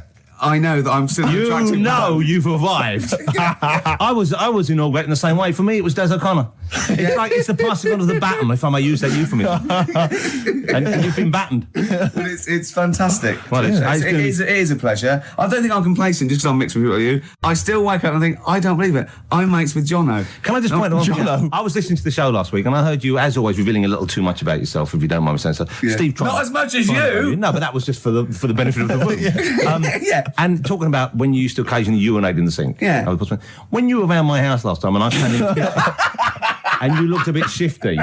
No, please reassure me. It was more ownership. That I was like, I went to my territory, and then other people that come in that go, has Gervais been round here? It's like just marking my territory. Because my coffee the next morning had a hazelnut tang to it that I don't remember putting in. Can I just say something? Because I mean, I used to, mention to you, Gervais, when we first started getting involved in the business. Yeah. I used to say, if there was one celebrity I'd like to be friends with, it's Jonathan Ross. Yeah. Lo and behold, Ricky's befriended Jonathan Ross. I'm nowhere to be seen. But Not Ricky invited round. Ricky told me that I could be his friend, providing I never extended the arm of friendship. Right. to him. Yeah, if you ever... I thought it was mad. He tries to keep everyone else down he works with, from the office, all the other shows. He tries to keep them down. He said, I didn't even want I'm you to number come in. one. I wanted Yeah. to meet you on the steps. Yeah. I didn't even want to tell him you were around. But you called. He went, who's that? And he saw your name come up and he went, well, can I meet him? Well, you're all coming tonight, aren't you? This isn't Radio 2, by the way. These links are way too long. This is snappy radio. We have to play out... Yeah. You might The be kids have John lost Ross, interest. But the kids want to hear Coldplay, Catatonia, You know what I like? Faithless. How about some more of that instantly forgettable hip hop you play each week? One of those obscure hip hop hooray. That's the worst feature on British radio. You should be ashamed of yourself. Wait a minute, I heard your As I was quiz on saying to Radio Bruce 2. Forsyth You're the having other a day, I laugh. said the hip hop's had its day. You took that one. Put it away. Put it away. I'm Carl. Carl, how you doing? I'm all right. Got a question for you. Right, man. Got a question. Yeah. The Pope. Yeah. What semi-precious stone does the Pope wear? That is easy. Go on. Topaz. Is that the right answer? I don't know. I might have wrote it down. I'm really sorry, Jonathan. It's not what he publicly admits to, but I have to know because I was hanging out with him at the Groucho one night and he was saying, oh, look at this, look at that topaz, go and buy that, look at that. Vatican City. Look at that. We can make a nice ring out of that, he said. Didn't go anywhere, but thanks for asking. I better go, I've got to go and buy some winkle pickers. Thank you very much. Okay. Enjoy Nice to it. meet you, Stephen. Yes. Carl, I wish I could say it's been a pleasure, but actually it was quite creepy. See you later. That is a blinding record. And before that, Rick, what do you make of those adverts? They were great, weren't they? I like them, yeah. I'm going to buy all them products on the way home. And that's endorsed by Ricky Gervais. He's won awards. Yeah. Rick, do you remember this? This was a hilarious moment. No, you'll remember this when you hear it. It was when Carl said something that was basic. Well, I think for a lot of people it sounded like a lot of old bollocks. Badly drawn boy. All Possibilities on XFM 104.9. I'm Ricky Gervais, with me, Steve Merchant and Karl Pilkington, and a few new characters. Steve, I can't believe as that. I said, I know you love Moyles and his sort of wacky stuff, and Chris Moore, Edmonds, one of the greats, one of the and greats. Edmonds, just all Edmonds. well, I'm going to go along the same sort of vein. I've come up with a couple of. Can I show you one? I'm excited. Okay, right. It always starts with a sort of doorbell. Okay. So it goes, ding dong. I go, oh no, hold on, Steve, hold on, Karl. Who's that at the door? Yeah. Hello. Oh, hello. Oh, look, it's Camp David, the right queer gay. Oh, hello. You look all gay today. Is that because it's nice weather? Oh, no, that's not what it means. Oh, have you got a girlfriend, Camp David, the right queer gay? No, but I've got a boyfriend. Oh, bye. Right. Oh. Ding dong. Oh, it's another one. Hang on. Another comic. Hello. Oh, look. It's Holy Fuck, the little funny Chinese fella. Wait, that's his name, Karl. That's his name, Karl. Karl. Hello, Holy Fuck. Harold. Yeah. Right? Yeah, that's So, fine. Mr. Fuck, you can call me Holy if you want. No, I'd prefer to call you Fuck. Yeah. Right? You're right. Nothing You're right. wrong with this so far. No. Have you got a girlfriend, Mr. Fuck? Achoo. Oh, you haven't got that SARS, have you? Yeah. No, that's my girlfriend's name. See? Oh, Yeah. that's clever. Oh, just before you go, Mr. Fuck, I've got two things here. I've got a nice Trilby hat that you could wear, Yeah. or I've got a little lampshade. Right. Right. Which one do you want to put on your head and Yes. walk around? I presume the Trilby. No, but it's not. No. Yeah. Lampshade. Lampshade, of course. Bye. See ya. See you later. Yeah. I thought they were genius. Can I be honest? I'll be honest. I thought they were brilliant. I thought they were. You didn't steal them off Chris. No, Moyles, did you? no. They're original. They're original. Sometimes characters. Chris Moyles has done stuff as good as that. I know, yeah, I know, but no, these are all mine. So there you go. We'll be hearing more from Camp David, the right queer gay, and Holy other Fuck, one, the funny the other little one. Chinaman. What? All right, Karl. Yeah. Is that your sort of humour? It might not be your sort of humour. You just should have run it past me before you did it. Yeah. What one are you worried about in particular? The not Camp David. Well, say his name. No. Say his name. I'm not Which doing one? that. Well, I don't know The which other one you mean. The Chinese fella. Well, I forget who that was. What was his name? I can't remember. Well, if you can't remember, it can't be that good, so we'll leave it. We won't do it again. Right?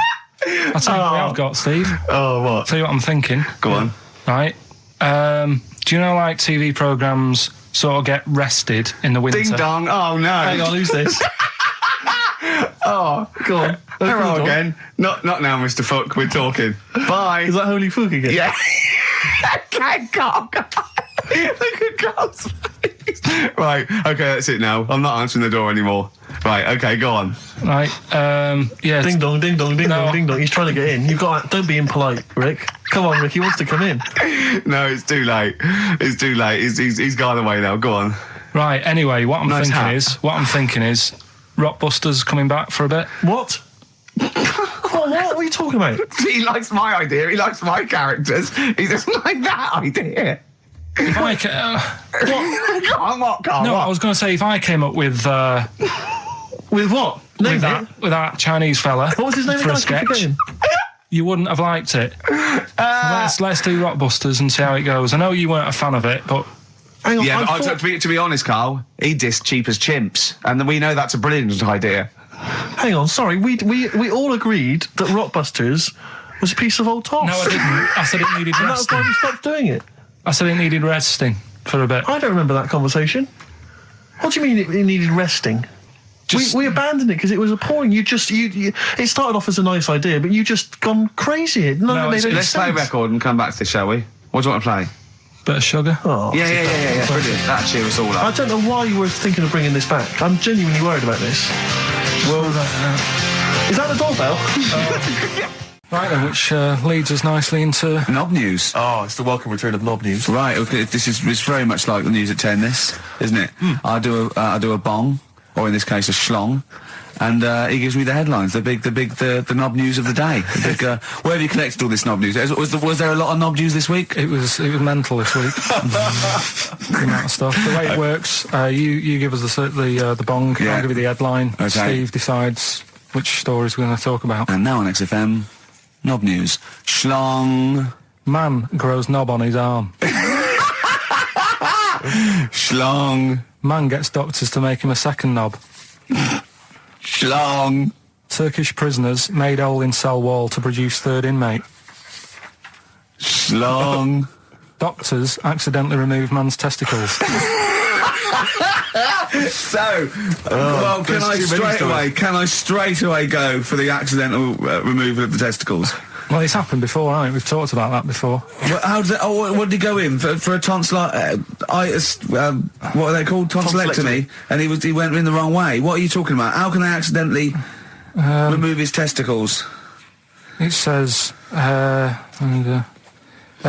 didn't look at his folder, and the doctor said to the fella, "Oh, we've removed your testicles and we wanted to take out your prostate gland." So that's what happened. There's the story. This is what I mean. That's why I don't like going to the doctors.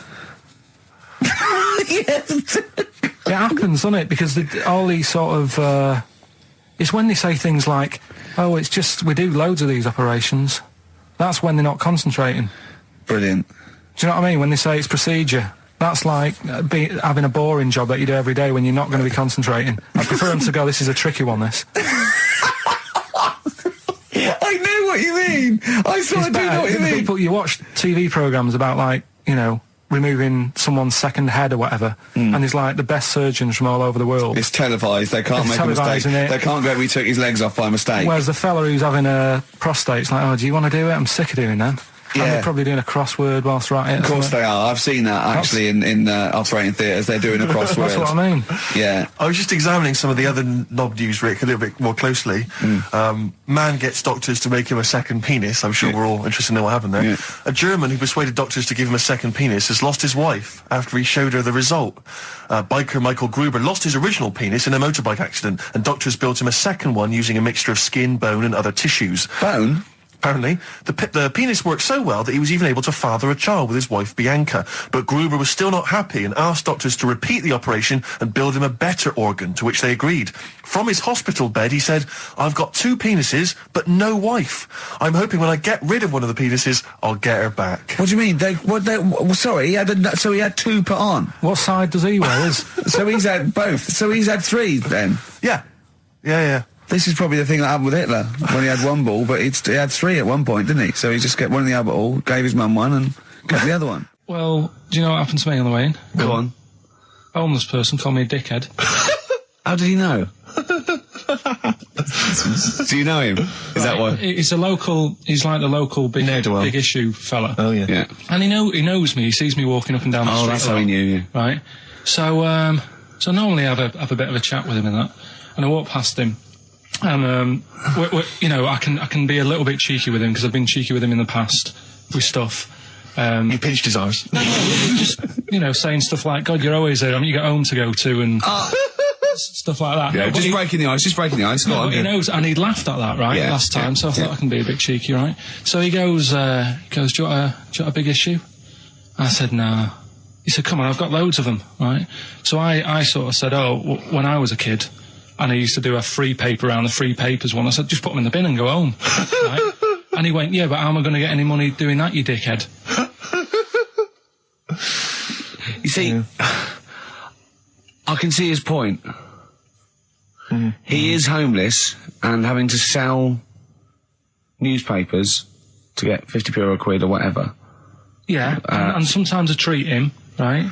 And today I didn't have any money. I had a takeaway last night and I normally give them a quid, and I felt bad not being able to do that because I didn't have any money on me last night. Right. I couldn't look him in the eye. Did you explain this to the homeless person, the traumas of the takeaway without the tip? Did you explain that, you know, you've had it hard as well? I go, look, you don't I had food delivered to my warm flat. Yeah, it was a nightmare. You don't know what that's like. You don't know what the trauma is because you can't have food delivered to your flat because you haven't got one. So please don't look at me like that. You should have said. But most people ignore him. At least I gave him a bit of acknowledgement and sort of... took the mick. Yeah. I didn't think I was. I just was being friendly. No, I know. You got to be careful with the homeless because this is true. And this is you know when the clocks went back recently? Yeah. So you got an extra hour in bed. Yeah. And I was at Cash Point with a friend of mine, and there was a homeless person sat by the Cash Point, and we were getting some money out, and she said spare some change, and my friend thought, oh, he's a bit awkward. He's just trying to make conversation with her. He went, oh, clocks go back. Extra hour in bed. Oh no! I gave her £2. I felt so bad. He didn't do it intentionally. He didn't realise what he said. Just making conversation. Bumbling. It's tricky making conversation with the homeless because there's so many areas you've got to avoid. You know what was on the telly. Yeah. You know. Although I get recognised by homeless people and think, are they? I don't know where. But you got to remember that's very much your demographic, Rick. Yeah. You know, Dixon's people window. who watch TV through the window of Dixon's. In Dixon's. Yeah, there was Ricky Gervais is on. Yeah. Pop the telly on. They can smell the alcohol on you. They think you're one of them. There's a fella who was in a coma for 20 years. Just they kept like taking him through like the normal day. They take him to Alton Towers and stuff. Doesn't know anything about it. Just kept going through the motions. Don't know if they kept charging him. Kept putting him through all that. He eventually came out of it. 20 years. And went, stop taking me to Alton Towers, it's shit.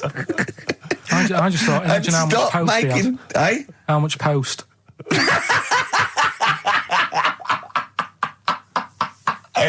Oh, Did you read about that guy in the paper, Carl? He, sorry, on the internet. He in about, I think it was about 1984, 85, he had a terrible car accident. But this must be it. He went into a coma. This must be what he's talking about. Well, they didn't take him to Alton Towers. Of course they didn't. But you've got to try and decipher the truth from the conjecture, from the thing that I mean, don't forget, Carl realises that he's had a dream. He talks to Suzanne and goes, that was good, wasn't it, last night we were in the plane? She goes, no, it's a dream. He goes, oh yeah, where's my cornflakes? You got to, you know what I mean? I can now decipher what he's actually seen, what he's read. Well, go on, what did you... Well, I'm assuming it's the same guy. It is the same guy. It was a guy in some small American town, and he'd had a car crash and he'd gone into a coma, and his wife had left him. She'd gone on with her life because he'd been in a coma since then. And he had just woken up recently. Marriage wasn't working. Marriage wasn't working. He just wasn't paying enough attention. She was pregnant at the time, and so now his daughter is basically the same age as he was when he went into the coma. And he's just started coming around, he's just started making jokes. They said, how do you feel? He said horny, which I thought was quite witty for a man who'd been in a coma for however many years. But anyway, so he's slowly trying to rebuild what life he can. What do you make of that though? Because the thing is that he's missed. Imagine what he's missed, Carl. Imagine the music that he's missed. The Live TV Aid. programs. Missed Live Aid. Live Aid. He missed Phil Collins playing in 2 continents in one day.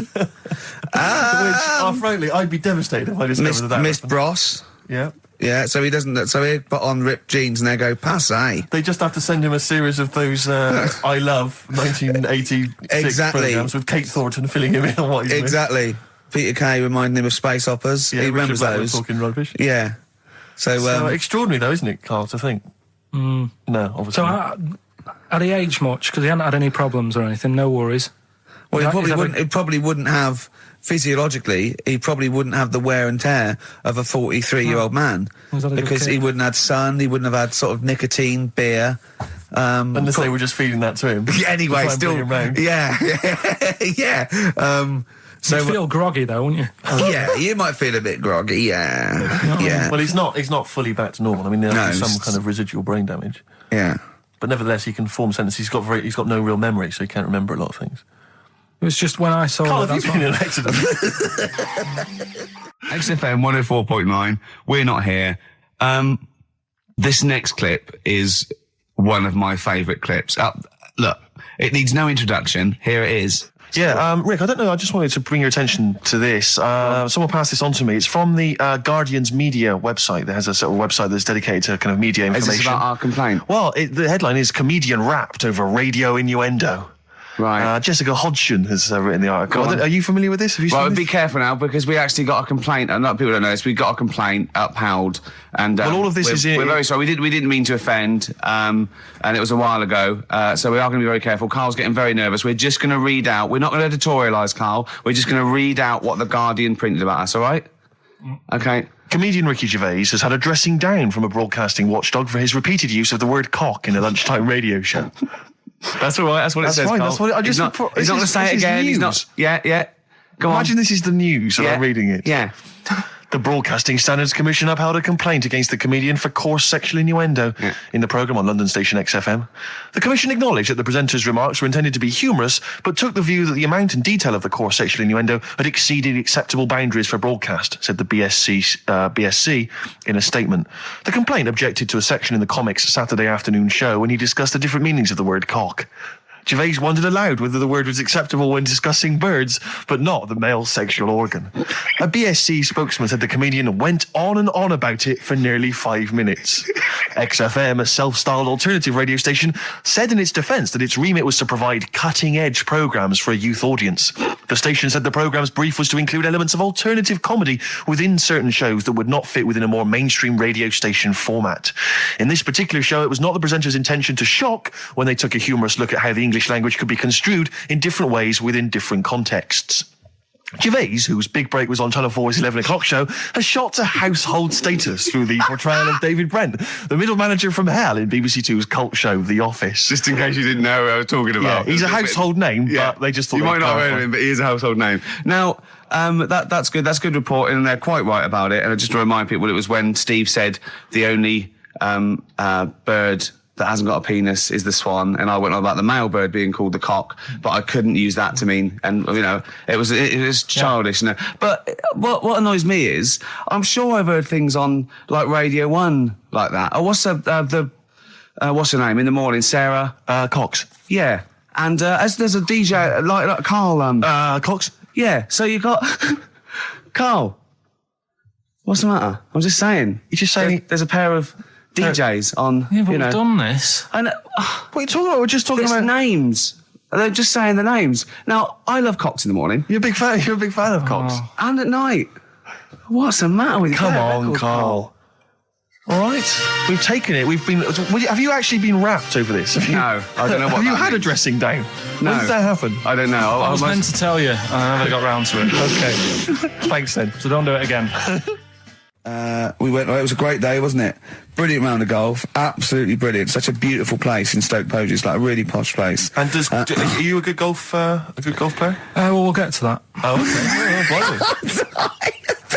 Wow, he bought the shoes especially for it. Oh, I'd love to have seen him in those little shoes. I know, and they were no good because they were metal spikes. We had to change them. He was annoyed straight away. He spent over £22 on these golf shoes. We hired a buggy that was brilliant fun. I was bombing along, wasn't I? I don't drive, but it was great on that buggy. Well, you've been on a buggy with me, and you were a bit scared. Yeah. What? I nearly killed us once. I was just taking banks and things, but you don't see sort of bunkers, and he'd scream and go, "Stop!" And he'd put his foot down the brake, and then I reversed. At one point, he sort of did a handbrake turn next to the lake, and then we had to reverse, right? And you just flick a switch and put your foot down. He did that without looking. I looked behind, there's a big oak tree there. He screams, "Watch the tree!" Right?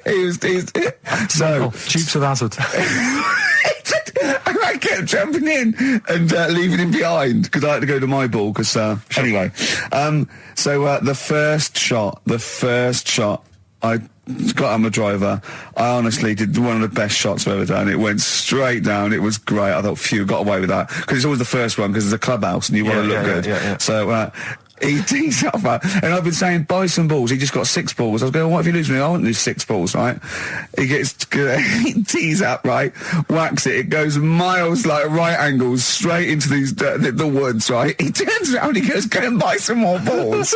So I'm laughing, because it's like impolite to laugh, but he broke the ice for me, and I was falling around. And then his second shot, I go, you're off a 3 now. If you take another shot, he went, oh, right. So it's his third shot, he puts the ball down. He hits the ground before it and misses the ball altogether. And I was on my back, wasn't I? Unbelievable. Actually rolling about on his back. I was rolling about, and we were terrible. I went round 107. He went round in like 119 or something. Sure. It was just rubbish. How long did it take? 5 hours. Of course. And there was no one around, luckily. But it was fantastic. So then we go and have our meal. What annoys me, I said, right, I'll go for a run. He went, I'll have a bath. I said, I'll see you at 7:45. At 7:55, I have to call him. He's not ready, so he's let me down there. I can't stand lateness or laziness. You hate lateness. Yeah, and he's let me down. Do you know his excuse? He fell asleep in the bath because there was no light bulb. There's no light bulb in the bathroom. So instantly he fell asleep, and he was late. No, do you know what I mean though, Steve? If you're sort of like nice and warm and what have you, I was tired anyway. I've been stressed out for 4.5 hours, right? My life flashed in front of me a few times in that buggy. So it's all sort of wears you down a bit. I thought, right, I've got a headache. You're going for your run. I'm going to have a bath. I walk in, put the light on. For some reason it didn't come on, but I thought, it's all right. I'll just, you know, doesn't matter. You can have a bath in the It's summer, so it's light anyway. Well, there's no windows in the bathroom, so... Yeah. So you were in the darkness? So I'm in the darkness. I nod off because I'm shattered. He calls up, hassling me. So I said, well, yeah, it doesn't normally take that long for me because, you know, I haven't got, like, long hair. I've got a dryer and so I can sort of one wipe.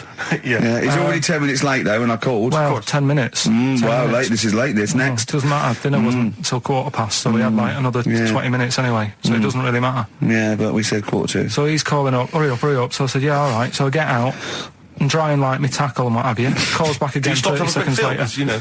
No, I don't, No? you know, I don't like that. You're not going to do that, no. Give it a wipe. 30 seconds later, come on. So I end up going downstairs to the meal area. Naked. With a wet shirt on and wet socks. I've got headache as it is. Meant to be a relaxing weekend.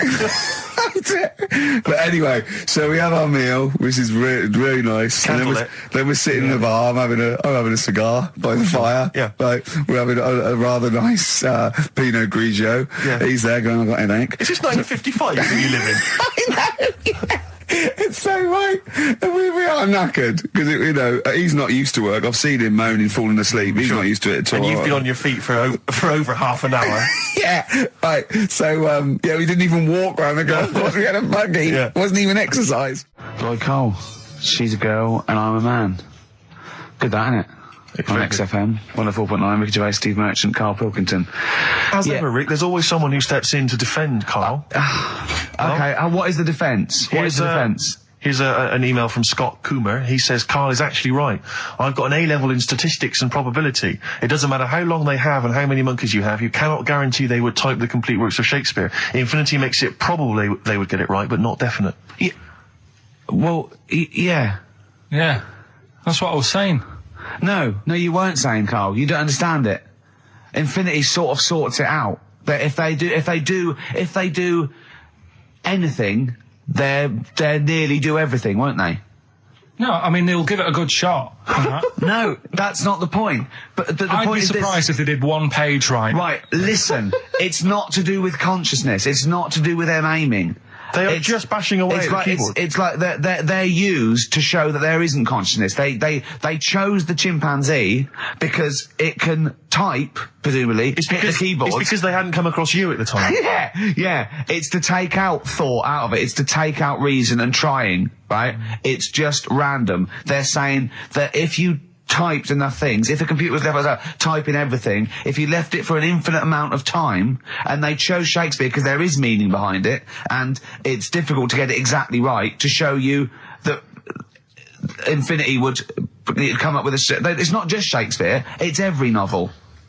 It's everything. Fairly eloquent there from Gervais. A quick riposte, please, from Karl Pilkington. No, I'm just saying, what I don't understand, if it hasn't read it, then how does it know where it's going? Listen, right, listen, right, Can I just explain to people, right? Some people have said, why are you cruel to Karl? He drives me mental with things like that. What do you mean, wow? Let me just take a breather. How do I do your editing? He keeps coming in the week. You know that I work here properly, in the week, don't I? Yeah, I've got a proper job, Yeah. Should be 9 to 5, but I normally get in at about 8 o'clock and work A lot of people about get in at 8 o'clock. Working hard, trying to do my job. 3 times this week, I've been rushing around. I walked past my little studio. He's sat in there, all right? Now, because I've got this sort of job, I can get away with it. I said to him, if I was a doctor, would he keep coming to me practice? If you were a doctor, there'd be severe problems with the NHS. Well, imagine that. The standards would have lowered so much if you can arrive at the hospital, you're a doctor. Pop in, I'll go to lunch, don't we? We have a little lunch break, don't we? I go, come on, let's go now. He goes, I'm busy. I go, come on, let's go now. He's going, you're doing me head in. Well, when I was talking about the monkey conundrum with Karl, he said to me, right, if I had a day off work, and I was, say, watching the TV, and with one hand I was typing a typewriter, would I type Shakespeare? I mean... Yeah, but you see, there's certain things. We were talking a little bit about this stuff the other week, weren't we? When we said you were going on about Einstein, and I said he's not that good. you know, E equals MC squared. You know, it sounds good, but I've never used it and that. Right? I've never used it! You haven't used 2 and 2 equals 4, Carl! The fella with an apple fell on his head. You know, it could have been anyone sat under that tree. Do you know what I mean? It's just annoying. Lucky. And It just happened to be a genius. Newton gets all the credit do you know for what his I mean? laws of the universe. Well, other people were working whilst he was having a lunch break under the tree. Okay. So in a way, it's like he didn't deserve to have that success story. Again, forget the apple and the tree and whether he was sitting down having a lunch break. It's totally irrelevant. Yeah, but what I'm saying is there's certain things that will just happen. You know, it's like, I think we were talking, when we were out eating the other week, we were talking about Noel Gallagher. Well, this is the reason the monkey discussion came up, right? Noel Gallagher. I don't know what to say. I don't know what to say. Rick, I don't want to misquote Noel. I'll be like Herbert Lom in Clouseau. I'm going to get a twitch whenever he opens his mouth. I don't know where to start with some of his statements. Well, as I say, this discussion began because we were talking about a quote that Noel Gallagher supposedly gave. Now, I don't want to misquote Gallagher, but the gist of it was that he said, had I written Wonderwall or whatever, instead of the Beatles writing Strawberry Fields or whatever, I'd be the one that was considered the great songwriter and it wouldn't be the Beatles. You know, it's just the fact that they came first that meant that they get all the credit as being the greatest band. I don't know where to start with that statement either. I mean, that's Gallagher's thing, and he's, you know, well, whatever. We know what we think of that. What was your point, Carl? You agreed with him, didn't you? Yeah, I reckon, right? Do you know we've talked about putting a baby in a room before and it'll know what colour it is and stuff? If you got a room that's painted red, right? But forget that, because that's going to confuse Hear him out. Listen to me. Say if they did some new TV show, right? Like, what's that film with Jim Carrey in where The Truman Show. The Truman Show, right? So they make up a little room and some woman has some kids and you say, right, let's put the kids in this room, and they don't know what's going on outside. They don't know anything about, like, EastEnders and that. It's like their little world, right? They don't know anything that's gone on. How could a child survive without EastEnders? Right, listen. So you sat in the room, right? And then when they're all asleep, right, Wait for this bit. someone Have you heard this? Yeah, bit? wait for this bit. They're all in a room. Yeah. They're asleep.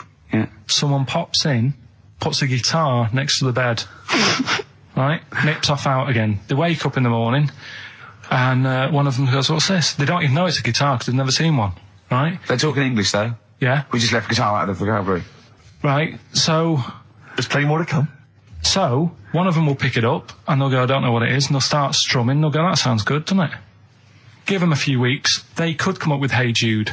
Whereas, type in Shakespeare, a monkey that can't even spell. I see that. Listen, You can't answer it. I might come with you, Rick, if that's all right. Okay, we've got to sort out that Christmas special as well. Yeah, no, sure. Alright, I'll see you later. I'm shooting off then as well. Cheers, Carl. Darkness growing on me. Love that, love the darkness. This is the Best Of Show on XFM 104.9. I'm Ricky Gervais, with me Stephen Merchant. Yes.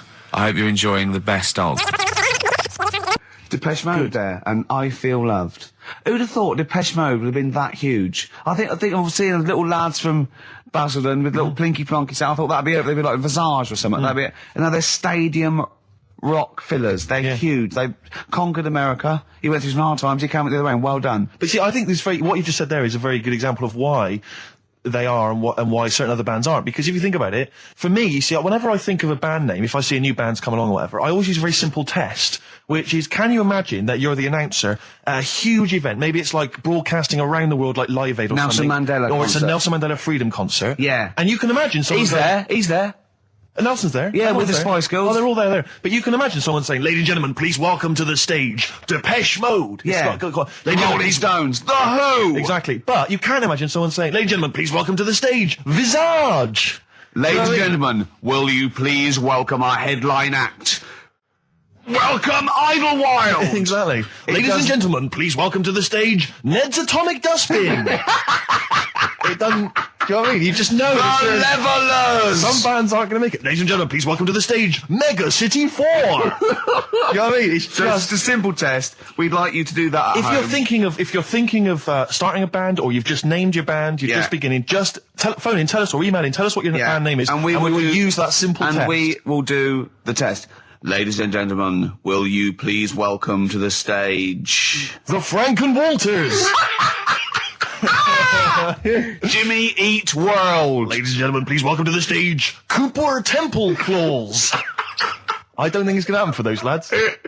Here's a good It's one. a simple test, anyway. But 100 email. reasons, please welcome to the stage. 100 reasons. 100 reasons I think would work quite well. I'm just going to give the email address, ricky.gervais@xfm.co.uk. But if you want, I'll pay for you to take history again. Carl, we'd love to see you get a C or above. And Well, we're I'll willing pay to... for you, and I'll get you some books. Right, now listen. We can, let's get, I reckon, when are the exams? June? Something like that, yeah. We'll try and register next week, and I reckon you can get an A or B. In history. I'm In busy. history. No, don't worry about it, it's just easy. I get you Brody's notes. If Heat magazine, they love you, Carl. They could probably sort something out. They could probably pay for a tutor. They got a lot of money, they sell a lot of magazines. I mean, it is always, almost always, and you found that out, I discovered this, it's always the Tudors and Stuarts. There's no fear for them not coming up. Now, what do you already know about them? You must already know stuff about Henry VIII and Elizabeth. No, because it's too long ago to even get interested in. Do you know what I mean? You can't. Is that why you relate to didn't- it. Okay. The Anderson thing, it was like, God, I bet my mum and dad were in an Anderson shelter. This is interesting. What, when they- Oh, my granddad would have, had something to do with this. But the Tudors, it's like, I don't know even if they had a family back then. Play a record! Can we come back Hang to on, this? hang Sorry, on, hang on. Steve, Because I need to introduce the new feature. Yeah, For the I record. don't know if I had a family back then. Carl, listen, let me just Carl. ask you now, right? If you can finish this sentence, we've got a chance. Divorce beheaded, died. Divorce beheaded. Died. What is it? We just need to do a little bit of work, but otherwise I think you're going to be fine. It's how you remember what happened to Henry VIII's wives. They're little... Divorce beheaded, died. Divorce beheaded. It's like spam. Support... What's it? Support, protection, anchorage, movement. That's how You're going to that's nothing to do with the Tudors No, and nothing to Stuarts. do with the skeleton. Yeah, see, no, we're not doing biology. Mnemonics and acronyms. What happened to Henry VIII's last wife? Did she die or did she not die? Divorce beheaded, died. Divorce beheaded. Do you know that the only king that has got a moustache is... No. The only king that hasn't got a moustache is the King of Hearts on the playing cards. Carl is genuinely... I don't know if he's actually upset or embarrassed, but it doesn't matter. Why does it matter? You were 15 and didn't go to school. If you were my friends, I think you would have just said, oh, we can't find them. Why? But you just matter, What's though. to do with that? Well, what do you mean? What do you mean? It's ridiculous. Do it again because you want to learn, because there's great things in the world to learn about. Don't worry. Look, GCSE is vocational. Is vocationally for a 15, 16-year-old to go on to do A-levels or whatever, or to get results. But you don't need that because you've done very well. You don't care about the Tudors and the Stuarts. I mean, I mean, I've had a couple of jobs, not this one, because you don't need qualifications to get a job. Obviously. In the radio. It's obviously a You're job. absolutely right. But Yeah. the ones that I have got in the past, I did, because I didn't collect them, I had to lie. And I didn't go mad. I didn't say I had A's and stuff. But I didn't put history down because I didn't even know I did it. So it's a bonus. I kind of treated myself to a D and a couple of C's and that, so it's he's not... I love the fact that Carl even then was honourable. It's like, I'll at least put down the ones I think I took and lie, but the ones I didn't take, I won't lie about. Yeah, and don't give yourself a B. If they're going to find out you lied, give yourself a B next time, It could Carl. backfire, couldn't it? I mean, my brother's a bit mental, and he used to do things like go for jobs and say, oh yeah, I've done this before. Like being a mechanic, and he's never even picked up a spanner. And yet, he'd have the confidence to go and try and fix cars. Well, I'm not that daft, but... God, and he... Who do you blame for this? That's just an easy way out. I have to blame myself. No? Yeah. What was the teacher like? Well, there's loads of different ones. I didn't like... I mean, the history teacher, it is my own fault, because with her, she's a bit mental.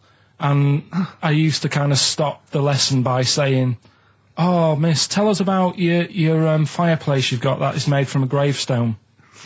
Because that's what That she would had. stop any English teacher in their tracks. And she loved telling you about it. Yeah. It was like, oh, I learned brilliant. that from a teacher. So that's why I didn't know about divorce, head loss, and all that. Yeah.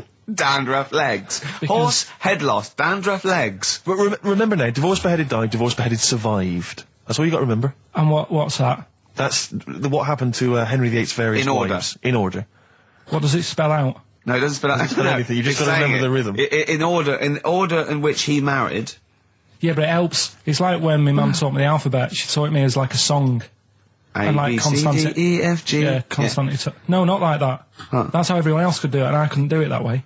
Why? What tune did she do it to? A, B, C, D. It was A, B, C, D, E, F, G, H, I, J, K, L, M, N, O, P, Q, R, S, T, U, V, W, X, Y, Z. I feel like, feels like Christmas Day. What, you didn't get the gift you wanted? Yeah, do you know that, like, anticlimax?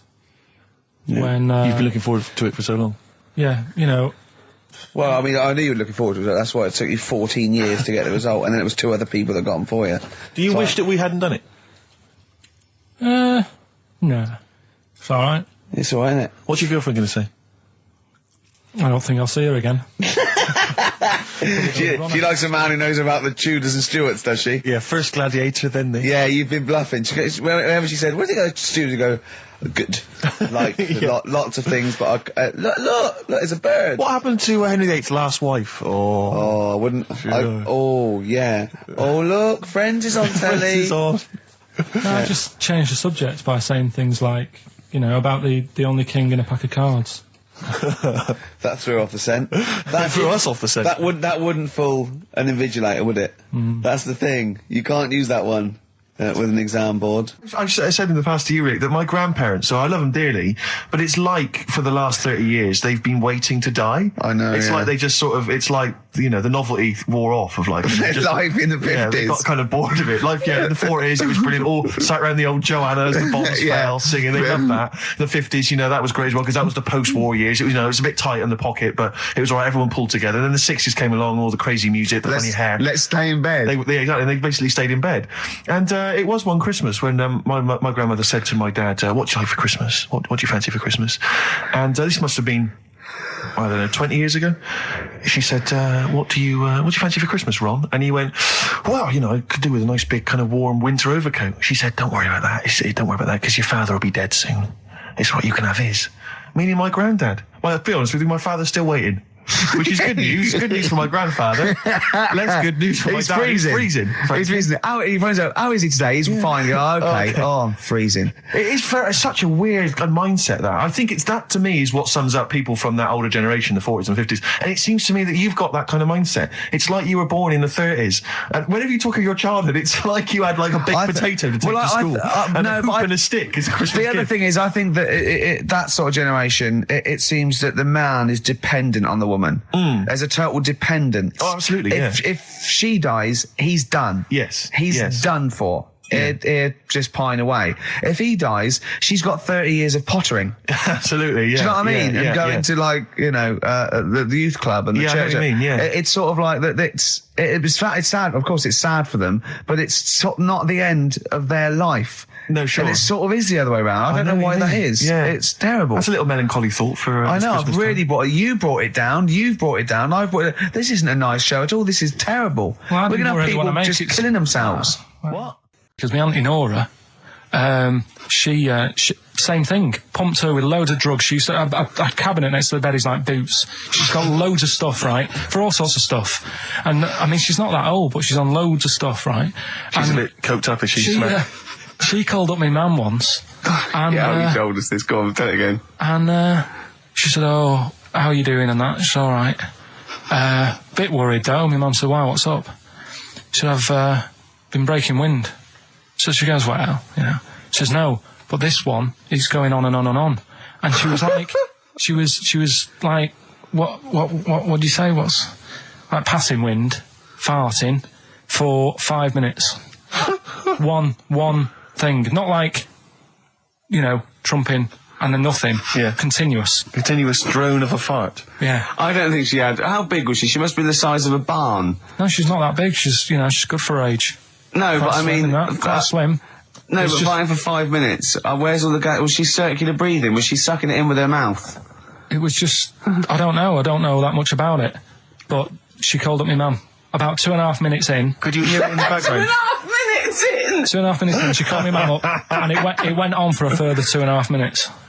Oh. And she just stayed on the phone, did she? Where was... Can you hear that? Well, Did she hold the phone next to her arse? Listen to that. She was off the ground. Trying to work a tune down. She was actually hovering. She was 4 foot off the ground when they found her, the ambulance men. The cat's dead. Don't light a match! Don't light that cigarette! Yeah, it's like that advert. The kids come home from school, switch on the light. Yeah. Then they see Granny hovering, turn the light on. Be careful if you have an elderly woman at home. Yeah. Drugs make you fart. So that's what I'm saying, you know, just let these people... What are you saying? No, wait a minute, what are you saying? I'm saying let people enjoy the life they've got left. No, you're not. You're saying don't put them in hospital, leave them at home to die. No, I'm not. Give them a Rubik's Cube and let them die. That's what you're saying. Yeah, I'll tell you something now, right? Steve, I'll tell you something. I didn't want to do it because it brings the show down, but she did die. Who, the blue-handed lady? Yeah. How do you know? Because I said to my dad, how's the woman next door? She said, oh, she went last night. They've got an old fella in there now. God. So, there you go. So, wouldn't it have been better to leave her at home where her friends and family can call and speak to her, even nip that round if they want, you know, with a cat, I imagine. No, it's definitely a cat now. What was that cat's called that you imagine? Probably, I'm seeing like a big ginger one, so I don't know, something like, I don't know, maybe ginger or whatever. Maybe I had a budgie. But that's what I'm saying, just let them enjoy this life, because dying in hospital, I wouldn't like to do it. If I went to the doctors and they said, you haven't got long life left, I'd say, well, I'll stay at home. Yeah.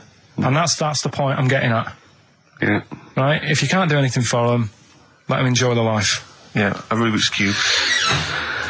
Right, well, XFM 104.9, we're not here. It is a bit like being Dennis Norden, playing some great moments from the show. I just imagine Dennis Norden one day, sort of just like waking up out of his stupor, he's doing this, and he'd go into the producer and go, I've just seen a couple of my programmes. I just saw It'll Be Right on the Night 18. It's shit. It is terrible. Why didn't someone tell me? Well, we didn't want to upset you because, you know. But I've been doing it way too long. Well, you could just let me go on forever. Well, until you died, yeah. Well, why can't my son take over? Well, he's 80, Dennis. And the jokes I'm doing, they're awful. Why have I got that clipboard? I've written these jokes, they're not funny. There's an audience, they're laughing. What are they laughing They're not at? laughing, they're not laughing, that's canned laughter. Who are those audience? Who goes to an audience for It'll Be Right on the Night? A lot of them are older than you. It can't be right. Do you know we have a 15% fatality in one of your audiences? But I went home at Christmas, I watched one of the episodes. Yeah. I was with my family and friends. I said, watch this, you'll love it. Stony face, no one laughed. They all thought it was shit. Well, it is. Well, why didn't you tell me earlier? We didn't want to hurt your feelings. You're an old man. You may be upward of 102. I didn't realise. Yeah. I think that my new TV is too big, Rick. I said that I know, when you I don't know bought what it. I was thinking. But I can't believe it. He talked about this buying it. He's got a bit of cash now, of course. And what is it? 42 inches? 42-inch plasma screen. What did it cost you? $3,000 or something? Don't tell me. That's wow, gross. it's 3.5 ridiculous. $3,500. Big spender. Of course, it's too big. Well, I can't get far enough back in my living room for it. You know, you're meant to be, I think, 4 times the screen size away from it. Really? To get out from the air. So that's 4 times 42 inches you're meant to be sitting away from it, which is impossible. Yeah. Well, I'll have to just get friendly with the neighbours. Yeah, watch it through a hat. Yeah. If that's the case, though, aren't you better off just getting a portable? What? I don't understand that rule. What are you saying? Well, you're meant to be 4 times the screen size away from the TV. But then what's the point in having a big telly if you've got to keep moving further back? Get a portable and sit right next to it. Do see your point. Why do people go to the cinema then? Did you see films that are out yet? Fair enough, he's got you there. Done. I'd tell you this though, I had it delivered, and are you supposed to tip delivery men? Of course you are. I don't know. I've never had anything delivered before. I never spent that much money. Not if it's a courier with an envelope, but if it's a bloke who's struggled up the stairs, two fat blokes with a fridge, then give him a £5 for a drink. But the problem was, I didn't realise, and I was thinking to myself, I wonder if I've got to tip him. And the guy was leaving, and my mobile phone went off in my pocket, and I reached in to get it. He put his hand out, thinking it was a tip. I went, it's just my phone. And I felt terrible after he left. I didn't know. What was I going to do? Run down the street and offer him a $5? No, of course not. No. I'm not made of money. I just spent it on TV. Yeah, I got no money, mate. No. I just spent it all on this. I had to clean out my jar, everything, the drawers. Yeah, I'd take some bottles back. The problem was it took me forever to wire it in. I thought I'm not going to pay for someone to wire it up, So it took me about 3 hours to wire it in, and it was huge. And I got it switched on, and the first program that was on when I got it wired in was Bargain Hunt. I'll tell you this, David Dickinson's tan almost took me eyeballs out. It was incredible. It was like X-rays. It was extraordinary, the glow. I know, a huge plasma screen with this orange thing coming out, and he keeps turning to the camera, doesn't he? Just to get you. Yeah, he turns away. You get a bit closer. They go, "What's he doing?" He just turns around, takes the cornea off. What do you think, Bargain Hunters? Bargain Hunt. Oh dear, that's why I'd buy a plasma screen to watch Bargain Hunt. I mean, it's ludicrous. This is the problem, is because what do you watch? I mean, have you watched anything that's been worth having? The only thing I've watched really worth watching. 24. Well, 24 works great, but also films. Obviously, that's the main reason I bought it, because films just look amazing on there. Yeah, DVD on the plasma screen. There's that one that a bloke, right, was going to get a phone call at 4 o'clock to find out if his business was, okay, right? And if he didn't get the phone call, he knew he was broke, destitute. So dead on 4 o'clock, the phone didn't ring, so he went up to the roof of his office and he jumped off to commit suicide. And as he was passing his window, the phone was ringing. Oh no.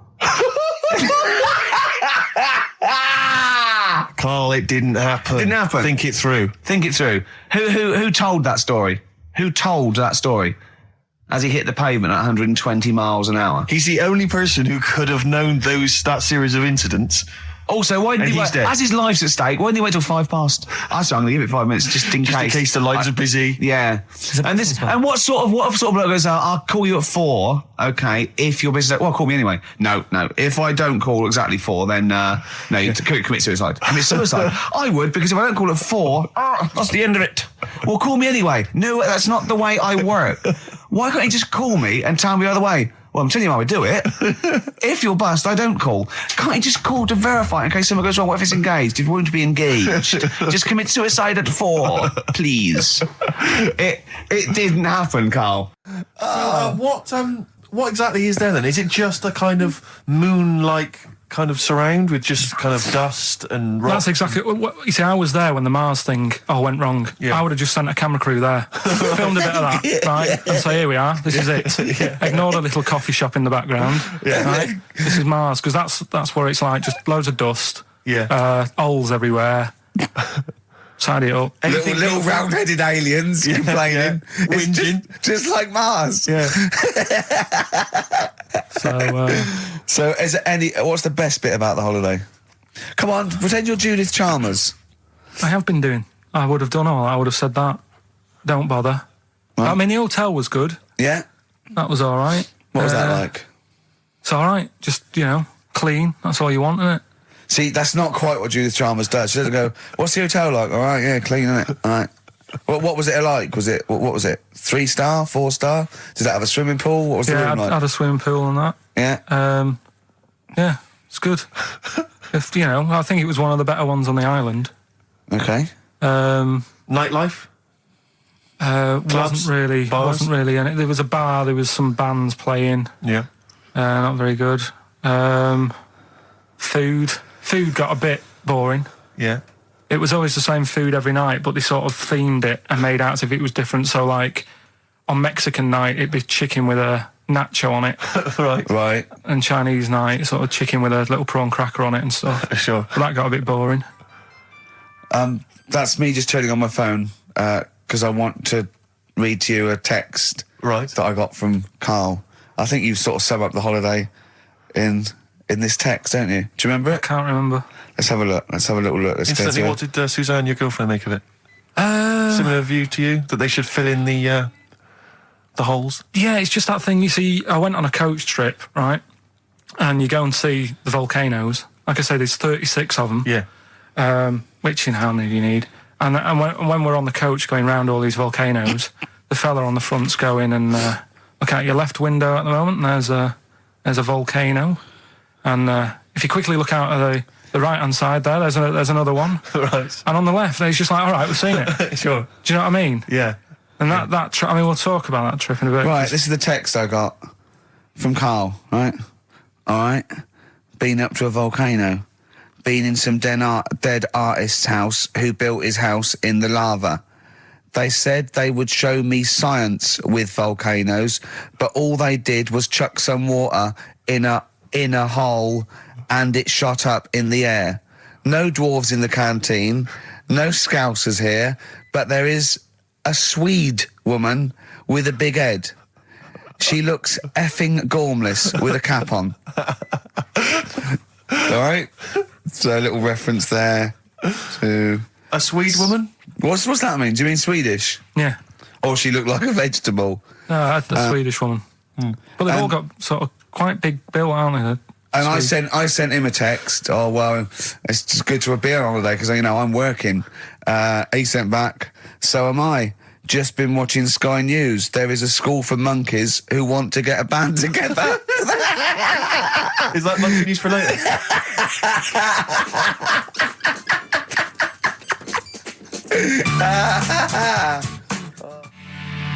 Oh My Corazon by Tim Burgess. I can't get enough of that. I love that chorus. On XFM 104.9. Ricky Gervais, Steve Merchant and little Karl Pilkington. But it was a nice holiday. Yeah, it's all right. It's just, you know, I went there to relax and that. Exactly. Did a little bit of that. Trying to think of some new, you know, features and stuff. Sure, always working. 3 holidays a year, Jesus. Oh, not really 3. Jesus, it's all one big sort of like work thing to me and Steve. 2 holidays, isn't it? Work hard, you need the holidays. So, yeah, the things that annoyed me was like, you get bored sat around the pool after a couple of days. I'd read my book. Yeah. You know, there wasn't much going on the Not even any crabs to throw sand at, was there? No crabs or anything. They wouldn't bother with Lanzarote, right? So decided to go on a little trip. That's when I saw the volcanoes and that, 36 of them.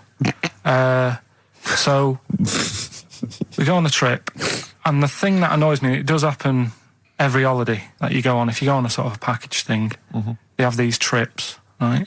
And you pay about 40 odd quid, and they give you some wine, so it make it feel like you're getting your money's worth.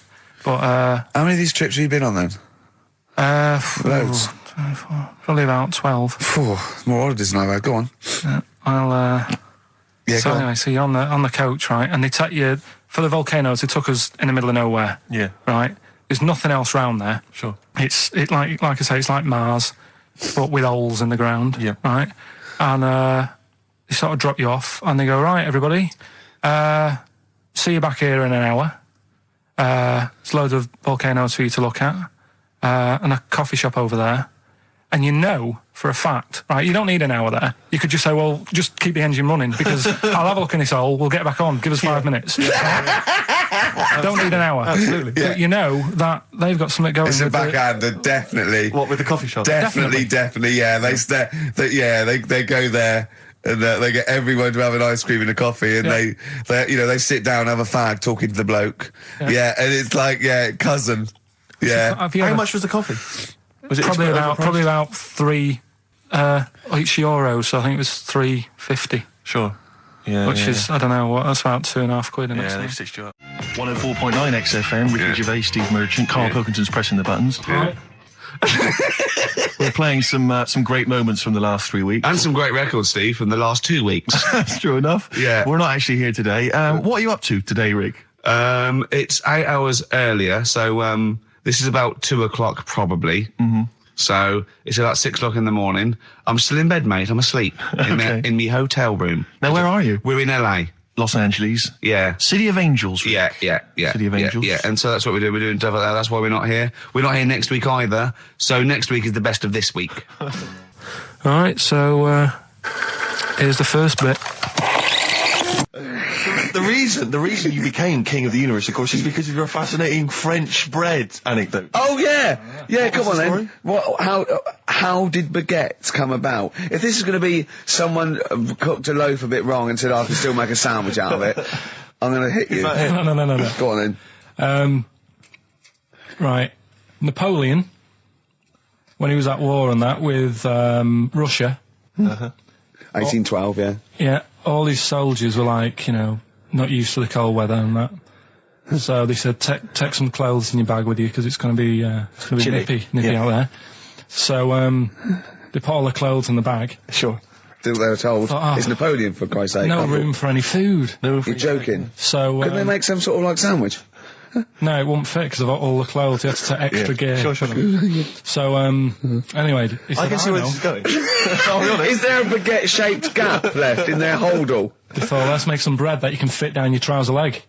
What? That's not true! No, it's not, I read it in Euston train station. I was waiting to go back to Manchester. Where did you read What, scrawled on the wall in graffiti? Yeah. Do you know the Was it also meet me here for cock fun at 12 o'clock? The upper crust sandwich shop, Euston station. It's on the wall. What do you mean it's on the wall? Do you know it says like sail on at Dixon's, whatever? Yeah. Next to that, there was like a bit of information. Once you've read the stuff on Dixon's, I get information. There was a big thing about the history of the baguette. I read it and I thought, we got to make a sandwich we can spit down our trouser leg. But how can you march and fight with a huge piece of bread down your train? Although it would be intimidating. You see them coming, you go, sacre bleu, look at the size of them. They're big fellas. Well, blimey. I can't help but feel that could be a practical joke at your expense. Yeah. do that. Well, the Earl of Do you Sandwich... ever question anything you read? If it's printed up, is that, like, fact for you then? Well, it's not funny. I mean, if they were trying to be funny, it's like, it's not, is it? So it's information. Have you heard us? Things sometimes want to be funny when they're not. That's exactly what happened with the sandwich. The Earl of Sandwich wanted something he could fit down his pants. And it was those triangle cut sandwiches wrapped in cling film were perfect. You might be right. You might be right. I am. Because the Cornish pasty, so they could drop it down the mines, isn't it? Is it? They wrapped it up they wrapped up like meat and vegetables in pastry, and they sort of crimped it, and it was like and they dropped it down the mine. So, yeah, that's how that came about. And bagels were originally made so that people could play hoopla, but then eat afterwards. I don't know if you're aware of that. That is true, Carl. Well, anyway, call my bluff. Is that true? Yeah, They're all true. They're all true. Yeah. Tell your kids that when you have them. Yeah. If they're still alive in a million years. Well, it might be true. Can someone confirm that baguette fact that it was so Napoleon could stick it down his trousers? Not him, his soldiers. His men. Yeah. Fascinating information. Fascinating bread information, Carl. Radiohead. Yeah, now this is my song for the lovers. It's a beautiful track. It's Let Down off OK Computer. It's one of my favourite Radiohead tracks. It's lovely. Right, set the tape going now if you want to tape these songs. And just remembered recently, actually, I was on a train coming back from hometown Bristol, and I was on the train, and this girl walks on, good-looking girl. I thought, hey up, a largely empty carriage. I'm thinking, my luck's in, because I take every opportunity, Carl. That's the thing about me, I don't choose. She was a good-looking girl. She sat down. I thought she sat down right near me. I thought, brilliant. As this guy comes up behind her, and says, I think it's probably a boyfriend or something. Sits down next to her. And I listened in on the conversation, obviously, because I'm pretending to read. It was very clever. I read the same page for hours, so I was pretending to listen. I was listening, but pretending to read. And I realised that it's not her boyfriend or anything. It's just some guy she's met on the platform. And I'm thinking, brilliant. If she's the kind of girl who's just going to start talking to someone, on a platform, on a train, brilliant, I'm going to be in here. Because he was only going one stop. So I'm thinking, what's the worst that can happen? He'll nick off, I'll get chatting to her, and who knows, I could join the... is there a train equivalent? Foot High Club. The Foot High Club, brilliant. And so I'm excited, I'm listening in. And it turns out that they're both kind of graduates who've just finished university, or they're coming to their finals or something.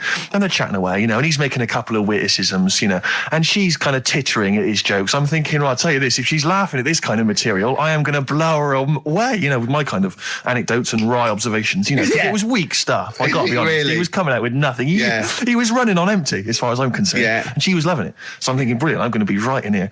And then they get moving on to higher brow things, and I think she was going to study kind of Marxism or something like that, or communism, something. And she was asking him, by way of conversation, she was asking him what he knew about Marxism, And he was fumbling for his vague knowledge of it that he had in his life. And I'm just sat there thinking, come on, love, in any given capitalist environment, the proletariat will revolt against their oppression by the bourgeoisie, and after a brief period of socialist rule, emerges a classist society governed by community cooperation. Well, if that sort of talk wouldn't get a woman hot, I don't know what you'd use then. If Marx and Engels is not going to get a woman sweaty down below, hello, I then know. nothing is. No. Then my name is You're not just Steve biding Merchant. your time. Yeah? Exactly. I'm just going to go in for the kill any minute. Yeah. So anyway, it comes to his stop, right? He gets up. I'm thinking this is a piece of cake, and he gets off, and off he goes. He walks off, and I'm thinking brilliant. And I thought, I'll wait till the train's pulled away. I'm not going to leap in straight away. No. And he comes back along the carriage, and I'm thinking, hang on a minute. He goes, listen, do you mind if I give you my email address, right? And if you want to get in touch, email me. I'm thinking, come on, you loser, get off now, save your face, please, before it's too embarrassing. And she accepts the email address because she obviously doesn't want to hurt his feelings, whatever. I'm thinking, fair enough. She's a good woman. I'm liking her. I'm loving her. I'm thinking that's my kind of girl. So anyway, he gets off. I'm sat there, the train pulls away. I'm thinking, I'll wait a few minutes, I'll just, give it some time. Her phone rings. It's her friend on the phone. And she starts to, and I was listening in, and she was going, just met a guy on the train. I'm thinking, that's true enough. She goes, he was a good-looking guy. I thought, you're having a laugh, love. To be honest. Because I was looking at him, and she said to her friend, he looks a bit like tennis player Boris Becker. I thought, you should be so lucky. Frankly, because I saw him, he had awful facial hair, if that's what makes him look like Boris Becker. A terrible little goatee beard. It was laughable. I thought, I don't know. And then she goes to think, and she's like, I met him, we got chatting and stuff, and she was going, it's not often that you meet someone, generally in life, who's, kind of thoughtful and intelligent and funny. I thought to myself, I'm not even going to waste my time with you, love. Frankly, if that's what you thought of him.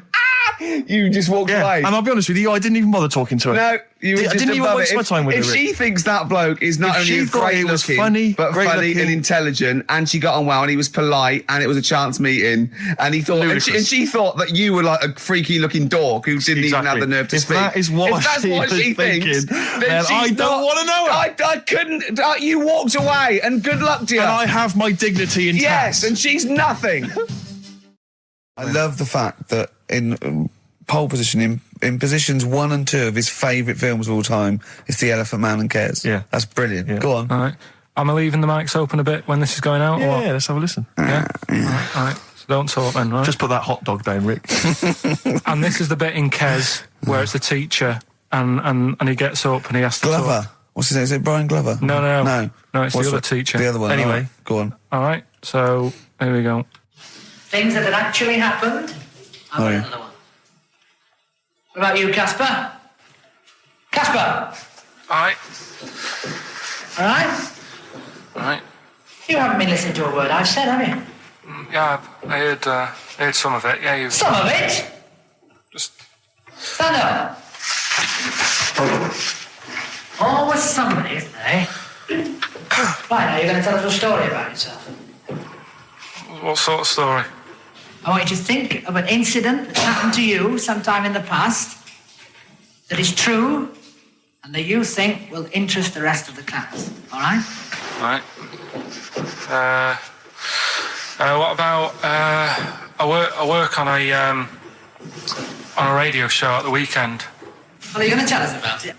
I'll just do. It's 2 hours, and it's with Ricky Gervais and Stephen Merchant, and just sort of play music and tell stories and stuff. What kind of stories? Well, whatever. Like last week, it was science. We were talking about this lad who was growing a knob on his arm. So it's weird. It's tricky, sir, because like with Ricky, he gets bored quick and he won't listen to the stories, and he'll start squeezing my head. All right. I'm not interested in what he does. That isn't normal, is it, sir? That. I mean, it sure is a bit gay. Is he? Just messes about, though. Do you know what I mean? I try and like come up with good stuff, like monkey news and like quizzes and stuff, but then he'll just, Ricky will just mess about. I mean, on Saturday he did it again. He squoze me head. How do you spell that? Squoze. S-Q. Are you going to show it on the wall? It's a new word to me. Squoze is S-Q-U-O-Z-E. Right, now tell us what it is. It's when he gets me head and he puts one hand on the back of it, right? And he puts the other hand on the front of it and he just sort of swivels it. Swivel, right down the Oh, swivel's not it's spelled S-W-I-D. How many times a day? How many times a day does he swells it? It depends what time he gets in. If he gets in about 12:30, he could get a good 3 in. But I think, I don't really want to talk about. You've done enough, don't you? Well done, Billy. Big round of applause. That is the effort. Yeah. Wow. That's the best thing you've ever done, Carl. This is the Best Of Show on XFM 104.9. I'm Ricky Gervais, with me Stephen Merchant. Yes. I hope you're enjoying the Best Of. I've never been a religious type. If people want to do it, I let them do it and what have you. Good of you. But out of all of them, I want one that's not going to take over your life. I don't want one where you've got to get up 3 times a day and you've got to go and pray and that you've got to get up early. Forget that. It's getting in the way. But if it's something like... I was walking to work the other day, right, across Oxford Street. There's a little Hare Krishna fella there. And he sort of had a leaflet and stuff. And he said, are you interested? And I said, what do you do? And he said, well, we're against getting stressed out and what have you. And he gave me a plum. They hand out food for some reason. But I sort of asked a few questions. Just the imagery. These 2 bold people, one of which is wearing an orange smock, holding a plum in the middle. He hands the other one a plum. It's almost like you can imagine some kind of religious painting. Exactly. Yeah. But what is their sort of main thing? Because he didn't really tell me that much. He was a Japanese bloke, so I didn't know what he was saying that much. Why? He wasn't speaking English? Not very well. He wasn't the best sales bloke to send out for them, is what I'm saying. Yeah. But what's that? Are they? You're saying they're nothing like? Well, I believe Hare Krishna is a kind of as an offshoot of a sort of Buddhist faith. It is. I think they are Buddhist, aren't they? Yeah, and obviously their kind of trademark, as it were, is that they have to say. I believe they have to say Hare Krishna, Hare Krishna in a certain rhythm, in a certain order, a certain amount of times per day. That's why you see them all down the street saying Hare Krishna, Hare Krishna, because it's actually a sort of religious chant which they're obliged to do. So you see, even if you go into the Hare Krishna faith, you may find yourself, in Tesco or whatever, forced to say Hare Krishna, Hare Krishna. Out loud, not just thinking it. Yeah, no, out loud. You can put it on an iPod and... You can put that on an iPod, no, it doesn't count. No, I think you have to actually say it. So I guess that kind of eats into your social life a little bit. And there's the wearing orange as well. Particularly frustrating, I imagine, if you're in a cinema or a library. A little bit awkward there, midway through... or Star you Wars, live next door to a bloke called Hare Krishna. Yeah. Who constantly thinks you're calling him. Yeah. That probably... Yeah, so that's in this. I mean, I don't think we've quite done the Hare Krishna faith its full service there, but so interesting to you. I mean, you got handed a plum. You've been treated well by them. Yeah, well, but he couldn't tell. I just wanted to know how much time it would take up. What are the benefits? What can you do? What can I think the benefits are they probably don't get stressed out. They've probably got that sort of that zen, that chi-ness about them where they try and interact and quite meditative. Yeah. I've got some nice trainers as well, don't they, with their orange. What are you looking for then in a faith, Carl? You say what are the benefits? I mean, obviously Catholicism, you get the communion wine and bread, so... Yeah, but I can afford that. Right. Probably just I like the Crusaders. I was forced into joining that as a kid because a mate sort of joined it, and he sort of said he'd join in. I sort of swore at him. I said, I'm not doing that. Right? Yeah. He said, right, if you don't come with me, I'll tell your mum that you just swore. So I was like, oh. So I went. So I went along, and I used to just go on the Friday when they played, Sabutio and stuff. And then I went on one Sunday, and it was totally different. There was no Sabutio. There was no sort of table tennis. The thing where you hold a thing and knock things over. Skittles. There was all that on a Friday. Went on the Sunday. It was rubbish. He said, right, sit down in this room. They gave me a Bible. Thought, this looks too heavy, this is too big, I'm not interested in this book. And I never went again. I used to hide on a Sunday when they came round. And that's been the only sort of... I suddenly, why did it suddenly turn out to have to hide on a Sunday when they're coming round? Because they wouldn't leave. They wouldn't leave. Who was it? Were they adults? It was well, he seemed like an adult to me at the time, but he was probably about 27. Well, that is an adult. Yeah, but do you know what I mean? He seemed a lot older when I was a kid. Yeah. And he came knocking and that, and he used to say to me, Mum, I'll just tell him I'm ill or something. And he used to hang around to see if I'd eventually come out to play and that. And if it did, I think they would have grabbed me and took me there. I love the idea that for you, religion has to bring with it some kind of gift. It's like, join our faith and you get an alarm clock radio. It's like something like I think religion does bring a gift. Usually, it's the gift of the Lord. Well, the gift of everlasting life, isn't it?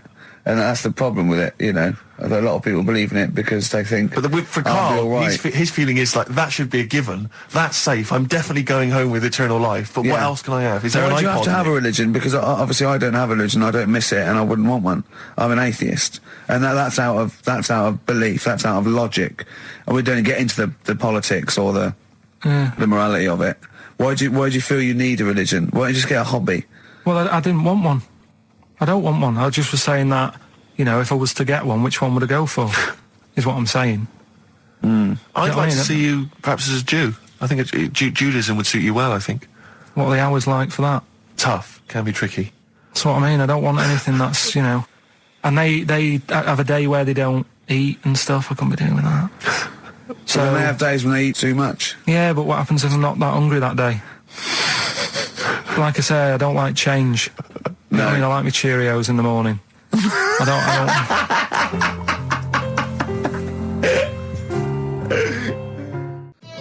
don't. Avalanches, frontier psychiatrists. Absolutely. Well, we've had lots of emails. People, obviously, we inflamed and provoked about the Cornish pasty. I've got a couple of amendments to that. The crusty bit, is actually as a handle, because obviously the miners had dirty hands, and they'd eat all the stuff in the pasty, and they'd be left with this sort of crust, and they could throw that away. Also, someone told us that at one end was an apple, so you have a little sweet as well. A little dessert. So, there you go. You noticed how, over the years we've been doing this, way back when we started XFM, no one ever contributes when we ask about the music, when we ask about hip-hop, or their, opinions on that, anything important. But start talking about pasties. Yeah. We've had about 5 phone calls. Yeah. And someone phoned up to confirm.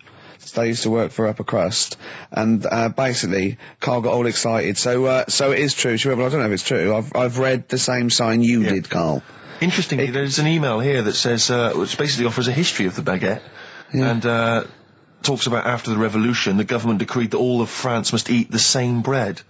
And it was up to the bakers to bake this bread of equality. And then Napoleon kind of made sure it was a particular, he kind of set in. Obviously on the bread you can eat anything you find in the garden, frogs, snails, bits of horse, But squid. the interesting thing is, Rick, that there's no mention of sticking it down your trousers whilst going to war. The French have tried to keep that secret for over 100 years, It was only Steve. the upper crust people. Nearly 200 years, that is a top secret. Somehow Euston Station upper crust got hold of a document, left behind in an old sea chest, possibly Napoleon's, could have been Josephine's. Unfortunately, jotted it down. He's kicking himself now. Oh, Secretary, I cannot believe I left a note. If he talked like that. He did. He did that. Yeah, he talked English, but in a very funny French accent. Do you remember, there was one thing that, talking about funny French accents, you remember Allo Allo? Yeah. Remember, it was on about 5 o'clock in the afternoon, but they still meant, because it was a funny Frenchman, it was that English guy who was posing as a French police officer. It's very complicated. He would often walk by, and I remember there was one where he said, I was pissing by the door when I heard a shit. Oh yeah. Now that's passing by the door. I'm allowed to say Passing that. by the door when I heard a shot. That's what he's saying. I'm allowed to say that at 2 o'clock because I'm just saying I'm talking in a French accent. Yeah. I was pissing by the door when I heard a shit. Yeah. That's fine. Yeah. Because I'm speaking French, Karl. Do you know what I mean? That's the rule. I tell you something I do know. Go on. Right. But I can't really get a question out of it. Go on. Just tell us. There's a shadow somewhere. It's already good, isn't it? I'm loving it already. No, right. There's a shadow. I think it was in America. Yeah. And it's on a quiet road. I'm guessing somewhere like Boston. That's what I imagine. Okay. Right? No. Somewhere like Boston. And people at night used to see this shadow moving about. And they'd go, what's that? Right. And it got known, the town, the little local town got known for this shadow, but it didn't cause any problems. people. What are you talking about? Well, it was Just you lost me. What are you talking No, about? do you know like some places get famous, like Scotland's got the Loch Ness Monster and that, but No, it doesn't cause go any. on. Yeah. But it doesn't cause any problems. It doesn't exist. Go on. Right. So there's this shadow walking about on the road. What do you mean? No, what's he again? Rubbish. Right. So he's walking Nonsense. about. Where did you read this? Where did you He's see walking this? about. This was on the internet, and I'm Oh, sure. sorry. Sorry. I thought it was shite. I didn't know it was on the internet. Right. So this shadow is moving about, and Independently of an object. yeah, and the local mayor and that is like, yeah, it's a bit weird, but it's not harming anyone. The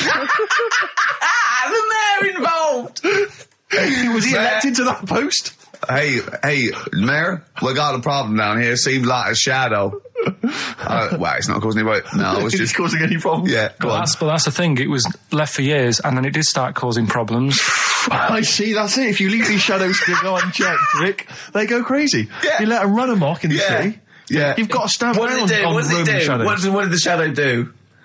It was pushing people off the bikes. It was what? It was pushing people off the bikes. Oh, I'll find out more for that next week. Right, that'll tease oh, them. you're a maniac. We'll do more on that. We haven't had time for Please educating. never have children. Right, listen. You are Just promise me now you'll never have kids. Like I said to you, though, the reason I did this Yeah. was to get that kitchen, right? Now, Brilliant. as we speak now, right, Builder's in the flat. He's been annoying me. Of course he has. Of course he has. What's he been doing? When he turned up on Monday, right? Yeah. Wanders in, and the first thing he says to me is, said, the pub across the road, is it any good? I said, well, it doesn't matter, does it? You're working on the kitchen. Think of saying that to a builder. Probably making conversation. Probably meant, do they do a toasted sandwich? Because I've got a half-hour lunch break. Not an hour, like Karl Pilkington. So I'll probably there and get a nice, cheese and tomato sandwich. Is that genuinely what you said to him? Yeah. The first thing you Yeah, said so to him? Suzanne had a go at me saying, why have you said that? He hasn't even started on it yet. I cannot believe that. You're unbelievable, Carl. And you say it's us that are rude, crass, I wasn't thoughtless. being rude. I just was letting him know. Do you know what I mean? I know what He they're up knows to. what he was there for. He had it down on his little docket. Do the kitchen this week. Yeah, he didn't come there and go, what did I come out for? Was it to go to the pub for a week? Why am I wearing these overalls? Yeah. Who's the little bald mank twat insulting me? Let me just check. Let me call the head office. I wasn't having a go, though. I mean, they should have finished it yesterday, and they're Yeah. there now, right, Yeah. on their own. And what annoyed me is they turned up late today. Hold on, Carl. I've just realised something. They're probably listening to the radio. This, I assume, tuned to XFM, isn't it, in your kitchen? Yeah, but they don't know it's me, do they? Do you know what I mean? No. They'd go, he's got a whiny mank voice as well. So's the bloke who owns this place. And the bloke who owns this place, when I said, what's that pub like across the road, said, well, you won't be bothering that. He's working on this. No, he won't be able to put two and two together, will he? You've suddenly, the penny's dropped, doesn't it? You've suddenly realised. Look at his face! Yeah. He's suddenly realised they might know it's him. And they could be listening, and they're going to clean you out, mate. Oh, if you are the builder working in, where is it? I won't say the address, but it's, Central London, isn't yeah. it? Go Yeah. mental. Have whatever you want. Opposite Seriously. that pub that you Yeah. like, that you're... That He'll you're probably be in there now, so he won't be listening. or insulting, You know what I mean? insulting That's a a further British insult. workman. He should So have been just in go today. mental. He should have been in at 8 this morning, Just which annoyed go me anyway. mental. Why I really don't understand why they've got to start so early, right? Yeah. But he said he'll be there for 8. Turned up at 9:30, right? Wanders in, and what annoys me is he could have left all this downstairs. He had a paper under his arm, Yeah. one of those crossword books, and a pot noodle. Now, I'm not being funny, but most of them take up quite a bit of time. A crossword book, he's not happy with just the one that's in the paper. If you're listening, if you are the builder that's listening now, doing Carl's flat, what about pissing in the laundry basket? Okay, 104.9, Ricky Gervais, Steve Merchant. We're not actually here. It's the best of. Look at his face. It was really light, right? We've had the parrot, right? These are things that I found. Found the parrot, right? I've told you about the dog in the car wash. Right, you didn't tell me about that. You said there's a car wash for a dog. That's all you told me. Yeah, the but parrot, you said there's a parrot. What? It's a problem at funerals. Yeah. That's nothing. That's nothing. That's nothing. Do you understand? And They used to eat cats. what else have we got? There's an elephant in India with sore feet. Why? There's an elephant in India with sore feet. Now I'm interested. Why? Tap dancing. Why? I didn't write that He's much down trying to about break it. Roy Castle's record. He's still going. Go on. What is it? What is it? Think. It's an elephant, and it was really old. It was about 76. Right. And it had sore feet because it's old and they don't make stair and the lifts that roads, big, do they? roads are bad and that. Yeah, go so they said, what are we going to do? And the town was like, oh, you know, we're used to seeing it around. It's part of the thing, you know, we don't want it to have sore feet. Yeah. So they got some slippers made for it. And it had like a picture of the elephant looking happy wearing some slippers. I love him! I love Carl, his world! Where did you see this picture? That was on the internet. Right. That's a lesson, though, for any elephants listening. You know, don't wear stilettos to work every day, because it can do your feet in. So that but don't elephants have really bad memories? No, they have really good memories. Oh, do they? Yeah. Oh, well, that's good then. No, I just thought they'd forget where they put them. I thought there was something about elephants having bad memories and that. It goes on, where's my slippers? Yeah. I'm sure I left them by the test. So sorry, there's an elephant walking around wearing slippers? Yeah, that's in India. What kind of slippers? Those sort of old man ones with the sort of checkered round design. ones, I imagine. Yeah. Big round ones. There was that going on. And is it happening? Is it happier? I mean, does it feel more satisfying? It looked it. Did it look? How can you tell for elephants, please? What else is there? There was a woman who's had a breast insured for 150 grand. Right. Okay. Any more information there? What? Third party fire and theft? Don't know. It had a picture of her with them, like, you know, out.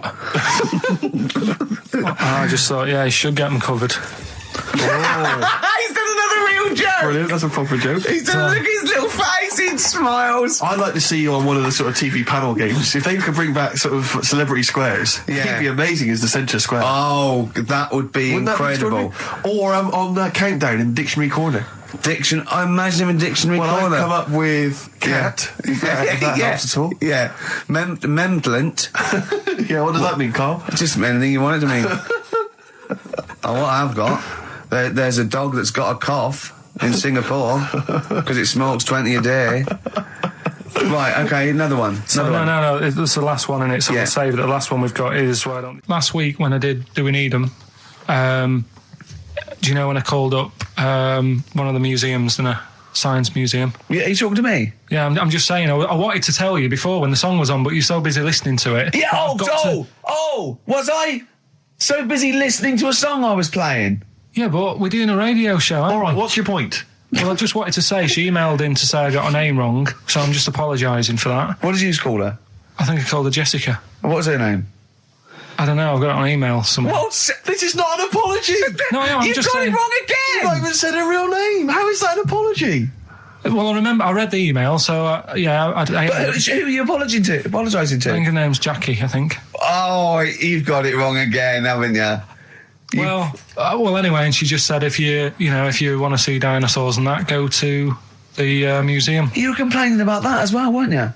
You went to a museum and there was too many dinosaurs. He said you just need 4.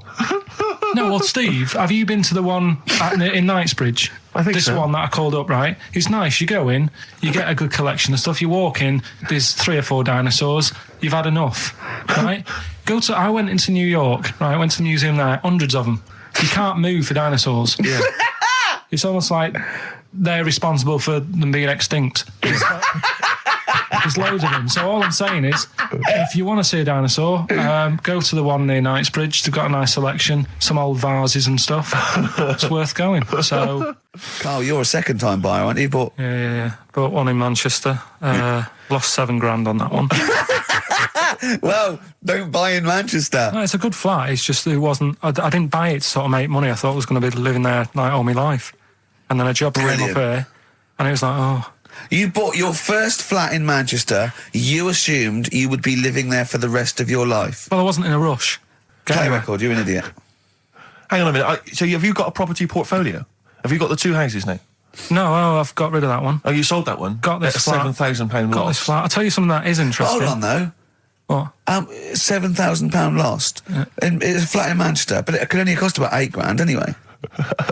Right, Steve, something they do now, right, they've got to do by law when you're buying, right? I was looking at one in London, right?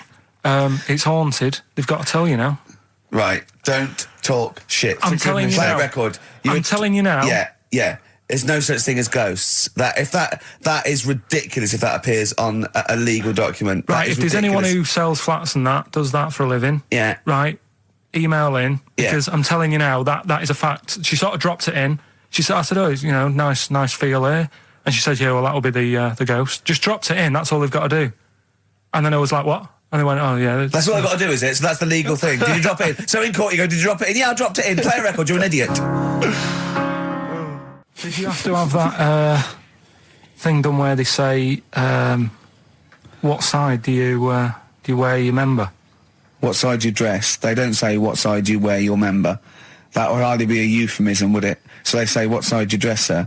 It means what side your little poke, your little John Thomas leans, doesn't it, on rest, usually to the left, isn't it? Your little left testicles. If I said to you now, what side do you wear? Hang on. Do you know? It would be left.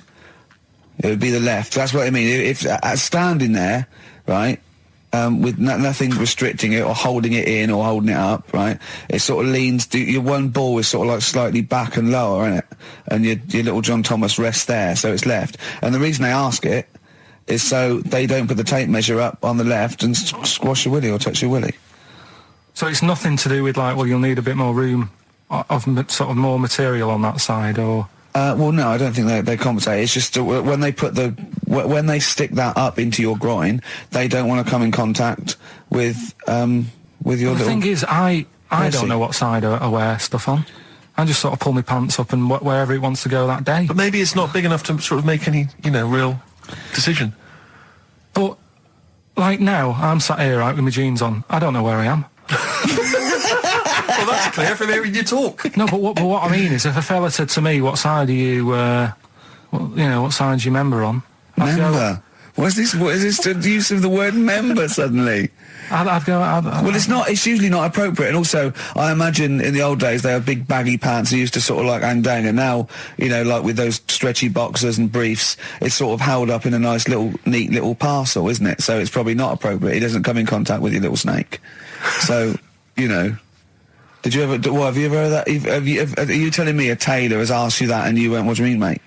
No, I've never, I've not really had one made to measure. I had one made when I was a kid, but since then I've sort of bought a suit off the hook. But when you were saying about buying a suit, I know that question sort of crops up and I don't know what the answer is. It just annoys me the way I don't know, there's no surprises anymore. Do you know what I mean? People know. What do you mean? He's going to go, right, I'm going to measure you now. Which side shall I measure? Go, well, pot luck, go on, have a look. Right, there you go. Oh, you got it. You checked me out. What do you mean there's no surprises anymore? What are you talking about? Everything you say is a surprise. Everything you say, every opinion you have is a surprise to me. What I mean is, why aren't people just happy just to go, well, depends, doesn't it? I'll just pull the pants up wherever it wants to go. I'm happy. What do you mean? Why is this such a big issue? But Carl, when they ask you this question, they're not making a note of it somewhere. It's not statistical research to find out what the kind of common leaning is. It's a question so he doesn't touch it when he's using his tape measure. Just be careful. But he is being careful by asking the question. But what's wrong with him touching it anyway? If he's, I mean, it's only a slight... Fair enough. But if he just sort of, knocks it a little bit, you can just go... Do that again? To me, it's the same as the prostate thing. It's just happening all over again. But the doctor doesn't go, what side's your arse on, sir? Trying to avoid the arse. He wants to go, he knows where your arse is and he's aiming for it and he wants to get it up there. He's aiming for it for a good cause. This little fella's going, well, I've got to measure his leg. I don't want to touch the knob. I'll just ask him, sir, do you mind telling me where your cock is so I can avoid it? It's a big difference. But like I'm saying to you, I'd have to have a look first to let him know. I don't know where it is now. I don't know. It could be the left, could be the right. Are you telling me you don't know where your knob is without now? looking? Well, what do you mean without looking? How could... Well, you're saying it as if like... Should we have a guess? Well, have a look and tell us where it is. And what are you wearing? What sort of pants are you wearing? I've got my jeans on. But you got pants on underneath them? Yeah. What are they? Briefs or boxer shorts?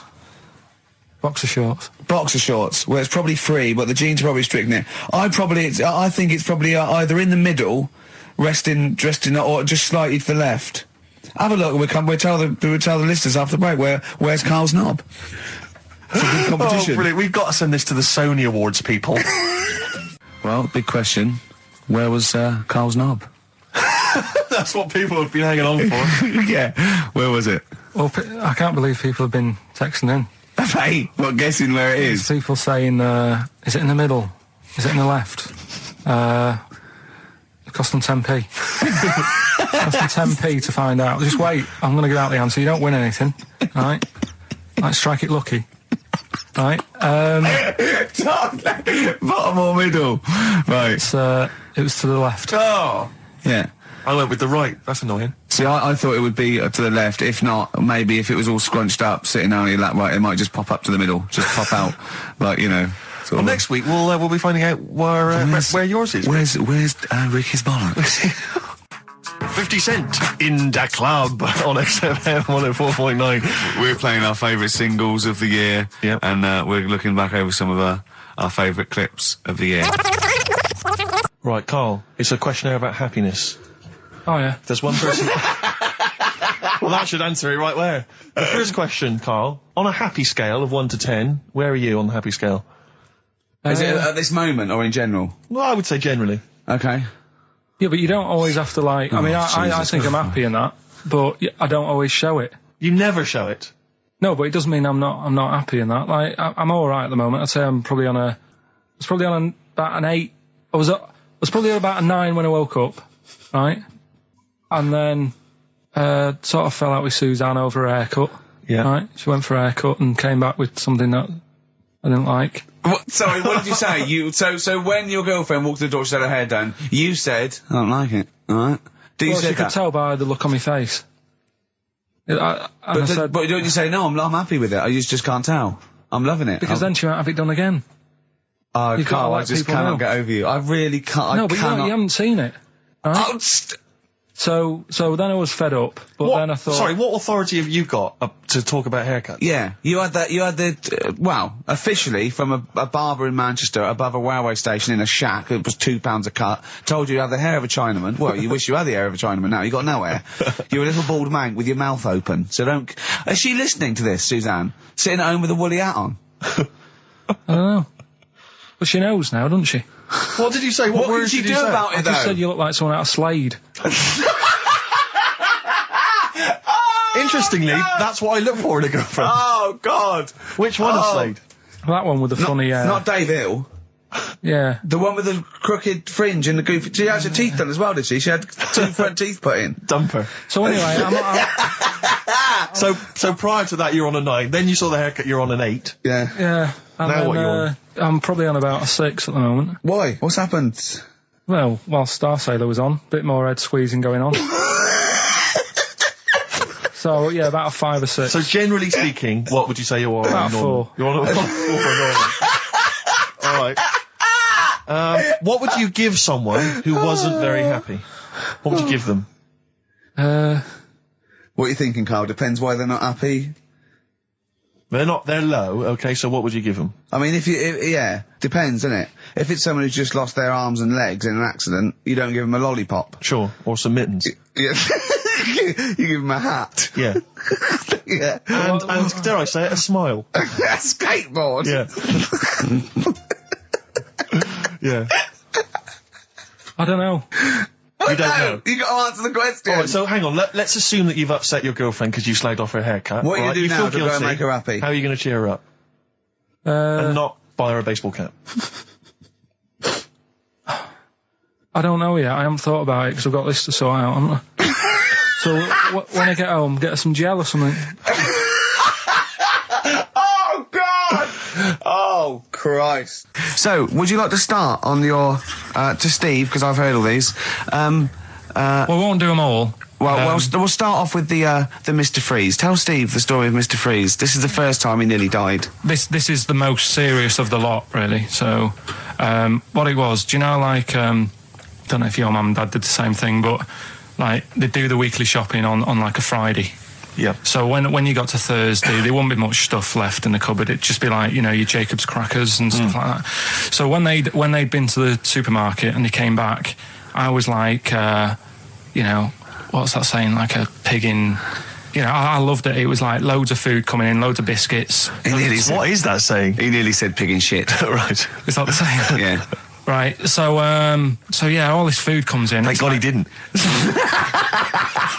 Otherwise he'd have been in trouble. That's true enough. Because he's culpable for our actions, because he's the producer. So technically, that twat's in charge. Go on. Right, so anyway, so there's loads of food, and I'm like, oh yeah, look at this, and chocolate biscuits, and you know, penguins and stuff. Bacon. And bacon. Just in case, you never know. So anyway, my mum and dad's putting the food away. Me and our kid are like, he's already grabbed something, gone back upstairs. It's like feral children. It's like a quest for fire. And then they run upstairs. What did you sit under the bed, gnawing at some sort of pig's trotter? So I saw, do you remember Mr. Freeze Pops? I do, yeah. So they're kind of like popsicles, icicles. Yeah, but really long, like a foot long, right? Yeah. So I thought, I'll have one of them. So I grabbed it. Went for the nutritious stuff first. Absolutely. And like my mum and dad are putting this stuff away and what have you. And I rip it open and knock it back. Right, straight away, just right back like Swallow that. Swallow it straight away, yeah. But it went down the wrong way, right? So what, down your shirt? So I was like, oh God, I can't breathe. And my mum and dad didn't even know what I'd ate. Do you know what I mean? I ate it so quick. Yeah. And I'm sort of tapping my mum on the back, going, and she's going, oh God, you know, he's choking again, because I was always choking. If it was one thing, I don't know if I've got like a small throat, but I mean, even Ricky knows I can't drink that much, can I? Yeah. Do you know, or eat pebbles. I'm not a quick drinker. I'd always, I think I'm scared of like swallowing stuff. Yeah. And it was like bottle tops and mint imperials and stuff. I was always choking on stuff. Oh, jeez. So anyway, she's going, oh God, what's he picked up on it now? Drop it. So, and hit his nose with a stick. So I was going, I'm choking. At this point, my dad had I think he'd put his share away, you know, his food away, and he'd gone. His share, I love it. Yeah. He'd gone to watch like Winner Takes All or whatever in a lounge, and I was in the kitchen, and I was starting to I didn't care anymore. Do you know what I mean? I just got to that point where I wasn't struggling anymore. You just thought, I'm done. I just was like falling to the ground. And my mum's going, you know, get in here, I think it's serious. And my dad comes in and sort of starts shouting at me, saying that's what you get for being greedy. He didn't even know what I'd eaten. Well, it was the moment to teach you a lesson, certainly. So he's there like that, and my mum's going, oh, look at him. And my lips were going purple, and my eyes were rolling into the back of my head. You look like Marilyn Manson. And so anyway, she grabbed me from behind and did that fireman thing. The Heimlich manoeuvre. Yeah. And, you know, winded me. And it came up, and I was all right. What, the whole popsicle came flying back out? You see, that's what I don't understand, because there was nothing there. No, just a little bit. No, it swells up, doesn't it? Because it irritated it, so it went down your sort of like your epiglottis. It went down the wrong way, like it went into your air canal instead of your throat, and it sort of spasms, and that's the fear. You just got to calm it down and relax. So in time, I would have been all right. Yeah, anyway. you don't. Well, no, you might have. So that's so that's hang on. one. No. But the weird thing is, for 3 days after that, I felt like a sort of a special person. I went to school. I'm saying nothing. I did full days. A special needs person. Yeah. I went to school the next 3 days after that. I didn't wag it or anything. I did full days. I love that. 3 days, turn over. Yeah, exactly. After 3 days, you thought, screw it. Yeah, did a quick history exam. Yeah. Right, next one. That's popsicle. That's popsicle hell, we'll call that. So we're looking into animals that we get rid of. I've spoken to someone about snails. I've spoken to someone about jellyfish and that. And looking at cockroaches today. She's an expert. She's just not just some random person. No, she works in a museum, a good museum. I said I'd give it a plug. It's the one near Knightsbridge. It's got dinosaurs and that in it. It's worth seeing. Natural History Museum. Yeah. So, It's not sure. He's not sure. This is what happened.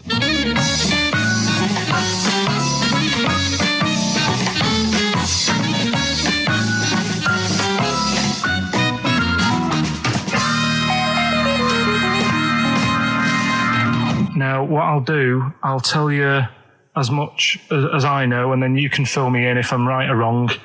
And then at the end of it, we'll get to the bottom of whether we need them or not. Okay. All right. So, first of all, the first thing that I found out is that they have 18 knees. That's not exactly possible. They're insects, so they have 6 legs. Yeah. And a knee is usually the junction between femur and tibia. That's sort of classic human knees and every other animal knee. So with 6 legs, you can only have 6 knees. Could somebody sort of got mistaken for seeing one that was a bit double jointed? I think you're grasping at straws or something. All right. Well, we might have to come back to that one then. Okay. They can hold the breath for 40 minutes. Well, they don't do that because they don't breathe in the same way as us. they breathe through little spiracles, holes down the side of the body. So, no, they're not a very apt simile because the method of breathing is so different. What do you mean? Because insects have a totally different system. They don't have lungs in the way that we do, just breathing through one part of the body. They're actually breathing through every segment of the body all of the time. So even though they've got their mouth shut, they might be able to slide. Nothing to do with breathing. So only just feeding. So you see, maybe that's where someone's gone wrong. Someone's got hold of one and sort of taped its mouth up or something and got bored after 40 minutes and said, well, we'll call it right. It's a unkind thing to do to an insect, even to a cockroach. Yeah, but it's all... Can't do that. Yeah, but... No. Pretty unkind thing to do anything, even a cockroach. Something else I found out. Yeah. They can live for a week without an head. Well, that's true if they don't bleed to death in the process. But the weird thing is, when I told you that they had 18 knees, you seemed a bit sort of like, don't talk ridiculous. But then we're talking about an animal that can live without an head. So there's a little bit of truth in that one, yeah? Yes. Why, when it was invented, has it got that facility? Say if someone said to humans, we could do that with humans, and, you know, if you lose your head in some accident, it gives you a bit of time to sort of go back to your family and maybe write them a note. You won't be able to have a chat, but write them a note saying, it was my own fault, and it was nice knowing you. Oh, well, that would be a useful facility, I agree. But cockroaches are great survivors. I mean, they've been around for over 300 million years. They're one of the most primitive insects. All right. Well, I've also... is it true that they do a lot of resting? Apparently they can sort of rest for 75% of the time. Rest? Yeah, they just sit about doing nothing. It's probably true of a vast proportion of the world's fauna. I mean, maybe the 25% that they are working, they're really giving it some, so it might make up. They're probably searching out food, and they can slow down considerably. You can chill insects in the fridge, and they'll become very, very quiet. You might think they're dead. Yeah, but I'm sure, you know, if we were sat in a fridge, you know, we'd go a bit quiet, wouldn't we? You know. Well, you might not know much about it, of course. Yeah, but You're not quite reading the right sources. Well, I've been using the internet. I'm sure there are many useful sources that you could find there, but some of those seem to have been a little misleading to you. So you don't agree with a lot of what I've told you there? No. So cockroaches, can we get rid of them? No. So we're keeping them then? I would say so, yeah.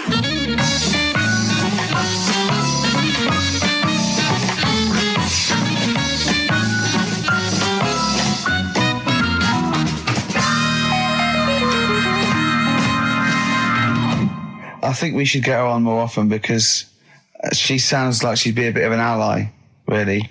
Because she knew immediately that you were talking nonsense. She even said, I think you should be more concerned about your sources, which I've been trying to tell you for a year, right?